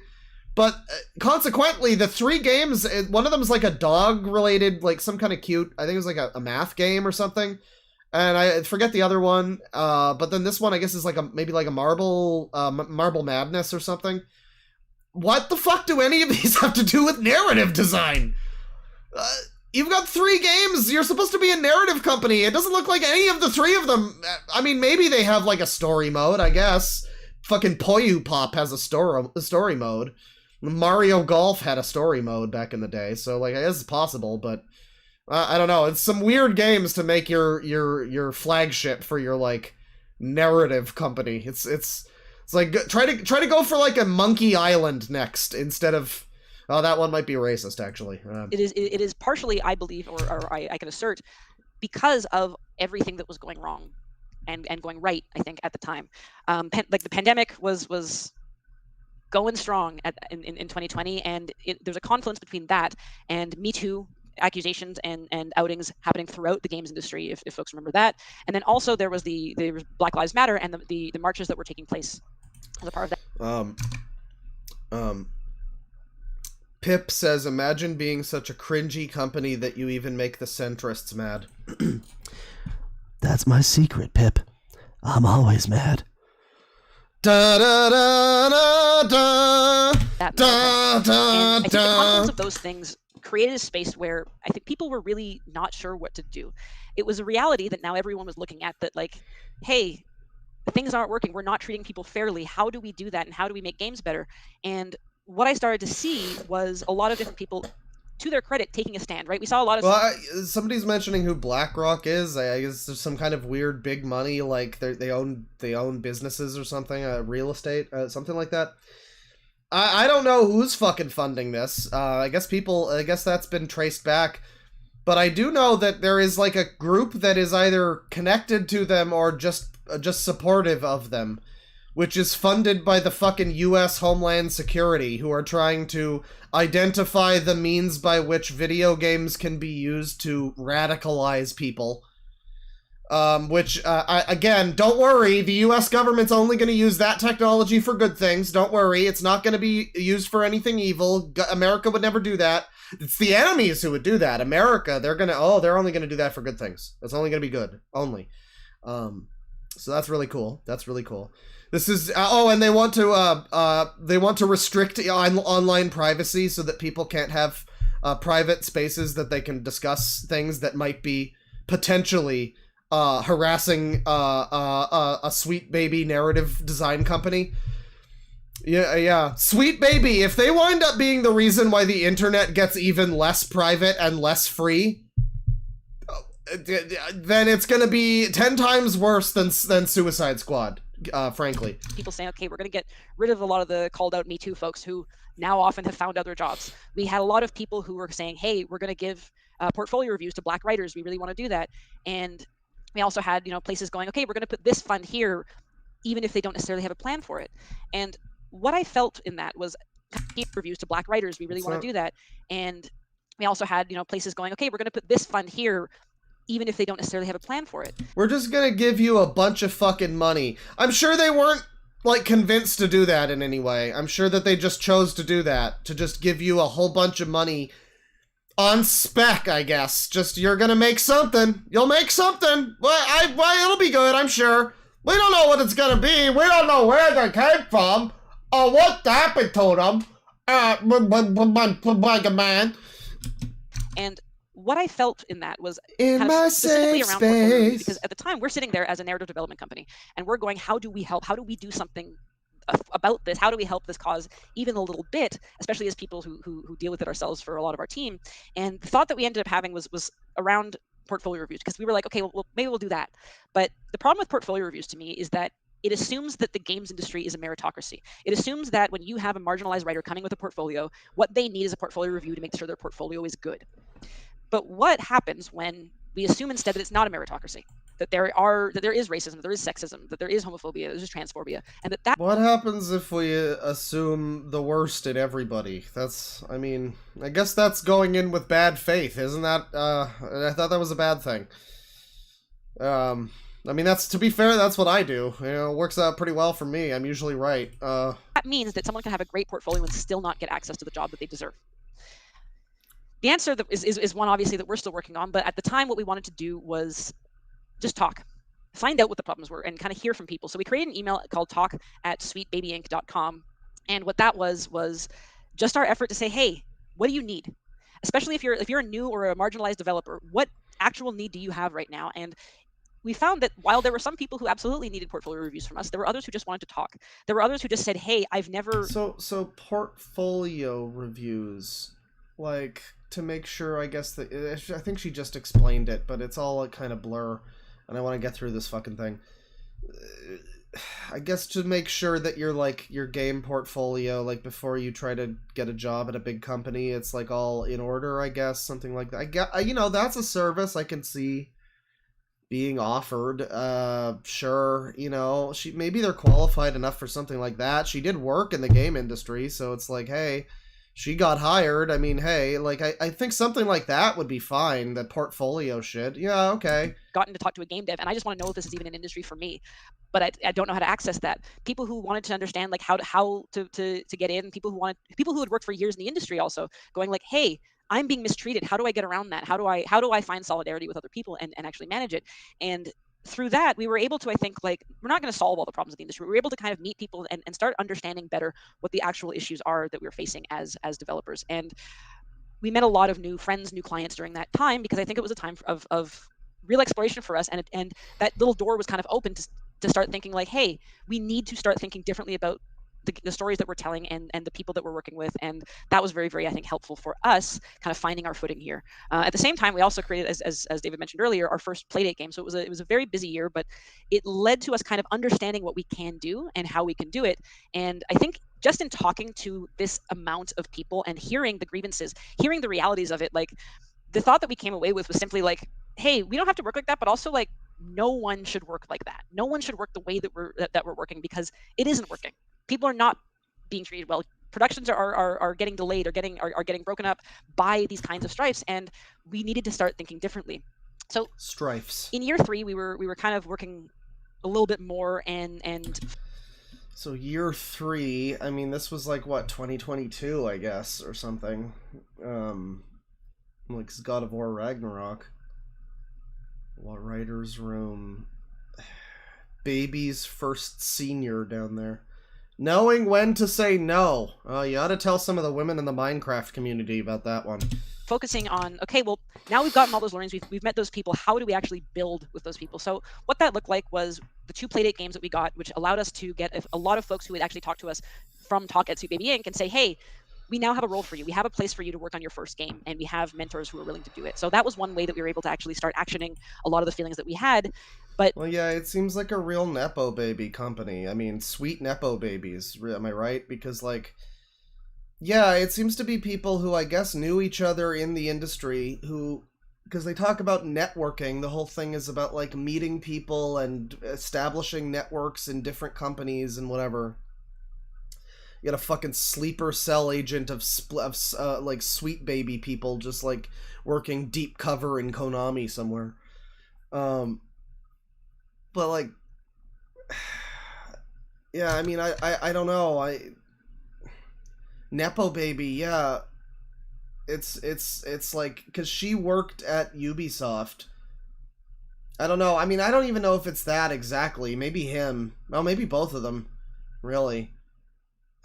This guy's like a marketing guy, though. That's the thing. I hate this guy more than her in some ways, because, like, she... I don't know. At least she did write for a little bit for Assassin's Creed Syndicate. It's at least something before this company. This guy's exclusive credits before this fucking company were, like, poorly marketing 2 really good games that are now in dead franchises. So... you know, fuck this guy, basically. Basically, fuck this guy completely. And The fact that he basically admitted that the diversity shit is just a marketing strategy just makes me think that this whole thing is just, he's the grifter. She's just kind of the face of it, allegedly. He's the marketing-wise grifter who knows how to fucking game the system. And, you know, she's obviously she's obviously the one that has to be the visuals of the situation, you know, for obvious reasons. As we did allegedly. A team, because some of the folks we had been working with collaboratively, just kind of on contract, were really fantastic, and we said, okay, let's do this, because I think the greater value that we can bring and that we can have as a group is that beyond just the diversity of it, it's so rare in this industry to be able to keep a room together, to be able to say, okay, we're 5 writers working on a project together, and we probably will never work on another one again unless we all stay at this one company. And to me, that is heartbreaking, because it means that, like, the pull of life, of capitalism, of whatever it is going to constantly separate creative partners and creative teams and people who work really beautifully. I fucking detest this bitch talking about capitalism and yada yada. You know, capitalism sucks, I agree, but, like, talking about that in relation to this scenario where your company is, oh yeah, capitalism's really gonna rip apart the artistic integrity. Your company's fucking definition is to parasitically destroy whatever fucking thing they touch. That's what your company is supposed to do. Not destroy, sorry. Parasitically infect every segment of the game's design and change it to your specifications. Don't talk to me about capitalism ruining art when that's your fucking prerogative. Fuck off. Together. And for me, the role of Sweet Baby in building a community and finding new people is we have the chance to be a writer's room that actually grows together, that actually has... Yeah, she's also pitching her company while she's talking about how capitalism sucks. Right, yeah. That's cool. That's cool. She's pitching God of War Ragnarok while she talks about how capitalism sucks, I guess. Okay. And is able to kind of repeat things, to learn from their mistakes, to learn from their victories, to kind of figure things out. And within that space, in our third year as we grew that, we also took on production help, because we started to quickly realize that while a team of writers is fantastic to have, we also need help from producers. We need to be able to kind of fit into other people's narrative pipelines, because fortunately in this year we also kind of, I think, became more successful and more long-term with some of our contracts, and we're starting to really fit into teams where we were less feeling like just consultants and more feeling like we were kind of an embedded part of a lot of different game productions. Oh, great. You know, less like you're consultants and more like you're completely unwarranted and unqualified game developers who've just fucking been brought in here as a joke. Cool. Remember back in the day when people got up in arms because, like, Anita Sarkeesian was fucking, I think she was, like, she was consulting in some way on Mirror's Edge Catalyst, the second Mirror's Edge game. And that game wound up being not very good, but I also don't think that it was necessarily because of any influence she had. I don't really remember any complaints about the story. Most people were upset about, like, the game design. But as we know from this, I mean, hell, Anita might have just gone in there and just been like, yeah, I don't really like the running and parkour and stuff. Why don't you make it not like that? That's lame. That's stupid. I mean, who knows, right? This just reminds me of that. Like, you just get these wackos in here that have no real fucking... They've just insisted upon their own, like, you know, their own qualifications. And they're just gonna, I guess, change a bunch of fucking games, I guess. And I mean, again, I want to make it clear, I'm not trying to be so hard on this company that I'm, like, completely blind. Like, God of War Ragnarok is a very popular game. Some people, it's very AAA. It's not my thing, I don't think. I've heard it's better than the last one. I mean, I'll stand up for these new ones because, like, I agree. As the based enlightened fucking centrist, fuck you all. I agree that the old fucking God of War games are fucking stupid. I mean, yeah, they're fun games, and that's fine, and that's great, and it would be nice to have the new ones be a little bit more like that, like those in terms of gameplay. But God, the fucking plot of, like, God of War 2, I started playing it, and the whole intro movie, he's just, I am angry man, grrr! It's like, oh God, I'm so fucking upset they gave him a character and, like, a fucking, you know, they gave him some story. They actually gave him, like, a son and some shit to care about and not just make him, like, a fucking joke of a character. No, I'm in support of that. So, you know, hey, if they, again, if a stop clock is right twice a day, if they've come up with like a decent God of War game and Alan Wake 2, and maybe they were, you know, they didn't develop them, but maybe they were involved in some of the elements of that. And yeah, you know, I gotta give credit where it's due. I know that game's popular. I don't think it's necessarily my thing. I've heard it's more potentially my thing than God of War 2018 or 2019 or whatever. But I don't know. It is a popular one. I've seen some cool footage from it. It looks like a good game. I've heard a lot of praise. And again, Alan Wake 2. So it's not as if they haven't put things out that are successful and quality. It's just that it seems like the majority of and I say put things out. Again, it's easy to slip into thinking that this is like the company that made them or something. No. But, you know, they worked on something that's quality. But it seems like the majority of it is of the stuff they've made, god damn it, the stuff that they've worked on. Because this is such a stupid concept of a company that's just like a consulting firm. I guess it happens for some game development companies. They're just like, we're just the people that come in and work on the trees for the open world or whatever, like some shit like that, you know? I guess that happens. You know, Microsoft does that a lot. They did that too much with fucking Halo Infinite. So they had millions of QA testers from like different fucking companies that weren't coordinated. But yeah, no, it seems like a majority of the stuff that they've actually worked on has been either like not really very consequential, like stuff I've never heard of.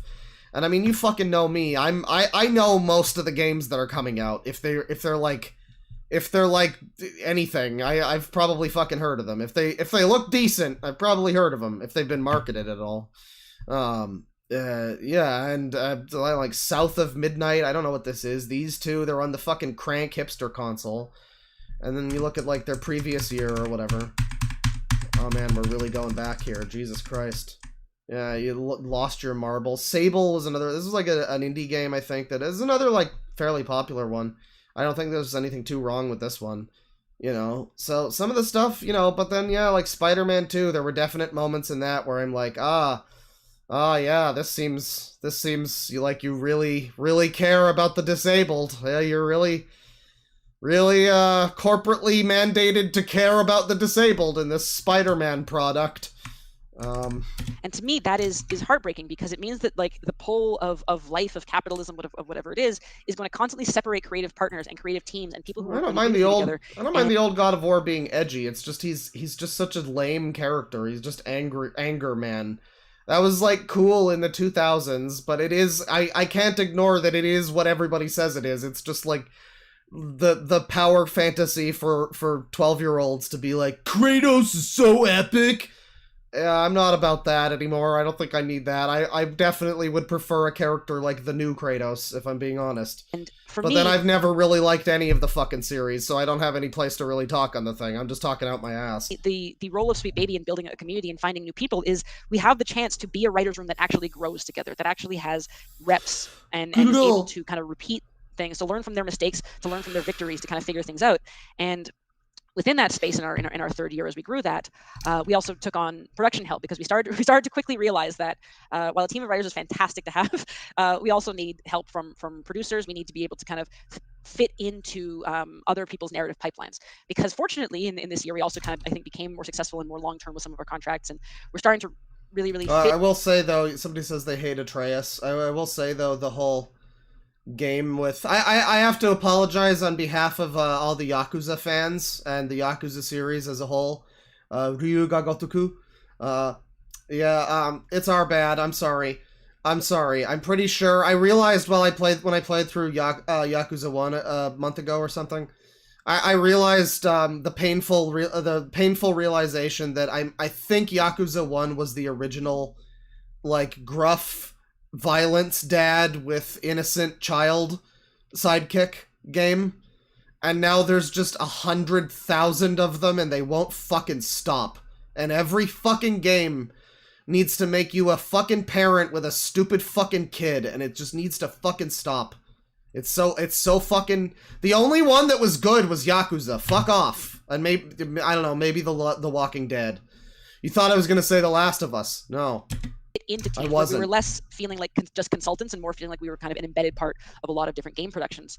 And I think that like in that year, the biggest thing for us was like, okay, we have to be thinking about our culture and maintaining our community and the power of our community within that space. And I think we largely did it. I think we largely created in this time like a room of people who, whether you were new or very experienced, got to see so many different things, got to learn so many different things, and got to bring their perspective to so many places that they otherwise just wouldn't have been. And at the end of our third year, we said, okay, this is going really, really well. We have production, we have everything. And then we started to think, okay, we're at a place where we're working on a lot of different stuff. We were starting to get a little overwhelmed at certain times where we started to realize how many things we're working on. So we did two things. One, we got our first kind of senior talent after I think 16 different people. We finally hired someone with 25 years of experience to kind of help. After after nearly 20 people, we finally got someone on our team who's actually had some fucking experience.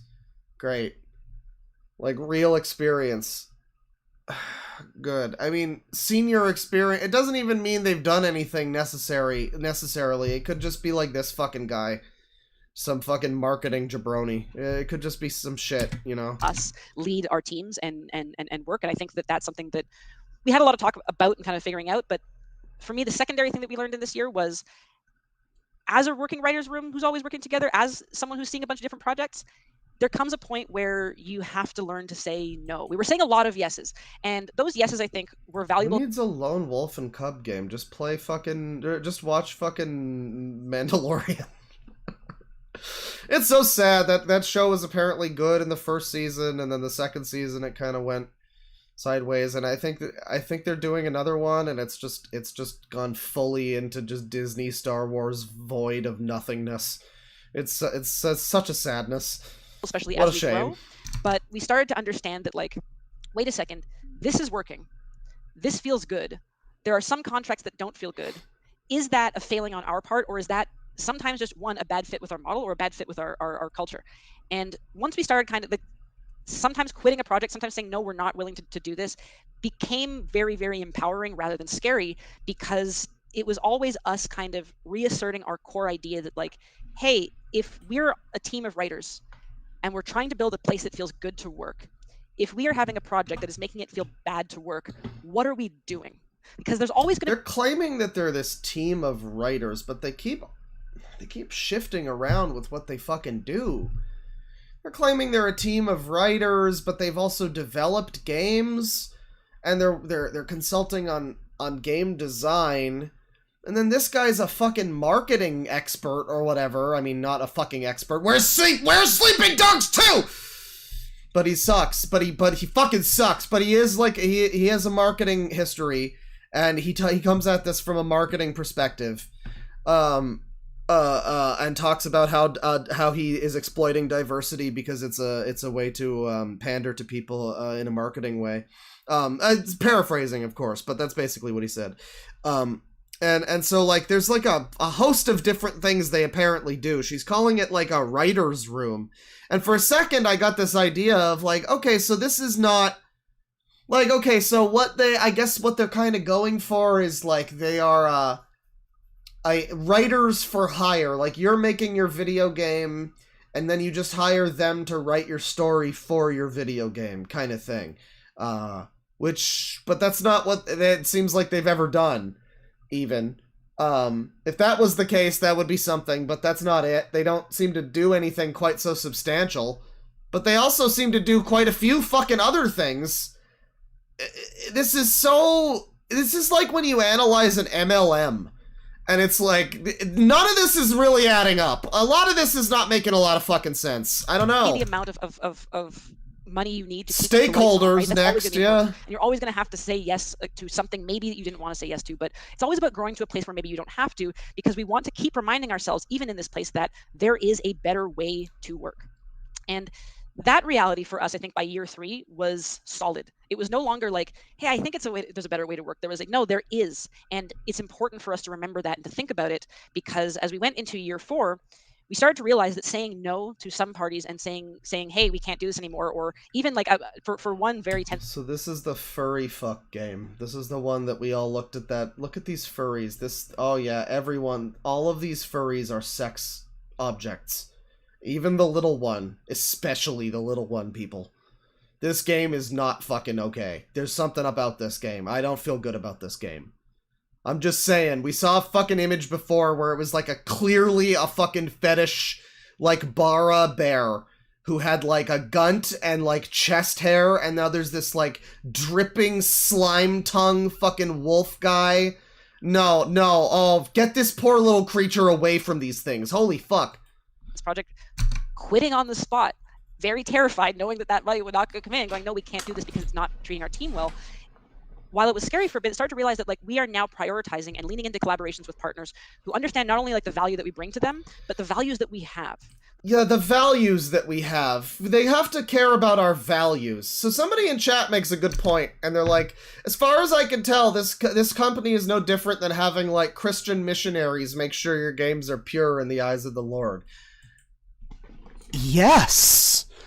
When they start talking about values, you need to realize, you need to come at things understanding that everybody has their fucking perspective, that they are the hero of their own fucking story.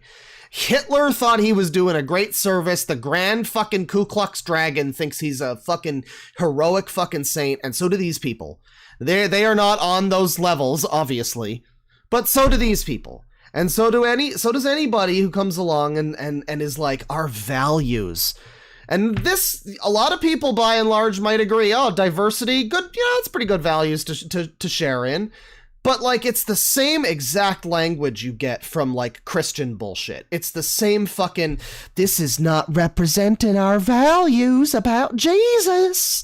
It's just, you've hired, like, a group of fucking church fucking, like, old ladies to come in and cluck their fucking, just, oh, this is a little too, oh, I don't know about this. I mean, they claim that they try not to be offended by things. They want to add, they don't want to take away. They want to be additive. I guess that's sort of, there is that, but I mean, like I said, you can change, they didn't say anything about changing. They said they didn't remove things. And they try not to be like too offended or force anything like that. I don't know. It just feels the language, once you divorce it from your fucking tribalistic, oh, but I know that their values are the right values, though. It's like, same language, same mindset. I don't give a shit. This is still weird and fucked up. I don't care. Even if it's my own values, even if it's 100% aligned with me, I'd be like, this is a strange company. I like what they're going for, but probably I think that would be my thing. I'd be like, I agree with what they're doing. If they were like 100% aligned with like everything I believe, I would be like, I agree with what they're doing and I like what they're saying, but I don't know. Just be careful. This seems a little weird. Like, just be a little skeptical. This seems a little weird. I don't know. And this certainly doesn't 100% line up with anything that I believe. So I'm looking at this just like, yeah, this just seems like some fucking nutcases that want to impose their fucking values on people. And, apparently impose their... That doesn't even... Like, again, it would be one thing if that was just politics or whatever, but it's also on, like, just changing game design elements. My politics are gamer. Okay? I don't care about your fucking two-party system. I'm a gamer. And I don't give a shit about you putting your fucking feminism and your fucking whatever, breast cancer or whatever in my games. Fuck off. But like, once you start coming along and you're like, oh, I think you need to change the battle system a little bit. It's like, where do you fucking get off? Give me your fucking credentials. Did you work on the fucking combat for Devil May Cry 5 and I didn't know? Was that just not listed on Moby Games? Maybe they did. I don't know. Maybe they got some real fucking serious credentials. Who understand that we're not just my values. Contract writers who you can mistreat in the same way that you might mistreat your own. We need to be maintained. We need to be thought about a little bit differently. And it took a number of years to kind of be able to assert ourselves in that way and to say, like, no, it is worth working with us because we want to come to some kind of agreement on what we actually care about. And so our focus in our fourth year, I think, was really just about, like, how do we understand our own values? How do we maintain them? And how do we hone our team skills and keep everybody together? How do we understand our own values? Yeah, that's a good fucking question. I have no idea, lady. Hard because I'm not sure what you value at this point in time. If we I have a pretty good idea. I have a pretty good idea, but unfortunately I don't have it already on the soundboard. I don't have either a cha-ching or a money. Although I guess I can do the classic, you know, it's a little bit of this. Yeah, you know, we just care so much about diversity and, you know, diversity and, you know, our values. It's our values that matter to us, really. It's the values. We have such strong moral values. We really care. It's about our values, really. You know. Really want to get serious about the unique offering that we have, which is like, yeah, we're a writer's room who've worked on now about 70 projects. We have so much collective knowledge. We feel, the way I always describe it is kind of like feeling like a little bit of a heist team, like in a Fast and Furious or an Ocean's movie, where you're like, okay, Bad analogy, like.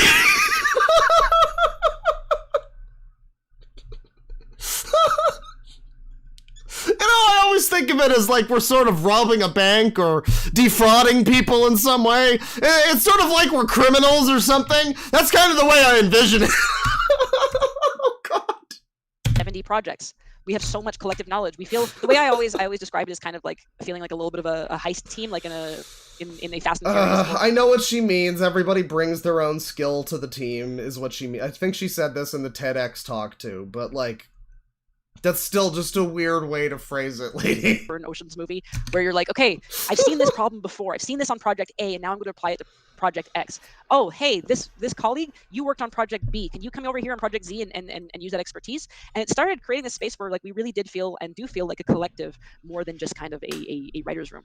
And that, I think, is what has been really, really important to us, even as we have to weather like industry contractions. This industry is wild. It's the economy is wild. You're seeing so many things happening right now. That still had to become our guiding light, because no matter how tempting our lodestar is sometimes, especially when we look at the accounting to go, okay, let's take something that could be damaging. We just can't do it because we have to maintain the integrity, and we have to be thinking always about sustainability. Yeah, I'm gonna be fucking real. I think I've been demonstrating better eloquence and writer capability in my fucking speech in this stream than these people are. The guy can barely, I mean, he's French, I guess, but like, he's so boring to listen to, and then she is also just like, than growth. And that is, I think, scary sometimes when it comes to it, because sustainability is hard and growth is tempting when you are a developer and also an entrepreneur. But here we are. And then in our last year, this year, I'll give you a sense of where we're at.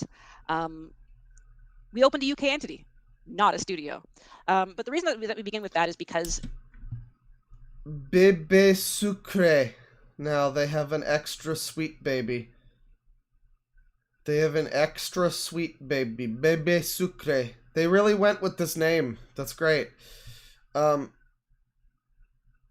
So, a UK entity, huh? An entity? She's explaining what that means. It's not a studio, it's an entity. We opened a UK entity, not a studio. But the reason that we begin with that is because the 5th year, I think, of Sweet Baby has been about kind of defining who we are and figuring out how we now take what we know we have and... Yeah, that means sugar baby, doesn't it? I mean, that's basically what Sweet Baby means anyway. Well, yes, sucre is sugar, I'm pretty sure. So that is just sugar baby. Did they just name their thing incorrectly? I think they might have just incorrectly named their company and thought that sweet was sucre. I'm pretty sure that's sugar, you're right. Great. Oh, fuck, I clicked off the video. What a shame. What a shame. Let's go back to Bébé Sucré here. Defining who we are and figuring out how we now take what we know we have and maintain it, and maintain the integrity of it, maintain the feeling of it, maintain the culture of it as the industry even changes. And one of the reasons we opened up a UK and it's baby sugar, you're right. Better serve kind of our... No, I'm thinking about Japanese where all the words are fucking backwards. Yeah, it's baby sugar. That's true. It is just as it reads. It would be baby sugar. Yeah, that's a lot worse. That's even worse than that's somehow even worse than Sweet Baby. Good job. You managed to make it even worse than Sweet Baby. You took it a step farther. You made it the sugar produced from a baby. Whatever that would be, I don't like it. Or UK side clients. I don't like it. Clients in general, but also because we want to work with more folks, and we also have 2 members of our team based in Europe, and we want to be able to give them the kinds of job security that we can't offer on contract. And so that became kind of like a hey, it's like moon sugar, but you know, it makes you a pedophile. We're doing it. We're pretty much committing to this model, and it's led us to a place where now we're like, okay, we're seeing what baby sugar doo doo doo doo doo, baby sugar doo doo doo doo doo. The chat doesn't really have anything going on. I don't think so. Live chat replay. Not really, no. It's not showing it anyway. Hang on. We got 43:30. Yeah, show me the live chat. And we want to be able to give them... Yeah, there's not anything really going on in it. There's Benjamin Hall. How do you consider neurodiversity when thinking of inclusion? Good fucking question, Benjamin. I'm glad you've... great question. And then indie business game, whatever... has some more questions. We don't talk about 2020. Discord, I love this model. Is this adaptable to indie teams? And if so, how would you structure it? Why do you love this model? Adaptable to indie teams. How do I get started as a new narrative designer trying to get into the... This is disgusting. I don't want to see more people be like, hey, I have no skills and no reason to be in the industry. Where do I sign up? What the fuck? No, don't normalize this. No, do not. Job security that we can't offer on contract, and so that became kind of like a hey, we're doing it. We're pretty much committing to this model, and it's led us to a place where now we're like, okay, we're seeing what 5 years of this has meant, and what it has meant is we're diversifying a little bit. We're able to kind of better care of our employees. We're able to maintain our team. We're able to even diversify some of our work. As David mentioned earlier, we did Quantum Phantom. God, every fucking context you can slip that word into. It's like me learning Japanese. You learn one fucking kanji, and every time you get to use it, it feels so great. Diversifying. I need to learn the kanji for diversifying. I need to know how to write that. It's going to be real important in the next coming years. Basketball, we're starting to make our own little games on the side. We've got some other stuff that we're working on that I can't talk about here, but we are. And then an interesting thing is also happening for us this year, and I think it's a mysterious... Well, yeah, all of their fucking work is diversified. They apparently just do everything and have every goal and have worked with everybody and fucking know people at every level of the industry. Yeah, everything they do is diversified. Yeah, they've really done it. These are the most diverse people as we found them. Good for them. Reasons because games take many years to make, and because we're now in our 5th year, we have so many of the things that we've been working on for years finally coming out in this year. We have, in fact, in October we have 3 games launching. Battle Shapers, Spider-Man 2, and Alan Wake 2, and those are games that we've been working on for quite a long time. We worked on ages ago, and now it's finally happening. So the weird thing is that even though we've been working for such a long time, since 2018, there are very few like bigger titles that we've actually had our names on, and it's only starting now. Now, you know, when I say that these guys are like grifters, I don't mean that they're like literal... Like, they're rubbing their fucking hands like, hee, we're stealing all their money! I don't think they're doing that. But, like, I do think that... I don't think they know that they are full of shit, necessarily. Well, maybe they do. I don't think they're acknowledging that to the...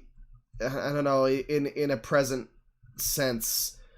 Like, they think that they're doing work. I think that they think that they've... earned their position or whatever. On some level, I'm sure they know that they're fucking hack frauds. But I think that they think this is just the way that it works. I think there's like a high level of like entitlement. There's a high level of entitlement with these people, I think. I don't know. I don't think it's like a...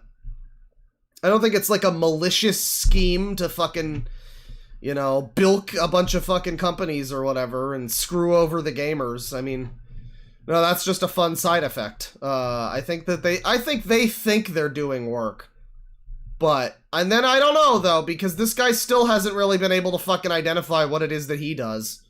And even her, I still don't fucking know. They're talking about how they worked on, like, Spider-Man 2. And I'm like, what does that look like in practice? What do you do when you're, quote, working on Spider-Man 2? What are you working on for it? Are you, I guess, just writing for it?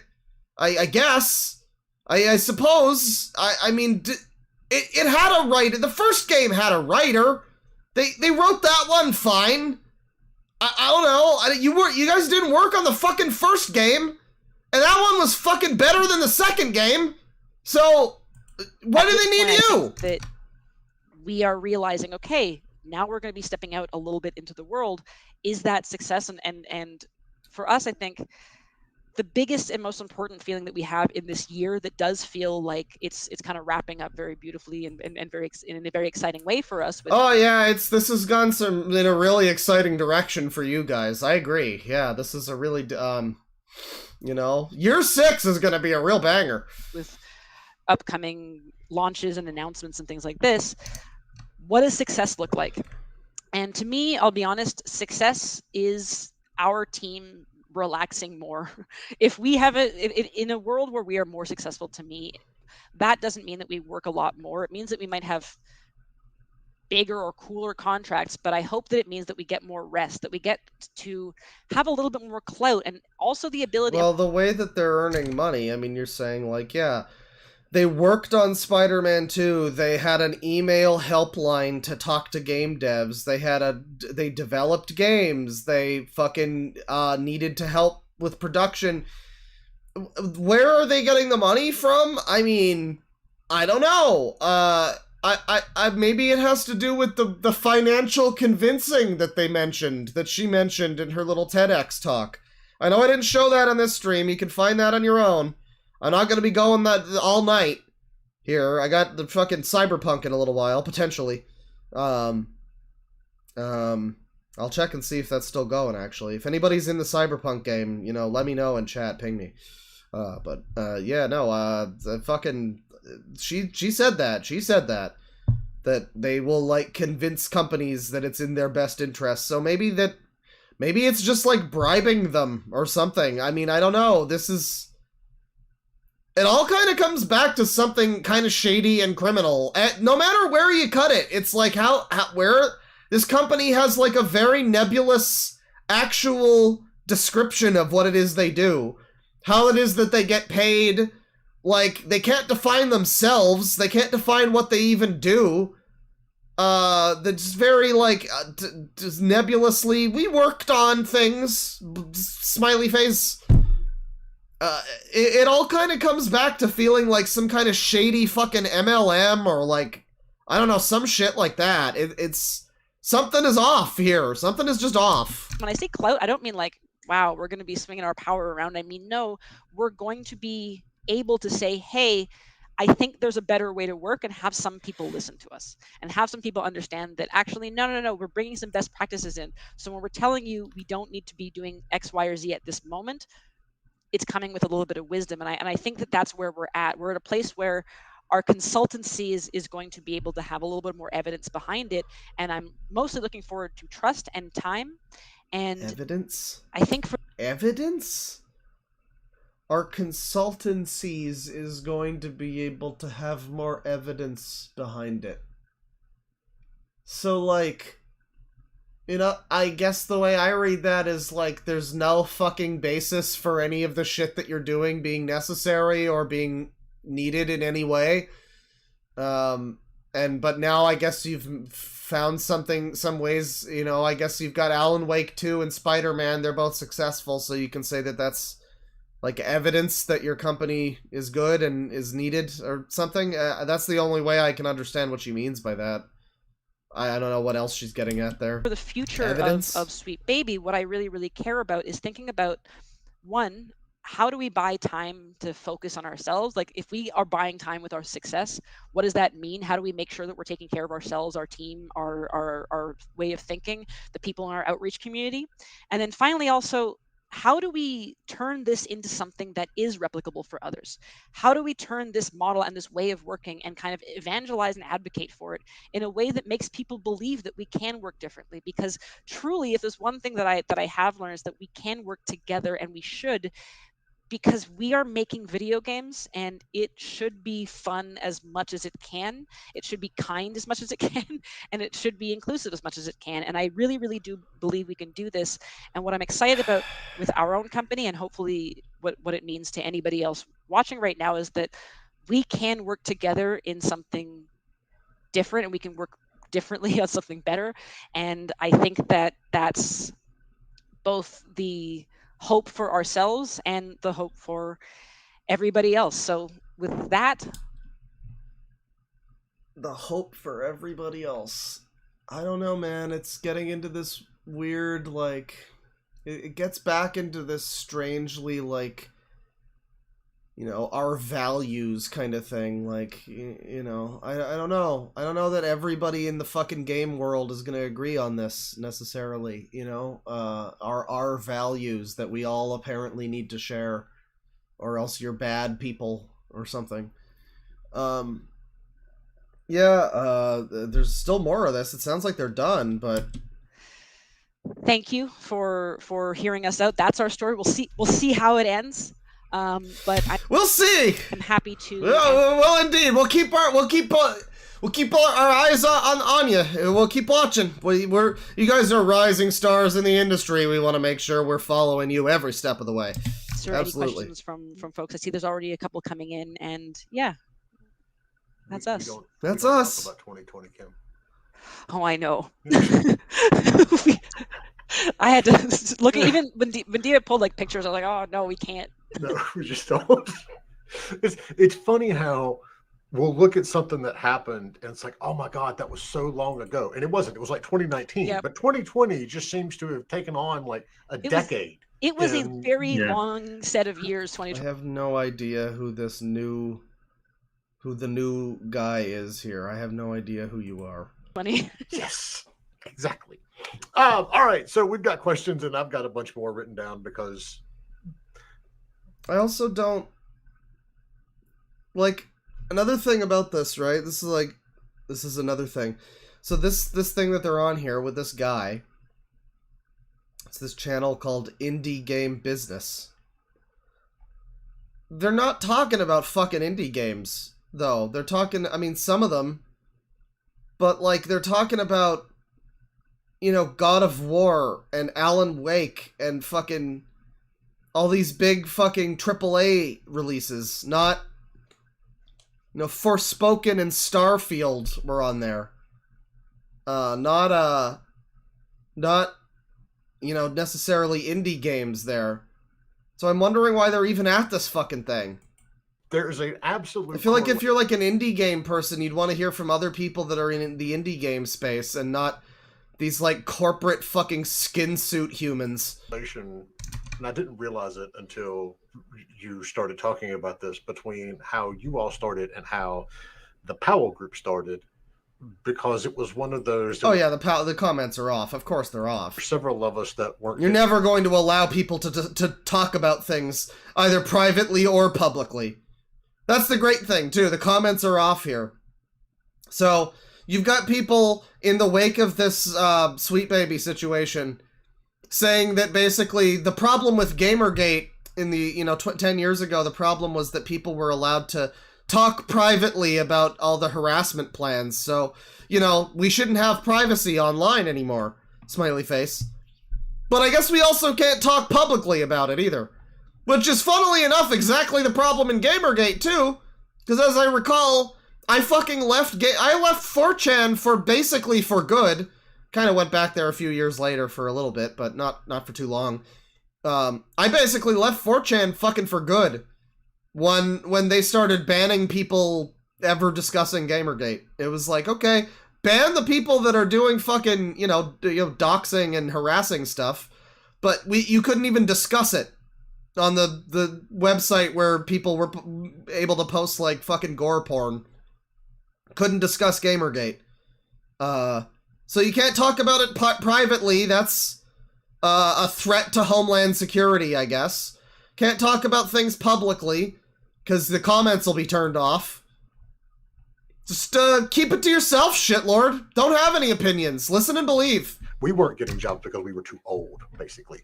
And we were just like, okay, well, why don't we just like work together and freelance this shit? And that's the advantage is, yes, we're old and we're not able to get a lot of these jobs that we're applying for, and it's a little frustrating.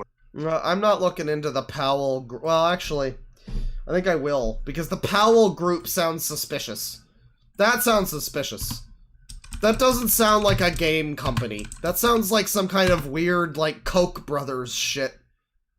Powell Group. It's another one! No, it's a fucking another one! Oh, I knew it! I knew that this was more than just fucking Sweet Baby. Powell Group. It's on LinkedIn. There's gotta be... Okay, Powell Group Consulting. Yeah, they've just got another one here. Unlock your potential with our video game consulting strategy and expertise. Let's take a look at this site. Hang on. Let's see here. Oh god, they've worked with other companies too. Oh, it never ends. It just never ends. Okay, so we got Jay, right? Let me see. Okay, so the main page is kind of lame here. Who we serve, video game developers. Let's see who they've worked with. A lot of names I haven't heard of. They got a scrolling thing here. You got Night Dive, that's one that I know. Most of these other ones are names, though, that I haven't necessarily heard of. So this might be a lesser studio. And, you know, if it's like an indie game company and you need some help, you know, putting your game together and stuff like that, I guess that's something. But I'm still left to wonder who the fuck you people are. This is apparently... Oh, this is such a fucking grift. I'm sorry. Fuck off. This is such a fucking sham. Look at this. This is like... Learn how to fix your life. I am professional, cool guy Jay Powell, and I have so many years of experience. I'm so cool, and I sit in a chair. This feels like some fucking, like, self-help guru or some shit like that. I don't know. I don't know if I fucking buy this. Our network of over 4,000 game developers. Book an expert. Book an expert. What expert? What did they... Okay, alright, hang on. So the main guy here, Jay, who I think is this fellow, yeah. Jay here, he seems to just be a fucking scum. He's just some fucking money man, like Amazon, Disney, and Microsoft. This guy is a scumbag. This is a human scumbag skin suit motherfucker. Allegedly. But then these people here, I don't know about this lady. Office manager, Playdom, Disney Interactive Media. I think they did like Kingdom Hearts and stuff. Oh, Playdom is a division of that. Okay. Okay, well, she might have had some experience. Heather here, you know, she's got Fortnite, Star Trek, and Ghost Recon. 40 games across all platforms. It led teams at Epic Games. This lady seems like she's got credentials. This is a real lady. This lady, real lady. Epic Games, Ubisoft, Electronic Arts, Activision, real lady. Dan Long over here, Long Dick Dan, aka Indie. You can't just name yourself Indie, sir. Fucking Josh from Red Letter Media. You can't just name yourself Indie. Let me see here. Partnered by Twitch in 2014. Oh, helped companies like NetEase and Tencent. Ah. Good. Yeah. No, I really don't like this. I don't know. Did NetEase and Tencent really need your help? I kind of feel like they're good. I kind of feel like they're good. And then you got some more people here who, you know, sure. I'm sure these are all great people. But this guy and the fucking Jay Powell dude, these two guys seem like they are...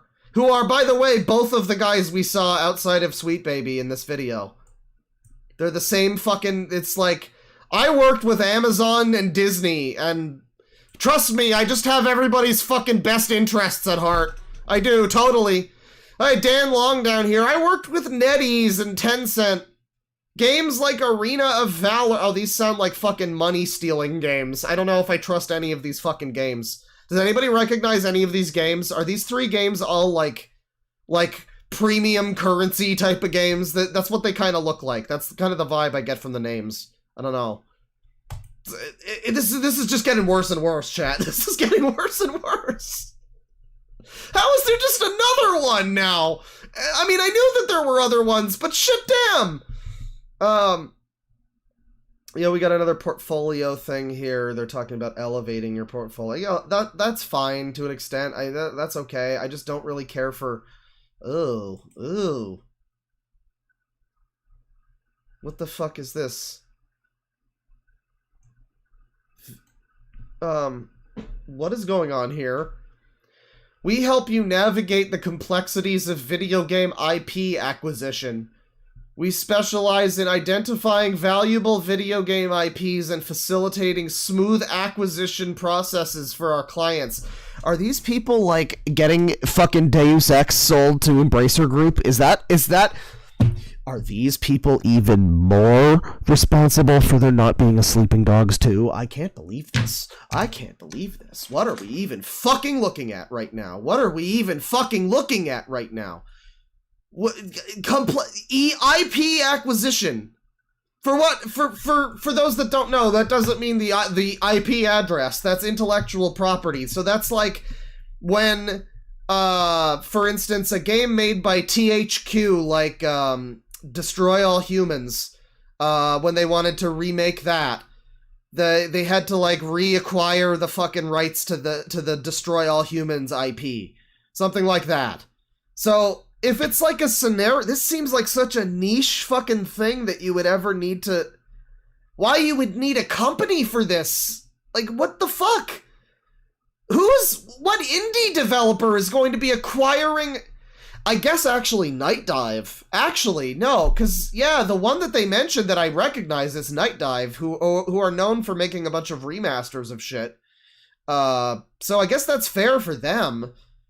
I don't know, this still just feels a little fucking weird. I guess this is a thing that needs to be done, but there's something about this that's very corporate and navigating the, acquiring the IPs. I guess if you're Night Dive and you want to do like a Turok remaster, then that's cool, but I don't know if you're like that can really go either way, because again, if you're like Embracer Group and you're the warm embrace of death and you just buy up a bunch of shit just so that you can fucking destroy the companies and whatever cannibalistic evil shit that they're doing. Yeah, there's a pretty wide gap there. All right. I could sign up down here to do all that. Let's see, they do agency representation. So this is like connecting studios with investors. Oh yeah, that's fine. You know, small studio, they probably need that kind of help. That's fine, sure. Accessibility audit. Oh, for fuck's sakes. Oh, God. Oh, God. We open the world of gaming to all players through accessibility audits. Together with our partners at Playability, we work with your game and conduct a range of tests for vision, emotional, physical, and dexterity challenge. Okay, no, alright. Dexterity challenges.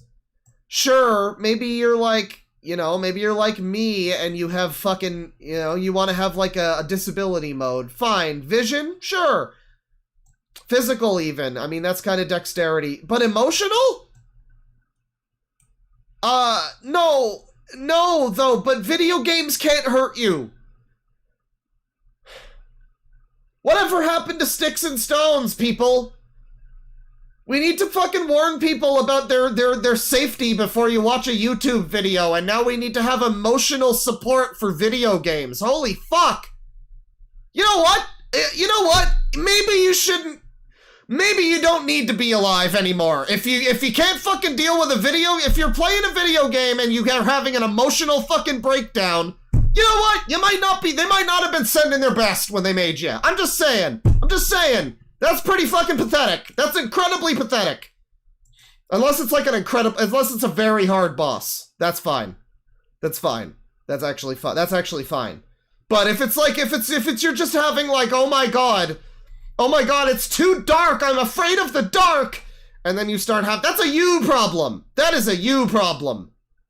We consider different categories where barriers can exist within games and target those in the context of your game. Our testing audience of disabled players combined with industry expertise makes us uniquely qualified to identify negative impacts in gameplay. Negative. Well, who's to fucking say? You know, where are these fucking people when Nintendo was making an entire console designed around the concept of laughing at me? You know, pointing at me and laughing in two-handedness. You know, playing a Metroid Prime game where you had to use, like, both hands at once to do different motion control gimmick bullshit. You had to, like, pull someone's shield off with the nunchuck and then also fucking aim with the remote. And where was this company then? You know? Well, no, now we need it because someone might get triggered by, like, the fucking Nibelheim scene or something. Oh, God. Validation. Oh, your games are so valid! They're so valid! Talk to the experts. So many experts. Right, great. You know, accessibility is important. There's a lot of reasons why people need games to be accessible. But when you start talking to me about like emotional fucking what emotional disabilities in gaming, well, you know, I'm sorry, that's not the fucking game's fault. It's probably under fucking most circumstances not the game's fault. I literally can't think of a scenario where it's the game's fault. Because even if it's like Postal 2, just don't play it. Fuck you. Game viability assessments. We evaluate video games for development, publishing, and gameplay viability. Viability.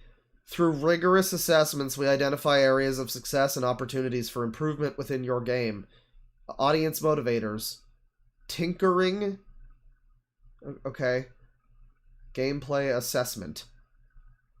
We review a current version of the game to provide an evaluation in a variety of categories, and then supply an overall rating of the game. So they just tell you if they like it. How is this a service? It's like release your game and it'll be reviewed. I don't know. Fucking, what do these people fucking know? Even the people that worked on games, like, I'm sorry, there's a lot of people that have worked on fucking games before, and then they've worked on really bad ones, too. Maybe they don't all know what they're fucking talking about. Maybe sometimes a good game comes out, like, fucking, but for the grace of God.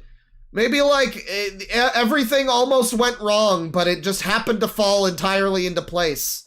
You know, that happens sometimes. Just because there's, like, some game design people doesn't mean I necessarily think they know what they're fucking talking about. Like, they can evaluate how you're fucking... Alright, hang on. We got some testimonies here. Alright, Stephen Kick, CEO of Night Dive Studios. Jay Powell really took the time to understand our business model. More than a consultant, his team became an extension for our business office. When it's Night Dive Studios, I don't think I'm too alarmed.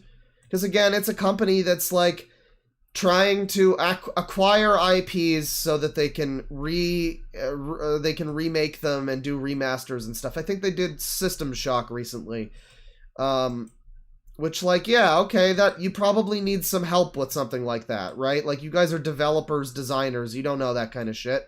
You probably need some kind of help like this. But I still don't know, though. I mean, Jay and Heather brought a level of expertise. I don't know who this is, what this company is. Save tens of thousands of dollars if I had brought them in on day one. This is just... I don't know. I don't want to say it's just a grift. Okay, the only two quotes are from both of these guys. I want to say it's just a grift. But it reminds me of, like, when you... I don't know, when you're looking up, like, a synthesizer or something, And then you go on the website, and, you know, they always have, like, these fucking testimonies. Because they probably pay the people to say it. I mean, I don't know. I don't know for sure, but, like, in that case, it's like, oh, Van Halen really loves this guitar. Fucking, I'm sure he does. I'm sure he said that he does, you know? Like, oh, yeah, this is totally this guy's favorite instrument, I'm sure. Everybody's every instrument is someone's fucking favorite. I know. This is a great fucking pack. I'm sure this VST program is gonna fucking broaden my horizons because, like, fucking Deadmau5 said so or something, you know? It doesn't really necessarily make me trust them or anything, but yeah, I mean, this is the company. I don't know. It's fine.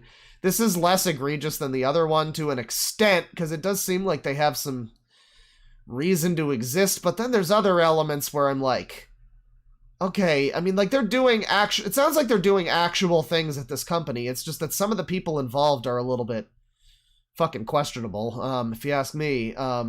But it sounds like they're at least fucking doing more than Sweet Baby. But they're certainly just another one of those companies, I guess, you know? Weird. I mean, I know that it's like, yeah, you're an indie studio or something. You want to have, like, some consulting on, like, how to get your game, like, marketed well or whatever. That's fine. But, like, I don't know, when you're fucking Insomniac working on a Spider-Man game for Sony PS5 exclusive, yeah, I kind of feel like you should be able to do that without the fucking training wheels of whatever Sweet Baby is doing for you. I don't even know what they do still. Maybe it's time we look at their website. We'll give them another moment here. Maybe there's some interesting conversation with all three of them here, but I think I want to look at their website before we call it. A 22-year-old with no experience gets it, and we don't. But you can build a hell of a consulting team with a bunch of, like, old people that can't get jobs anywhere else. So anyway, how do you consider neurodiversity when thinking of inclusion? All the time. As being neurodivergent myself, it's aren't we all neurodiverse? I mean,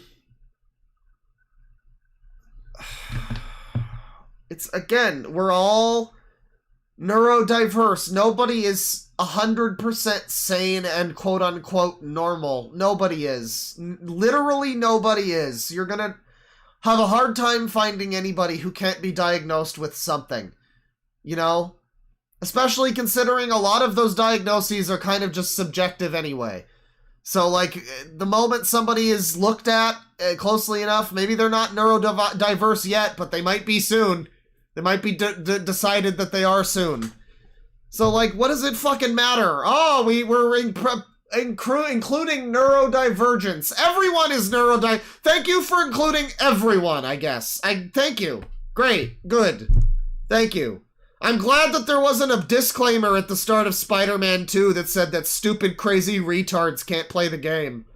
It would have been pretty offensive to the people that worked on it at Sweet Baby. So something that we're always thinking about, and I think that the way that we approach it is both from a content perspective, where we're thinking about how we portray these things, how we think about, you know. Just realized David Bedard down there looks like fucking Sargon of Akkad a little bit. A little bit. He's got a little bit of it. He doesn't look quite as chufty. He looks like he would be, like, next to Sargon in the lineup for who raped that one lady. Obviously Sargon didn't, because he never would. He said that he never would. He wouldn't even do that. But if they had to put him next to someone in a lineup, it might be David here. Conversations, portrayals of neurodiverse people, but also through the way that we work and the understanding that, like, neurodiverse people need to and must work differently. And the hard part about that, I think, is always being an advocate to teams who don't necessarily understand that. By far the hardest part of our job is not the internal stuff and the work itself. It is dealing with clients who have always worked a certain way before now, and trying to say, hey, if you want to make something better and richer and more interesting, you might have to work a little differently, and working differently is going to scare you very, very much for a little while. Wait, wrong one. Yeah, you know, it might be good financially for you if you decided to fall in line a little bit. It might be a good idea. It might scare you a little bit, but it might be a little different. But hey, you know, you wouldn't want to get outed as an abusive predator company or something by Mama Max. And that fear is normal and okay, but you need to counter it with the trust that we're going to land it. And I think that for myself, I think that the hardest part of our job is convincing people they need to hire us. Yeah. I believe it because I haven't been convinced myself. So yeah. Frankly, a lot of this is structured for a neurodivergent team because part of it is like having everyone on our team is fucking nuts. So, you know, it fits pretty well. Even just having a space that is Sweet Baby to come back from a meeting with. We often have like if we're in a meeting, a particularly challenging meeting, especially, we will have like a little thread that we're talking in to kind of, you know, take our notes and talk, and also to vent and to go, wait a second, is that wild? And to me, one of the biggest, most important things about just like having a team together is being able to say, okay, is everybody seeing what I'm seeing? And am I feeling this? And even when we've worked with... I don't know, Chad, are you all seeing what I'm seeing? Because I think we're all feeling the same thing. Like some folks who have worked contract with us who aren't marginalized, who come into this space, what their biggest point is like, hey, this is really helping to preserve my brain, because working alone and working embedded in these places, I start to question my own. I start to feel kind of gaslit by it. I start to question my own beliefs and just have. Isn't there like a swirl that's like a symbol for pedophilia or something? Well, no, it's the one of them, the Nambla, and the other one for girls. They have like a symbol for like boys' love or whatever. One of them is like a triangle, I think. And then I forget what the other one is. It might be like a weird swirl thing like this. I'm just saying, the name Sweet Baby, you might not have wanted to go with that name, that's all I'm saying. That solidarity is how we really, really think about it. And then as far as like inclusion in characters and in stories, that's just something that like is a case-by-case basis depending on like the specificity of that neurodiversity. It's a totally different swirl. Okay, a different swirl. Awesome. Well, you know, it's a legally distinct pedophile swirl for the Sweet Baby company. Firmly convinced that us as the neurodiverse people are in the vast majority in this industry. And it's the people that don't have these issues are the ones that I worry about. The ones they're also conveniently too often making the production plans, and I'm like, wait a second, no, we can work differently. We don't do plans. Yeah, exactly. We procrastinate and then get 8 hours of work done in an hour, 30 minutes before. I just don't know if I don't know if I believe that this guy. Why is this guy here? Because you look at his website, this Jay Powell fucker. You look at the website, the About Us, he's not a game dev, is he? Seasoned negotiator, impactful licenses, partnerships, yada yada yada, fucking synergies and whatever, business talk, bullshit. Industry players, Amazon, Disney, and Microsoft. This guy's talking as if he's some kind of fucking, like, indie developer, like he knows the fucking...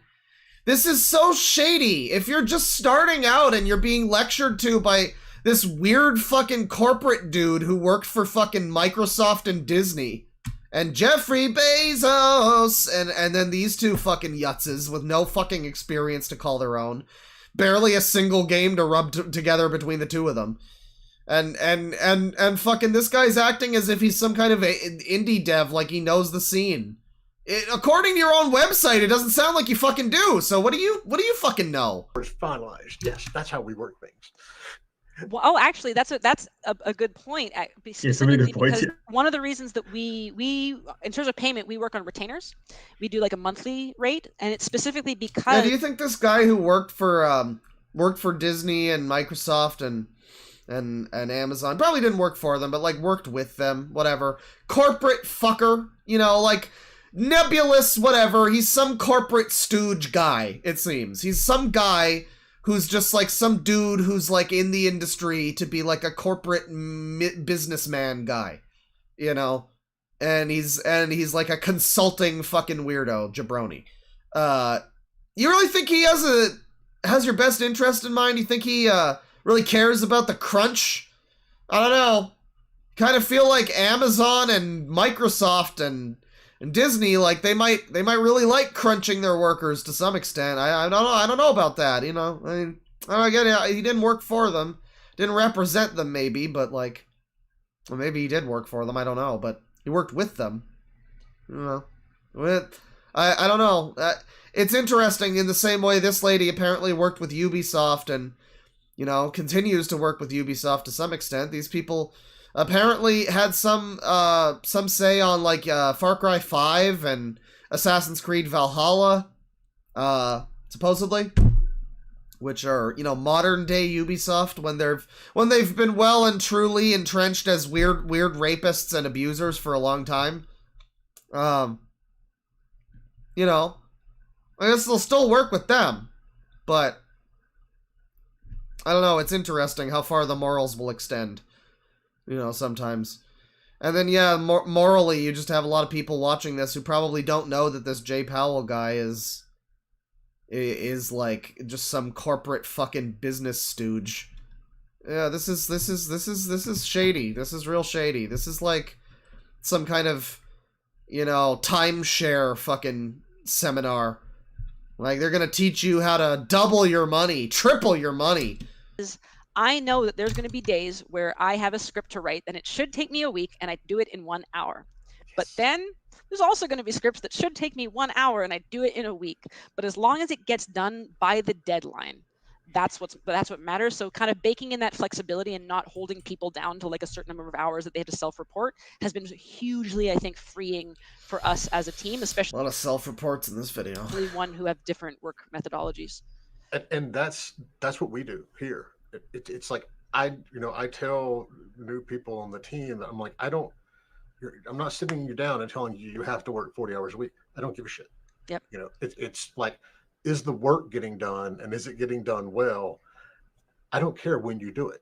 And I was like, exactly. The other thing is, you're gonna get messages from me on the weekend. I do not expect you to answer them until Monday, but this is my way of getting stuff out of people who say it as Monday. That's great. My head. Yep. And so, but it's something that works much better in a... He's trying to paint himself as like a great boss, I guess. I'm sure he is. I'm sure he's wonderful. I don't know. I don't know these people. I don't know the way their fucking businesses work. It just seems real shady on the surface of things. I'm bored of this video right now. These people are just prattling. I'm gonna look up Sweet Baby's website because I want to know what else they've made. I want to know what else they've worked on and all that. Oh no. Oh, they got a verifying I'm human. All right, it's fine. We're good. Sometimes I get tripped up on those, so it can be a little annoying.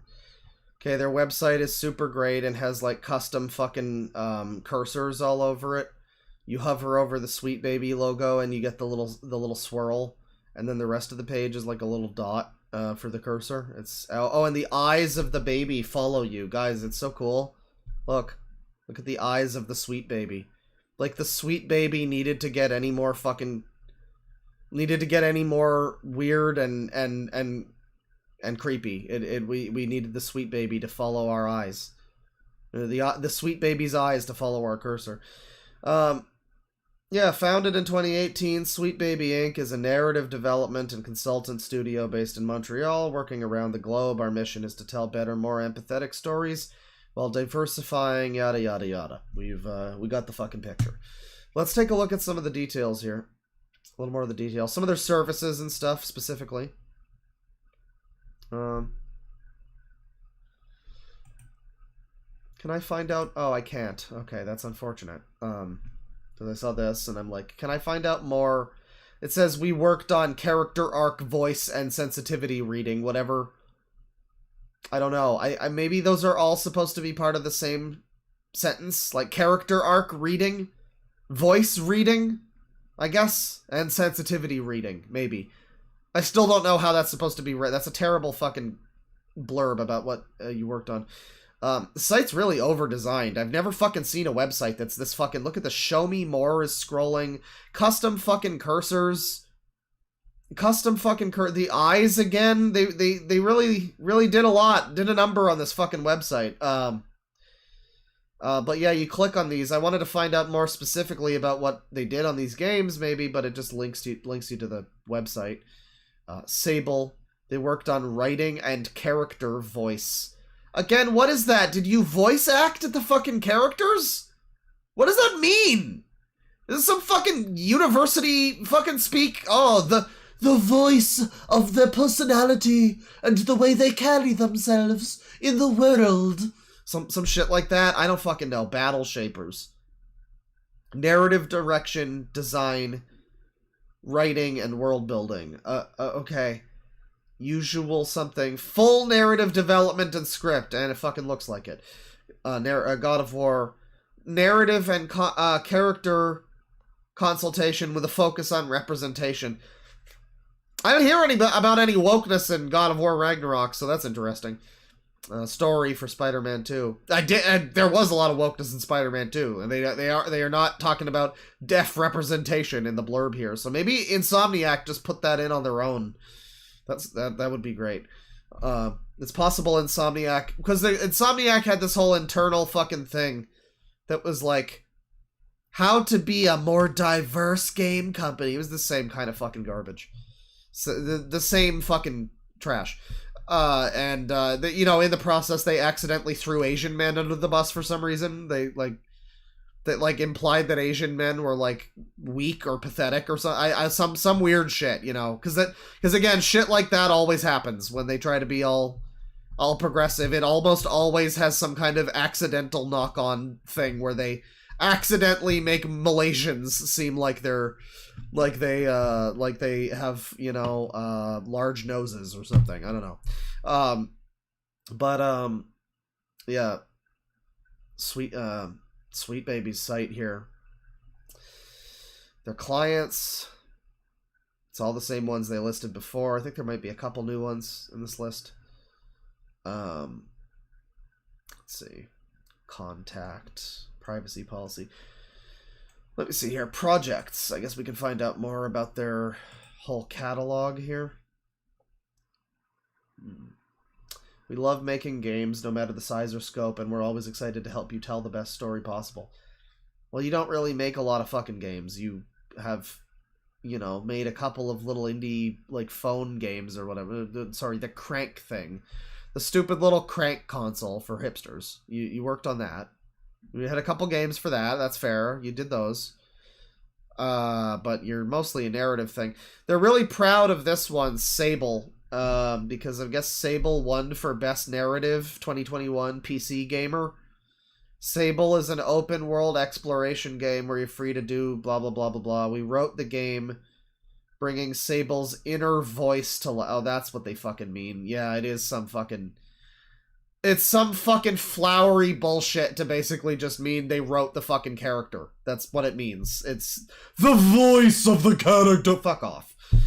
Adding dimension to the incredible cast of characters she meets on her journey. Okay, so, sure. I mean, maybe that was a good one. Didn't play it. Looks alright. Kind of looks like Journey or something. Didn't really care for Journey, actually. Everybody loves Journey. I don't know, man. I'll watch a fucking screensaver if I want to see a game that's just, pretty visuals and not much gameplay. Announced projects, they got Alan Wake, South of Midnight.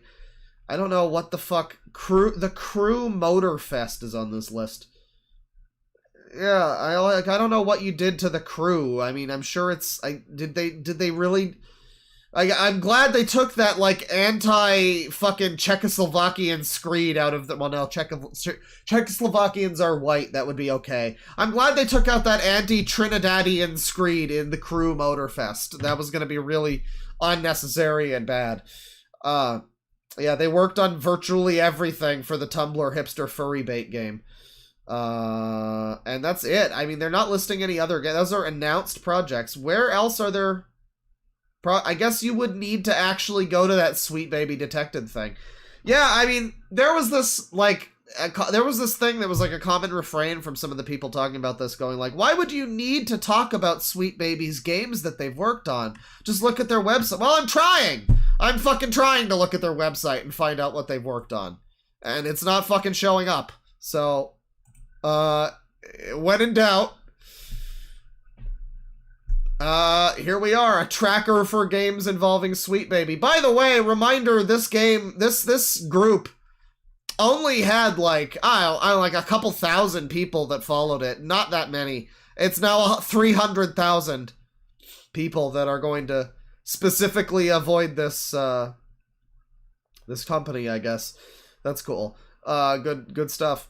It seems like they should. It honestly really seems like they should. I mean, some of the games they make come out they work on come out unscathed, but overall the company seems like a pretty fucking weird company.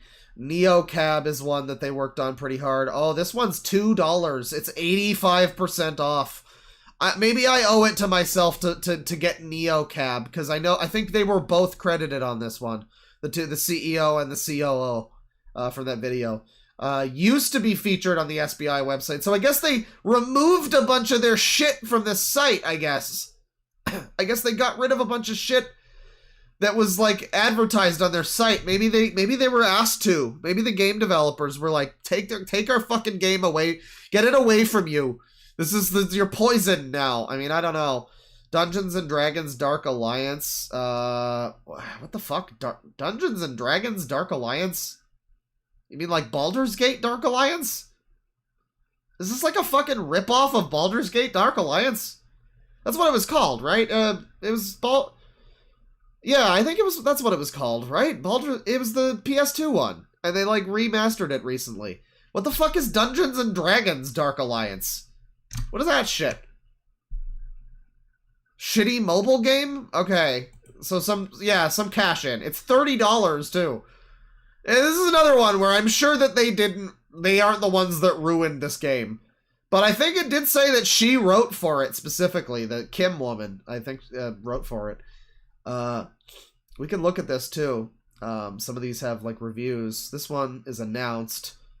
Metroidvania. Might be something. Oh, I saw this one in a trailer thing. This one looks good, actually. This game looks good. It's like an African-centric Metroidvania kind of deal. This game actually looks pretty cool. Neocab looks like trash. Assassin's Creed is trash. It's so sad. Unrelated, but like, man, I mentioned that Ask Your Uncle guy. He had a video about Metal Gear Solid 5. I also watched a video from his about he had a couple about Assassin's Creed, the first couple Assassin's Creed games. Assassin's Creed 2 is such a fucking brilliant game. It is such a shame what they did to that series. It's so sad. What a great fucking... the original's fine, but man, 2? Goddamn. Good stuff. And 4. I don't like 4 as much, but 2, though. Man, and then now it's just a bunch of fucking trash. And it's not because of Sweet Baby. It is by and large 99% Ubisoft's fault, but I'm sure that Sweet Baby didn't fucking help. I don't know. After Love. This is something I'm not interested in. Gotham Knights is garbage. South of Midnight to be announced. Mostly positive. Kingdom 80s. I don't know what this is. Tower Defense. It's not my thing, but I guess it's mostly positive. It might be okay. On the other hand, though, Validate is mostly positive on Steam, too. Shadow Gambit here. Very positive. This is, what is this? Strategy Tactical RPG. Oh, okay. This seems cool. I mean, I don't think I'd bother playing it, necessarily. There's a lot of games like this, but, you know, if you want it, it's very positive. I'm sure people might like it. I don't know how much Sweet Baby's gonna fucking ruin it. I mean, again, it's like very positive. But it is a lot of these that are kind of... Oh, Hyper Light Breaker. Isn't this like a sequel to another game that's popular? Yeah, Dark Alliance. That one's stupid. This game is fucking garbage. Oh, very positive. Okay, so Steam's just wrong then. Alright. This is the most Tumblr fucking game. This is the most embarrassing, cringe fucking shit you've ever seen. And it's very positive on Steam. Okay, so Steam's just wrong. You can't take Steam's... Okay, Steam's just wrong. But, you know, I mean, yeah, looking at this anyway, you know, Sable's fine. Suicide Squad's fine. Is that it? All 17? That's all of it? What happened to fucking Starfield and all of that? Not recommended. Your content or language preferences. But... There's got to be more than 17. What happened to Starfield? That was on there. Is this another one? No, I mean, I guess they must have taken stuff down or something. They must have taken some stuff out of here. I'm not sure what exactly fucking happened. Well, now I don't know what to believe. Now I don't know what to fucking believe, because their own website is not telling us what games they've been associated with fully. And now this this Steam group is apparently either lied at some point about what games were in there, or is currently omitting stuff that they've worked on. He removed Starfield because it didn't have definitive proof. Okay. Forspoken was also on there, though. They got scared by the pronouns guy.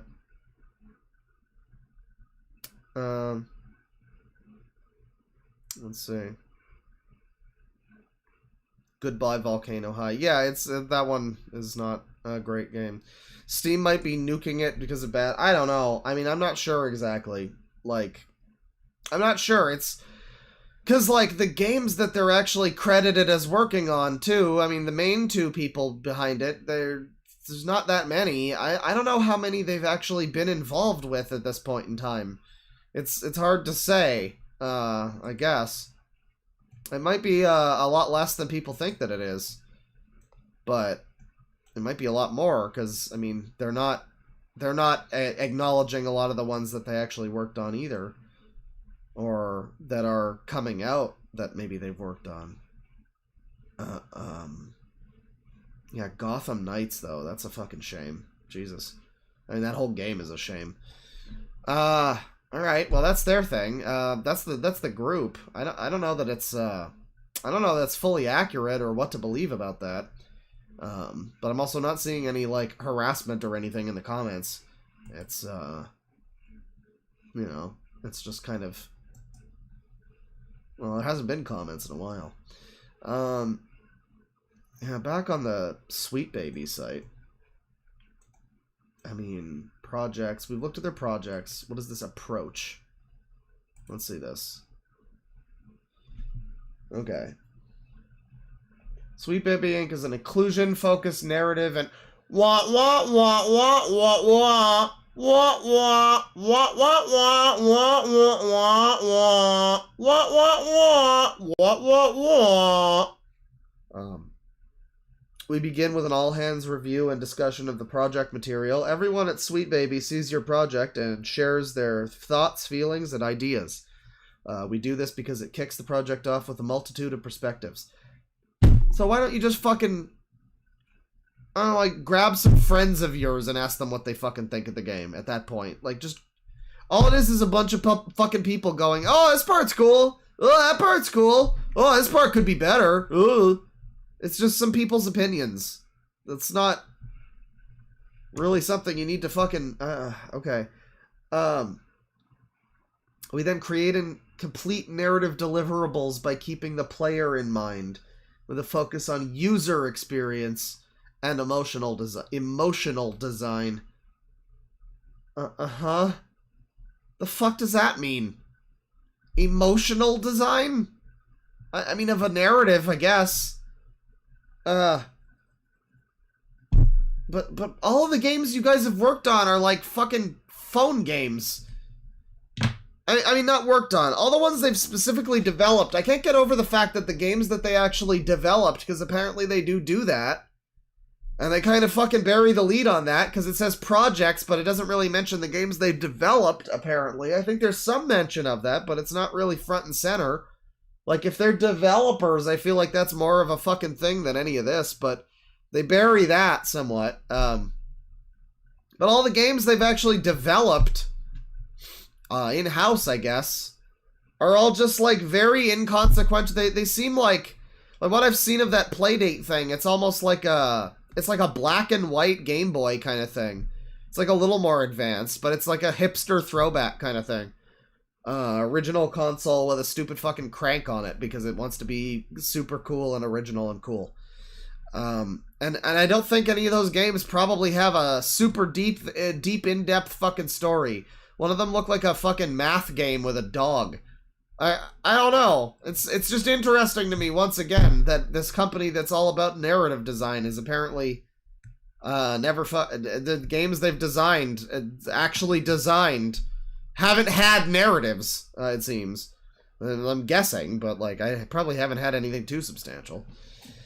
Services. We bring in diverse voices, blah, blah, blah. You know, they offer every fucking service. They offer every service. From cinematics to barks and everything in between, we tackle every type of writing for any type of game. We bring excitement, emotion, and character to the forefront and aren't afraid of breaking something down to build it back up. This is... I don't know. I guess the expertise they have now is Sable, right? Because, like, Sable won awards and stuff, and they did the narrative for that. So I guess that's their, like, that's the resume now. Hire us because we did Sable, I guess. That better be a fucking revolutionary narrative. Holy shit.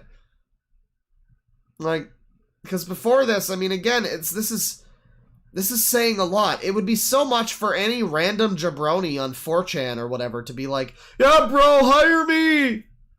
Hire me, anime studio, and I'll make the anime better than last season. I'll make Naruto good again. You know? It would be insane. Nobody would ever hire that. It's Nintendo hire this man kind of shit. But it's like...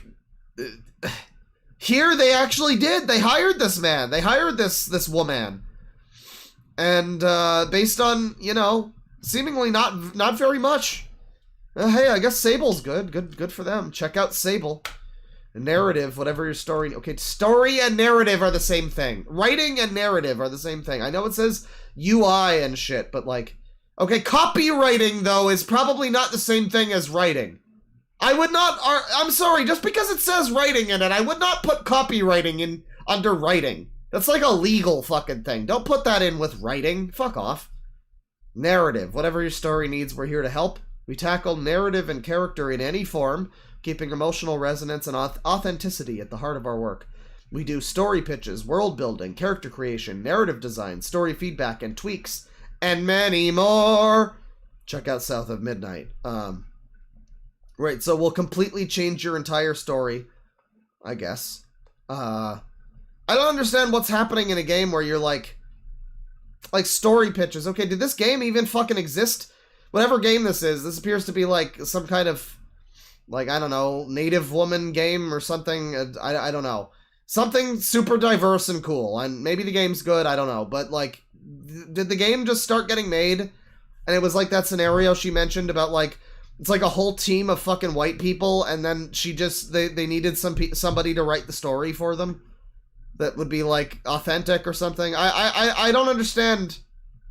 Like, you get somebody to come in and build your whole story for you? I don't see how that's not part of the game design. I don't understand how that's not just... how you need a company to do that. I just don't get it. Like, what fucking state was this game in? This one in particular. Before they did this narrative shit. Before they swooped in and fucking wrote the narrative. Was it anything? Did they write a narrative and then make a game around it? Or did they make a game and how much of it was made before they had to write a narrative? I don't understand how this fucking works. It doesn't seem like something that can work with just a consultancy group. It seems like something that you'd need to be part of the team, wouldn't you? Which is kind of what they describe, but like, well, they fucking shouldn't be. Representation. Yeah, representation. They got rid of a white actress in this game here on the basis of her skin color and replaced her with a different actress on the basis of her skin color. So, representation. Woo! We believe that representation is key to connecting players and audiences, and we offer a few ways to help your team and project gain the perspective needed to make it happen. We're part of an inclusive and knowledgeable community of diverse consultants. Yeah, inclusive and knowledgeable. Right. Well, inclusive, I don't know about knowledgeable. That's still up for debate. Able to cover a wide range of cultural and sensitivity topics. Our approach leads with the creation of joy in marginalized play. Yeah, this is some fucking insane shit she goes into in her TEDx thing about how apparently when you see yourself in a game, you get a feeling of joy. That's what I'm being told by these people. This sweet baby CEO lady, she claims that when you are black or whatever, and you see your not and it is that wording. It is usually that wording. See yourself or someone who looks like you. I don't know. I just don't think I care, cause like I'm not focused on race. I don't give a shit if the character looks like me. It's frankly inconsequential that half of the fucking game protagonists are like white or whatever. I would if fucking Solid Snake was black, I would still love Metal Gear, you know? I don't give a shit. I don't understand this, like, creation of joy. Like, I'm sorry, maybe it's just because I'm overrepresented, but I said before, just because fucking Barrett and, again, Venom Snake in MGS5 has like a hook hand or a gun arm or whatever. I don't feel like this is representing me, or I'm like, oh, I'm just feeling joy. Oh, I need to tell everyone I know there's someone who's like me. I am so great. I am so great. Look at him. He looks like me. Oh, everybody else that plays this game gets to look at someone who's like me. No, sorry, I've never had that. I've never really had that feeling. My heart goes out to you if you need that in your life, I guess. That sounds like you're a bit of an insufferable jackass, but I don't. I'm good. But as one of those marginalized players, technically, I'm good. Thank you. I don't need that. I'm all good on that. If I saw some dude, if I saw Sledwing Pork, YouTube retard reviewer, with one hand missing, and he was in like a Yakuza game, I would sue. I wouldn't be like happy. If it was Yakuza, I wouldn't sue.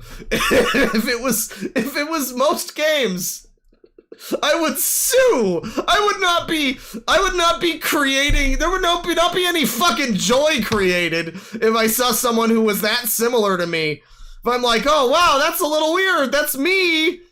I don't like it.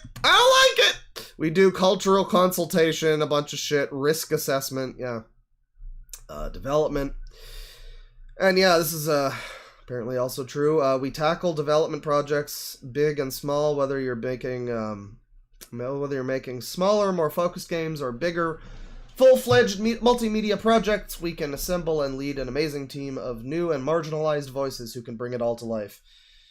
New and marginalized. Oh boy, I remember when the Sonic Heroes box had that on the cover. It didn't sell the games. It didn't sell the game any better. We do full-scale game development and interactive fiction. Oh, that's what's been happening on the internet the last couple weeks. That's cool. Yeah, check out our other projects. Can I? No, I can't. It just links to their projects page again. No, never mind. Outreach. What does this link to? Let's see. Hang on. Outreach. Whoa. Okay, come on. Verify me. There we go.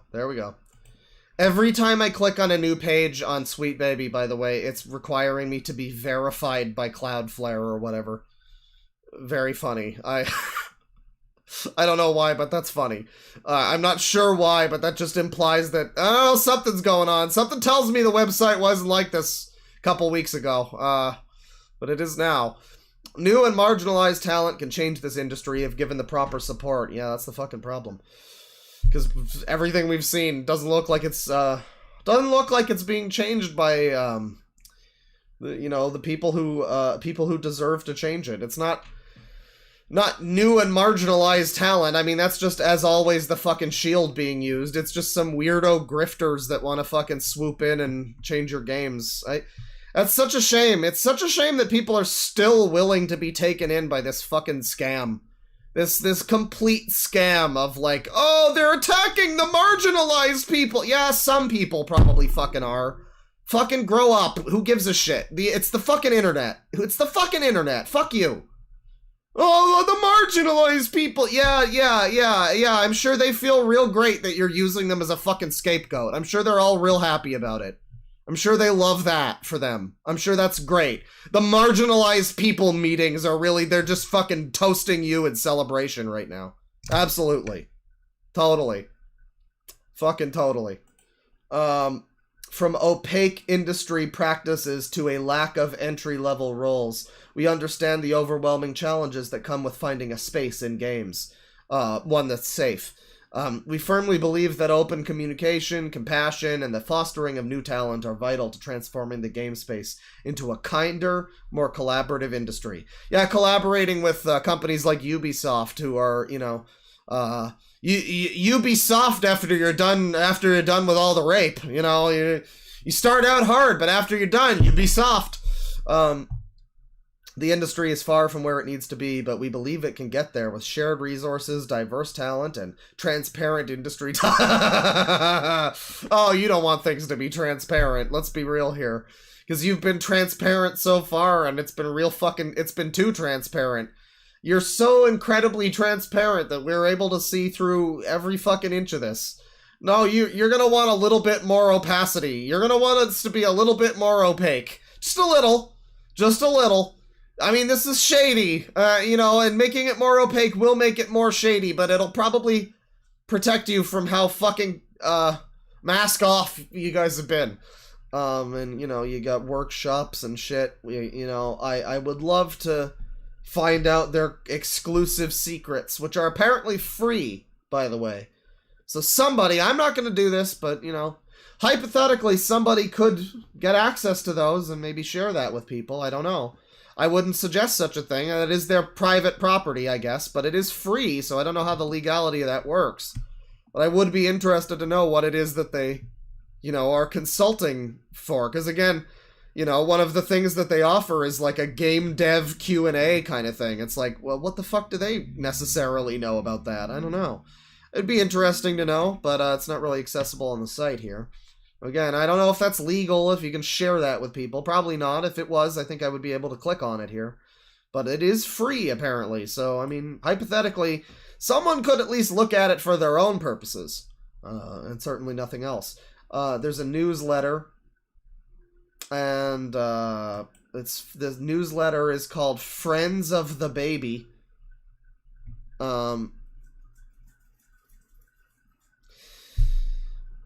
Friends of the Baby is the name of the newsletter, and the first thing here in the newsletter, this is on Substack, sweetbabynews.substack. The first thing on the newsletter, January, brought to you by Baby Power. All babies are of legal age to work in their region. It's not possible to ignore how fucking strange the word baby is here. They keep fucking insisting on this. It's really odd. I don't care for it. I don't care for fucking baby sugar either. Which is their other fucking word that they came up with. Baby sugar. Sorry, bébé sucré. Because they're fancy about it. They're fancy about their very suspicious name. But all the babies are of legal age, don't worry. And yeah, I guess most of their stuff from their Substack thing has been scrubbed clean. It's funny because apparently some games that were on that this Steam group here, where is it here? View all. Come on now. View store page. Okay. Yeah, the Steam group here. It includes stuff like the Zao game, which is mentioned on the newsletter. And I see that there's archives of it, I guess. But yeah, it seems as though... Well, that's from this year, too. That's from the same month as the Babies of Legal Age thing. So it's like, did the developers... I can only assume that either the developers of that asked them to take that down. You know, and not associate themselves with their game. Or they did that out of, just out of kindness, knowing that any game associated with them was going to get a bunch of fucking backlash. Whether it deserves it or not, because again, that Zao game actually looks pretty good. But overall, this fucking company definitely seems like they deserve it. I think that might be close to the end. Yeah, that's it. I mean, I didn't expect to go this deep into this. I had other stuff I wanted to talk about. I had some other crazy people. There was a guy that had a video about Final Fantasy VII Rebirth and Yakuza 8 being woke. But it's too late. It's just far too late for all of that. Far too late for all of that. We looked at that guy's channel and it wasn't very interesting. The dude needs to make better videos. And then there was a couple other things I wanted to look at too. We'll maybe get into that another time. But for now, yeah, no, this has been an insane nightmare. It's been an insane nightmare. Let me take a look here. It's been 6 hours. Didn't expect to do that. Very cool. Let me put on some music here so that I don't go insane. I don't want to go insane. I just don't want to go insane, you know? I just don't want to go insane. I just don't want to go insane. I just don't want to go insane. I just don't want to go insane. And so I'm going to play some music. There you go. Let me open up the thing here. Yeah, the rabbit hole was pretty insane. You know, I really came into this. Your deafness is a shout. My word is but a whisper, but yeah, your deafness speaks volumes. I went into this and I wanted to be a little more fair and everything, and there are definitely grifters on both sides, but I mean, it's impossible to not look at this as what it is once you do pay attention to it. It's right there. You listen to their own words. You don't have to watch anybody else's take on it. You don't have to listen to even what I say about it. Listen to what they say about it. Sweet baby people say about it. Listen to what the people involved say about themselves. They define themselves more or less in the same terms as a parasite. They define themselves, but they also can't define what fucking job they do. You know? So it's like I wanted to be fair to them, and I think I have been. I've fairly assessed, in my opinion, that they are a giant, giant scam. And a lot of people are buying into that scam because apparently the most fucking powerful grift in the world is to just say that you're being harassed by toxic insert group, whatever, gamers, Kiwi farms, whatever. Whatever. That Keffel's got 100 grand out of that shit. And has apparently fucking snorted it all or something, allegedly. You know? So it's the most powerful grift in the world, and people are being taken in by it, and I feel sorry for anybody who is. Anybody who I genuinely feel upset for you. It's very unfortunate if somebody is still of the... If I see somebody in the future who is like, oh, these people just want to harass women, it's like, man, you're either stupid or you've been played a fool. I'm sorry. It's either way, it's you're either stupid or you've been, you know, convinced of things as if you're stupid. I don't know. It's such a shame. It's such a shame. It's not a conspiracy either. You look at their own fucking words. Just listen to their own words. You don't need to listen to anyone else tell you how to think about it. You don't need to listen to my fucking words. Watch the video I watched without my own commentary. See if you feel the same way about it. I don't know. Maybe I've already poisoned the well, but like, I don't know. I just say how I feel about the thing, you know? Let's get into it here. We have, 750 ISK from Baneblade. Gamergate returning on its 10th anniversary is like some dark ancient prophecy coming true. Now we just need Trump to tweet about it to own the lips. I mean, it could really happen this time, though. That would be the ultimate meme, because it is an election year. Trump is absolutely going to have people associating with him who are aware of Gamergate. And who are able to... I mean, like, Steve Bannon would have been that guy at one point in time. There are going to be people who are able to identify that this is a thing that he can exploit. You know what? I'm making the prediction. I have a feeling Trump is going to tweet about Gamergate. I have a feeling he will. I think he will. I don't think this year's complete until Trump tweets about Gamergate. Elon already did. Fucking Elon is pro Gamergate too. I think Boogie's pro Gamergate too. So, you know what? Fuck it. Trump's gonna be pro Gamergate too. I can't wait. It's gonna be so exciting. It's gonna be such a great time to be alive. It's gonna be such a wonderful time. Everyone's getting scammed. I can't wait. $5 from Jigsaw Tooth. Kia ora from New Zealand, Claw. Your streams have gotten me through some tough times.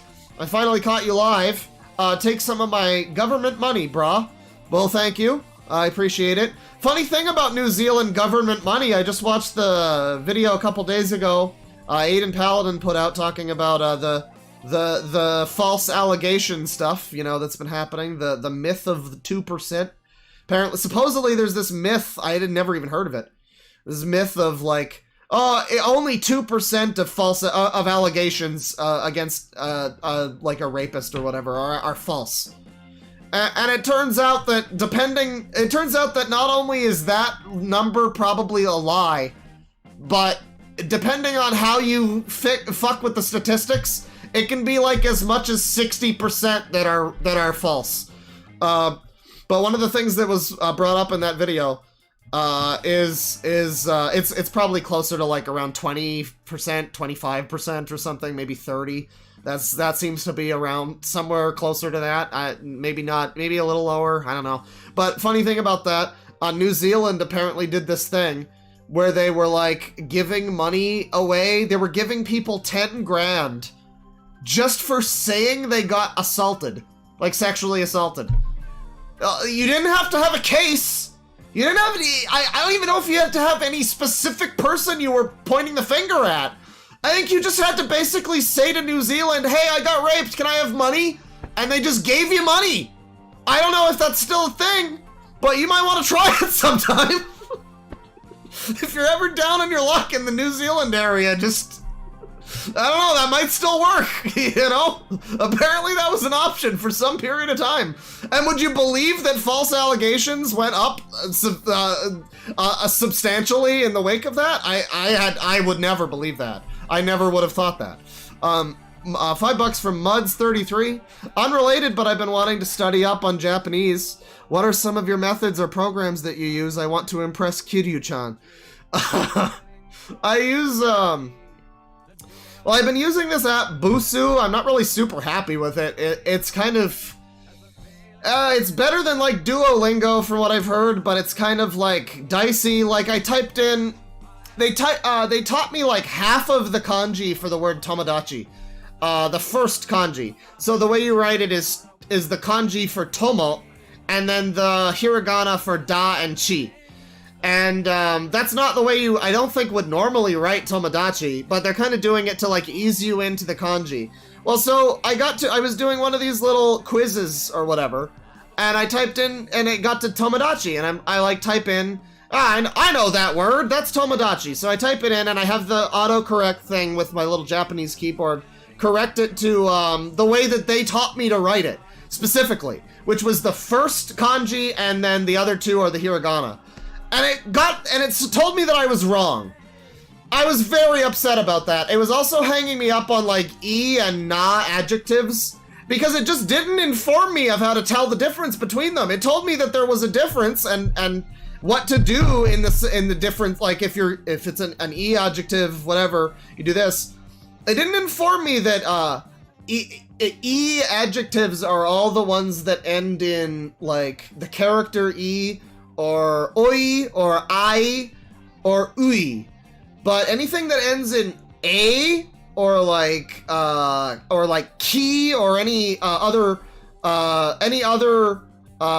character that like has, you know, like the last part of it is the I sound, the E sound, sorry, because I is E over there.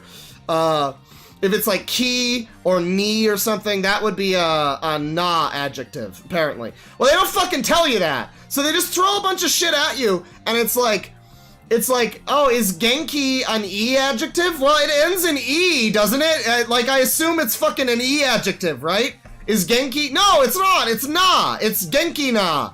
So, not super fond of Busu at the moment, but it's maybe that's just a minor gripe. I don't know. I'm still using it. I want to continue my streak. You know, my streak that I've been doing. I like that. It's keeping me motivated. But, not a fan. Not the best. And, you know, all of the apps basically teach you shit with, like, very formal, way of talking. You have to end every fucking sentence with desu, apparently. Like the classic 4chan meme, every sentence ends in desu. I haven't seen desu so much since like 12 years ago on B. It's crazy. And real Japanese people in casual context anyway don't speak like that. So, yeah, I mean, maybe busu is like a good thing to use, but I would use like a few sources probably. I'm going to be looking into some books as well. There's like Tai Kim's grammar guide, James Hasig's Remembering the Kanji. There's a few books I want to look at. I don't want to focus just on apps, but there's some apps that help, like Anki Droid is pretty cool. I really like the app called Kanji Study. It tells you about all of the different readings of kanji, and it's like a dictionary where you can type in. Like, I was playing Yakuza Kenzan, the untranslated samurai one, and trying to, like, what is this fucking kanji? And I'd, like, poorly draw it in the fucking handwriting thing. And sometimes it doesn't get it, but a lot of the time it does, and I'm like, oh, okay, that means shop or something.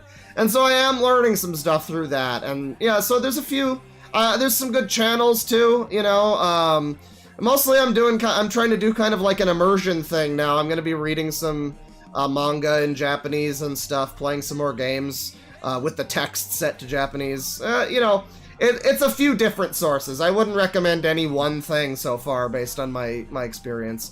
10 CHF from Super Mario Hack. Just today I saw some videos from a YouTuber called Dimitri Monroe, where he talked about how a lot of Japanese media has been overhauled to meet global standards. So yeah, that's also happening. People keep claiming that that's a thing that happened in Yakuza 8, and I just don't see it. I don't know where in Yakuza... The only thing I can identify in Yakuza 8 that might have been woke, quote-unquote, is that I think that there's some pretty... frankly interesting and mature relationship dynamic stuff between Ichiban and Saiko. I don't think it ends super well, no spoilers, but like throughout the game, I don't know, it's set up in a really clever way where he just basically beefs it super hard, asks her to marry him, and then all of his friends are like, what the fuck did you say to her? You told her, I'll do my share of the housework as well? What the fuck is wrong with you, Ichiban? So if that's woke, if that's the wokeness, like, that's the only thing I could really detect that might have been woke in that game. Yakuza 8's got a lot of fucking problems. It's good, too. I saw somebody call it the, Metal Gear Solid 4 of the Yakuza series. I think I agree. I really think I agree. It's so unfocused and insane. But it's like, it's pretty good a lot of the time, It does not end super great, and it's got a lot of fucking problems, but man, it's got some fucking moments. $5 from QF Glenn. Hot damn, Tactics Ogre Reborn is fun as hell. Love your videos, Claw. Say hi to Sasha for me. Sasha's back on the server now. She's out and about. I think she finally did her 1,000-word essay about why the Wii U is the best console ever, and we let her out of gay baby jail. I need to play Tactics Ogre at some point. I think that game looks pretty cool. There was that one, and there was the other, like, remake thing. It was, what was it? Front Mission. The Front Mission 1 remake I wanted to take a look at, but I hear it's kind of not the best. I don't know. Haven't gotten around to it, though. $5 from Edgelord Leon talking about the massive Karen rant. I don't think that it's... She was affected by a symbiote, and, like, yeah, there's fucking relationship problems with Mary Jane and Peter. Of course there fucking are. I have no problem with that scene. I mean, maybe it's a little much, but I don't think that scene's too bad. I think that if you were in her position and Spider-Man was like Catwoman or something, like, you would also be justifiably pretty upset that you are not, like, that important to her or something. Like, yeah, I think it would go both ways. So no, I don't think that scene in particular is too bad. $2 from... I don't like the boss fight, though, actually. The actual boss fight with her is really bad, though. Like, she just keeps fucking, like... I don't know, I just remember having to, like, keep dodging constantly. I couldn't even fucking hit her. I mean, I did. I beat her, but it was, like...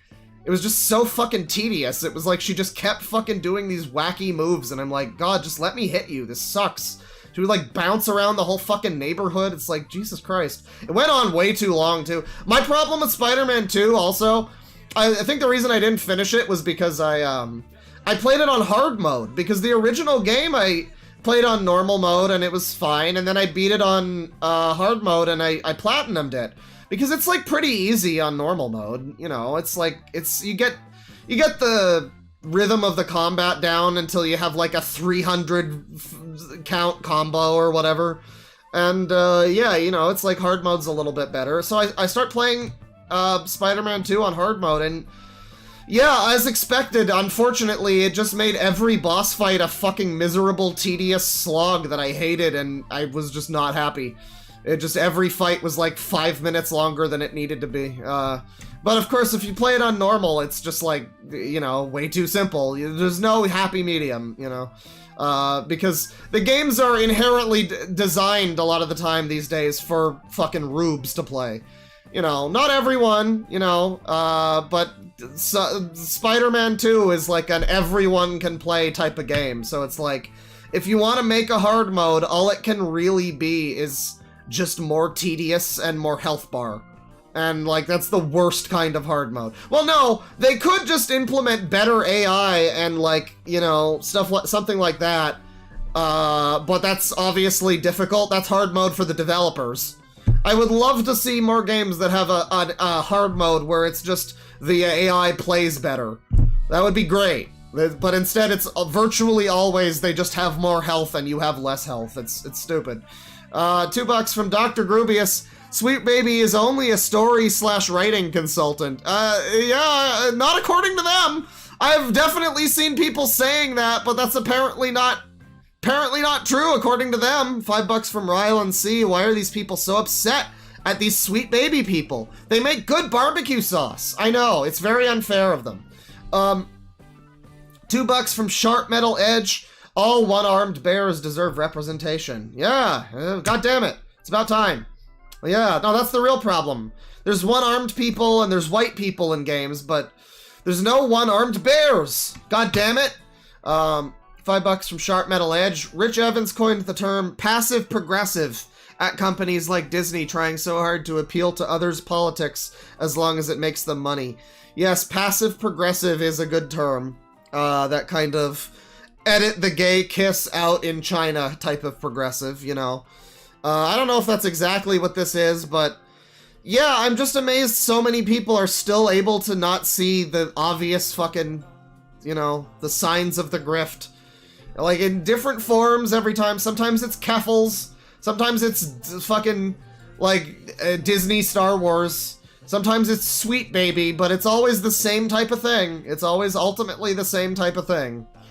And sometimes you literally have a marketing man tell you directly verbatim that yeah, diversity is a super cool strategy we can use for marketing, or whatever fucking words. It was basically that. It basically said that, more or less, in as many words.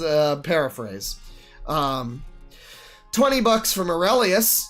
Thank you very much. Thanks for another stream, Mr. Dork. By the way, I think it'll interest you to know that One Up Films has been recently arguing with literal teenagers in the Angry Birds community and even made a full-blown user rant about them. Ooh, that sounds pretty good. I'll have to look into that again. Let me take a look here. I'll bookmark it. What is it? It's the number 1, I think. Films. One? No, it's the word 1. Okay. Oh, hell yeah. Guys, first of all, Jeffy. But second of all, look, it's our other favorite boy. He's here. He also made a review. He also made a video about this guy. I'm so happy. I'm so happy. I don't know where this, I don't know where the, stuff you're talking about is. I'm making a video game, though. Oh, you better get Sweet Baby involved in that one. Angry Birds? Nintendo game. How can we help GameCube, dude? Uh-huh. My response to GameCube, dude. Well, that's an Angry Birds character, so I assume that's the video. Does it start before that, though? It's from a few months ago. I mean, we caught up with him a couple months ago. Yeah, here. So I guess it has to be this video. How can we help GameCube, dude? Oh, Jesus fucking Christ. No, it's fine. We'll look at this another time. I think this might be it. If not, you know, let me know, but that looks, you know, looks like it could be good. I need to hydrate. $10 from Delcos. The Arthur lore is that Ratburn was straight until out of nowhere becoming gay for woke points. He dated Patty and Catherine, and he's still interested in Patty. Well, what if he's bi? What do you mean gay for what? Gay for Mole Man? You're gay for Mole Man! No, I mean, you might just be bi then. I mean, what's the fucking... I don't know. I mean, alright, maybe they could have made it another character, I guess. But I don't care. I still don't care. You've explained it, I still don't care. $10 from Reverent Cudgel. Forcing wokeness into existing media has the opposite effect. People have started just assuming every diverse character in media is woke. If they just made new things, people wouldn't notice. Well, yeah, I assumed when I looked at Alan Wake, too, that it was just, you know, it just happened to have a black lady in it. I mean, I didn't assume that it was gonna be, like, some corporately mandated fucking thing. I didn't realize that. But... you know, it kind of goes both ways, even in that way. But yeah, no, definitely. I mean, people, that's where the kind of the joke of like, they put a woman in it, it's woke now. It's like, yeah, because how many times recently in the last like decade have they put a woman character in something and it's just been like to chastise the man? Like, I remember when there was that new James Bond coming out a little while ago and there was like some quote from one of the people, like the director or something, saying about how, oh, this is gonna be Bond's atonement for his Me Too crimes, or some fucking shit like that. Like, are you fucking kidding me? Like, yeah. Where do you think this comes from? Oh, they're all just racist and hateful and misogynistic, and it just came out of absolutely nowhere. Yeah, I don't know. Where could it have come from? Where indeed? Some people, sure. But there's a vocal minority sometimes, you know, you gotta get used to that. $2 from Edgelord Leon. The bigger problems are companies like BlackRock. Again, I don't know what this company is.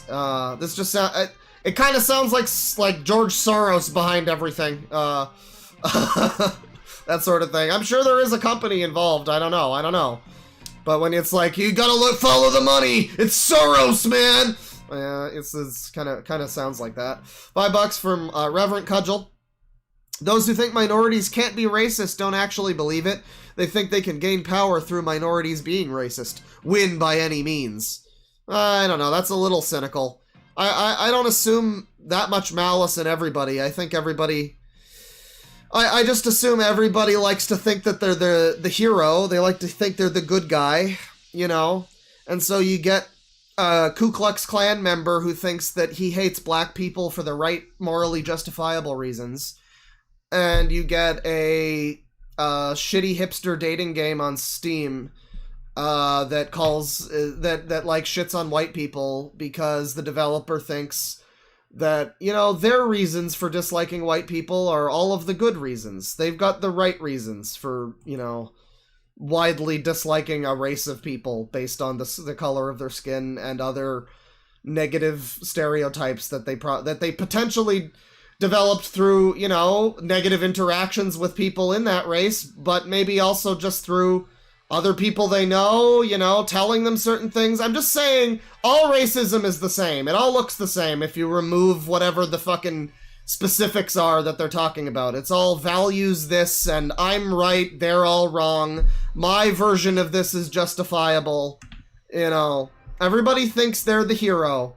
Everybody thinks that they're great. It just so happens that at this point in time, a lot of people seem to think that it's perfectly okay to be racist to white people. And it's like, people call that like reverse racism the same way they call like sexism to men reverse sexism. No, reverse sexism and I guess reverse racism is that thing where you act like you're so you act like you're so diverse and socially conscious and caring that you're essentially belittling people and making them into like an innocent pet that can do no wrong.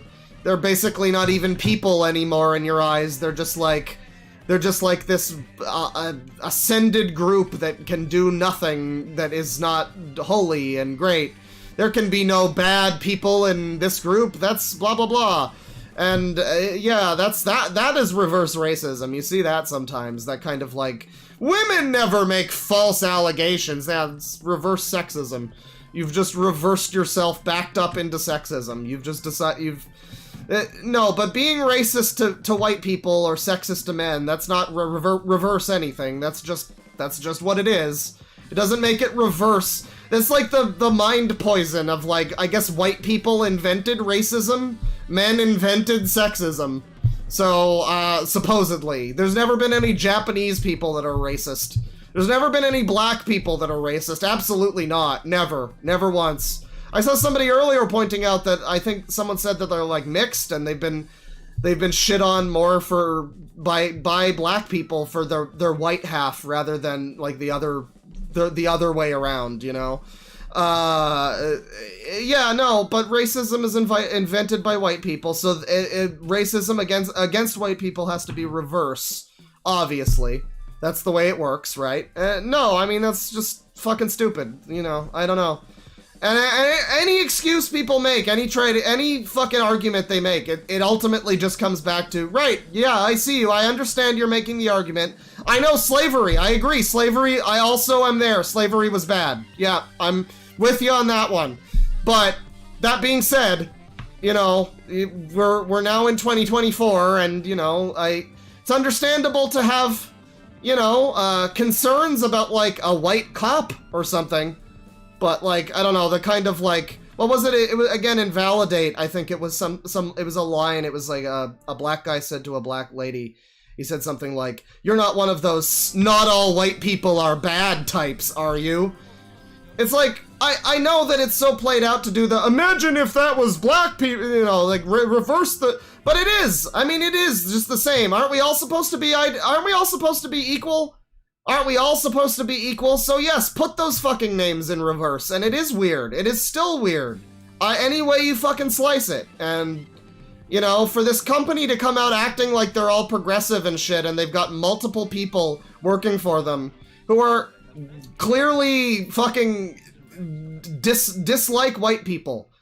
It's like, good for you. You have formed a weird little insular left-wing clique that is very similar to the insular right-wing fucking, you know, moral first, values first, conservative fucking, you know, religious ladies, you know, pearl-clutching fucking church marms. Good job. You're just like Anita. Great. Congratulations. $5 from Wing of Ghidorah, Mothra, Shadow the Hedgehog, Xbox Fan 1998. Thank you for the shout out. Also, I hit the character limit. YouTube only allows usernames to be 50 characters long, sadly. That is miserable. That is very unfortunate. Well, you know, you could at least change your name every now and then, you know. I could see you, you know, just updating it here and there. Maybe you read a new book you really like, you just throw that in there, sure. $5 from Edgelord Leon. The creator of the character Shantae, aka Family Friendly TNA, is also a woman, since you mentioned Bayonetta. I didn't know that one. Yeah, I mean, a lot of women like drawing sexy women. In fact, I watched a video last night about the history of Rule 34. The channel was Lextorious. Really great video. Pointed out how a lot of people like, I think the folks behind the Batman the Animated Series, and among other prominent animated pieces, you know, animated films and stuff, actually got their start doing like parody, you know, sex art or whatever,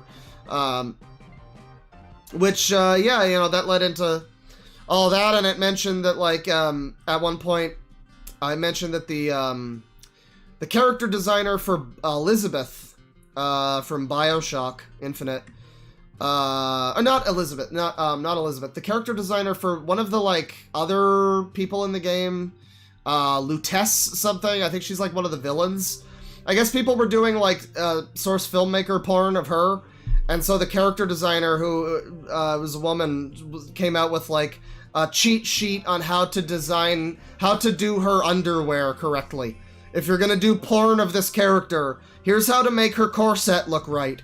Because you're giving her a corset from the wrong era, goddammit. Which, you know, that's fucking based. That's great. I really like that. That was really cool. You know, and then you got people like Ken Levine and fucking Blizzard. You know, the rape capital of gaming, Blizzard, complaining that you shouldn't lewd Overwatch characters. Guess what happened next? $10 from Aurelius. You know, when I quit my day job at McDonald's, I went on to start my own restaurant as the lead Gordon Ramsay tier chef. Oh wait, I didn't, because that makes no fucking sense! $10 from Jafer. Sounds to me like SBI was the WeWork of the gaming industry. They don't have a product to sell, they don't sell a service, really. They exist off an assertion that they are the best at X. It's BS. Yeah, it is, just they kind of assert their own, you know, their own values or something. They assert that they're right about whatever they're talking about, and people listen to them for some reason, and unfortunately now it seems to have actually worked. They've failed upwards. They've got themselves into the industry, you know, and they actually have some things, like the Sable game maybe, that they could maybe put on their resume, and be like, hey, you know, this is an actual game that's got some praise to it, you know? Look, we aren't all just fucking charlatans. $5 from Jay for yellow paint as a self-admittance that either the level design or environmental design is off par. Yeah, I'd say so. $5 from Zenersha, having a bad day at Art Mart today. TM. Saw you were live and it cheered me up a little. Thanks for the chaos as always, Mr. Bear. Oh, you're welcome. You know, this one was an interesting one. We went... I guess I'm a right-wing chud again. You hate to have that happen to you. You know, it's okay. I'll watch West Wing again. I'll get my thoughts straight. I'll watch Gilmore Girls and remember that women are based. I say that those are two shows that I very much enjoy, though. I'm not even joking. I might watch them again. I could do it, and I could become an SJW, and you can't stop me. Joe Buff II, welcome to Certified Sicko. Thank you very much. 641 from Exiled Postman. What kind of job do you suppose these two would actually be good at? Uber driver? Dropship merchant? Some kind of weirdo with a YouTube channel? Oh, I mean, the guy is like a marketer, I guess, but then I guess he wasn't very fucking good at marketing the games that he marketed. You know, the ones that he marketed are dead series that don't have sequels anymore, so... You know, I guess not that. You know, not writing. Maybe like social media management or some shit, you know? They seem to be able to rile up a fucking firestorm on Twitter if they want to. $2 from Dr. Grubius. It insists upon itself, Peter Griffin. $2 from Edgelord Leon. Hey, the library on Legendary gave everyone PTSD. Yeah, I mean, Halo, when you do the hard modes, they at least add new enemies and stuff. You know, some of the AI is different. But then, of course, then you have the scenario with, like, Halo 2, where it's just unfair. You just have, like... I think there's one level on Legendary where it's the one where you, like, drop in on the Covenant ship. I think it's, like, toward the end of the game. Where you, I think you, like, the moment you spawn in, you're immediately being fucking shot to shit.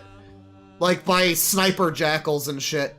So yeah, it's really hard to find a fucking, a good challenge, a good medium challenge that isn't just padded health bars and you have no health bar, and isn't just like trial and error, and isn't just complete bullshit. I mean, fuck, no real spoilers, but the actual final boss of Final Fantasy VII Rebirth, there are some very, very bullshit moves that just feel like, come on, man. You couldn't have just made this fight, like, a little bit more, like, actually challenging. You just had to give him, like, an insane super laser move that insta-KOs the other party member the second you revive them. You have to give him that, and the move goes on for 45 minutes, and then they bind, and then he binds you and then does a move that drains all of your health from max health. Like, is that really needed? I don't know. I get that it's the final boss, but like, come on, dude. Is it necessary? Is it? I mean, that's just, I don't know. There's other ways, because I fought that boss twice. The first time I was like, yeah, I was not very good at it. The second time though, it's like, okay, you parry these moves, and then you have the other party member use this move when he does that move, and bing bang boom, and I was like basically no damaging the fight. And then I get to the fucking ending of it, and it's like he just whips out the bullshit move. It's like it's very difficult to balance a game that's like challenging without being just padded bullshit tedium, or just, you know, they unplugged my PS5 and I died. You know, that kind of shit. Let me see. $5 from the Rollin' Thunder! The guy who made the list said that he removed games from the list because for some his source was IMDb, and he found it to be an unreliable source. Well, I mean, hang on, because if I look here, where are we? What are we fucking doing? Films. What did I just open? What did I just open? I just opened something on fucking the start menu, whatever. Let me see here. Have we been on here this whole time? Have we been on here this whole time? I've been supposed to... I thought we were on the fireplace that whole time. Maybe we were. I haven't been paying attention. But yeah, we got Kim-Bel-Air up here. And if we take a look here... Let's see here. Sweet Baby on Moby Games. Moby Games has got to have some of their credits. No, this is also all they have. They even have less than that other site, or than the Steam group. It's 12. So, I mean, they have some very notable titles there. And that is questionable about how they even got into a position to work with fucking, like, God of War. I don't know, it's still very suspicious. I thought they had, like 100-something fucking titles. I mean, at least in that case, it would be like they've been doing this with a bunch of games. You know, they've got a track record. They've got some kind of a, you know, portfolio, as they've mentioned a bunch of fucking times. Here, it's like, how did you manage to get hired for Spider-Man 2 when you're fucking... What was your shit before this? Like, Dungeons and Dragons Dark Alliance, the, like, phone game ripoff of the Baldur's Gate one. And, like, yeah, some of this is really... I don't know. I don't know where you got this. I don't know where they fucking managed to get this ability. It's so suspicious. You know, you look at the actual list of games, like, the longer the list is, you know, it's like, oh my god, how much influence do they have? But then, the shorter the list is, it really makes those specific big name games, like, stick out a bit more. Just like, wow, Alan Wake 2, huh? You got yourselves into that position. You got yourselves into the position to be a part of the narrative for the game that is the final on-screen performance, like, final voice performance of Kevin Conroy's Batman.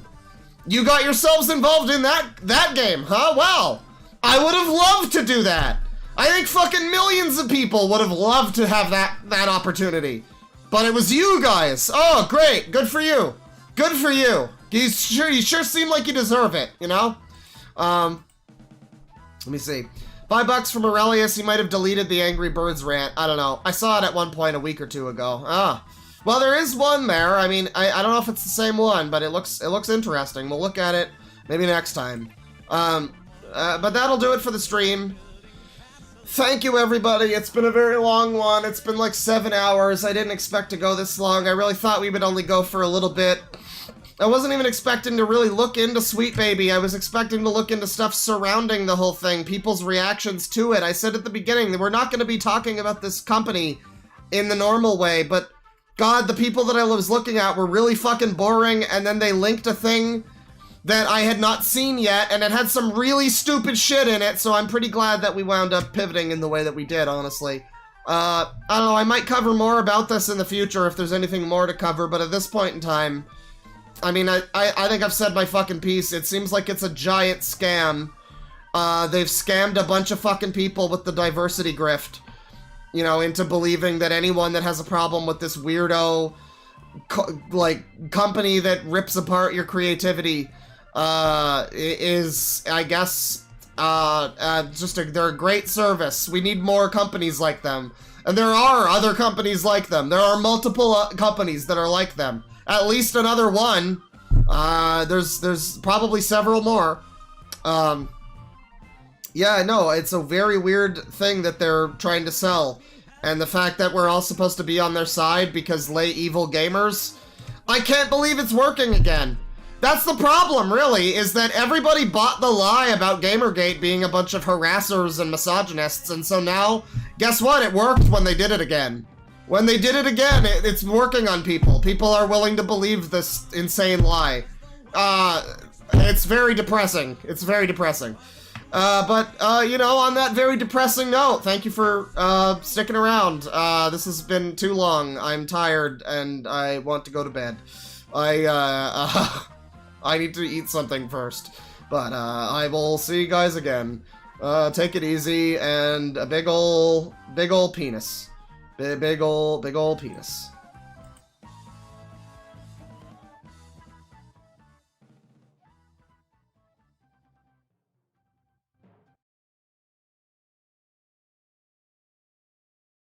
Well, I really fucked up the fade out there. That's a shame.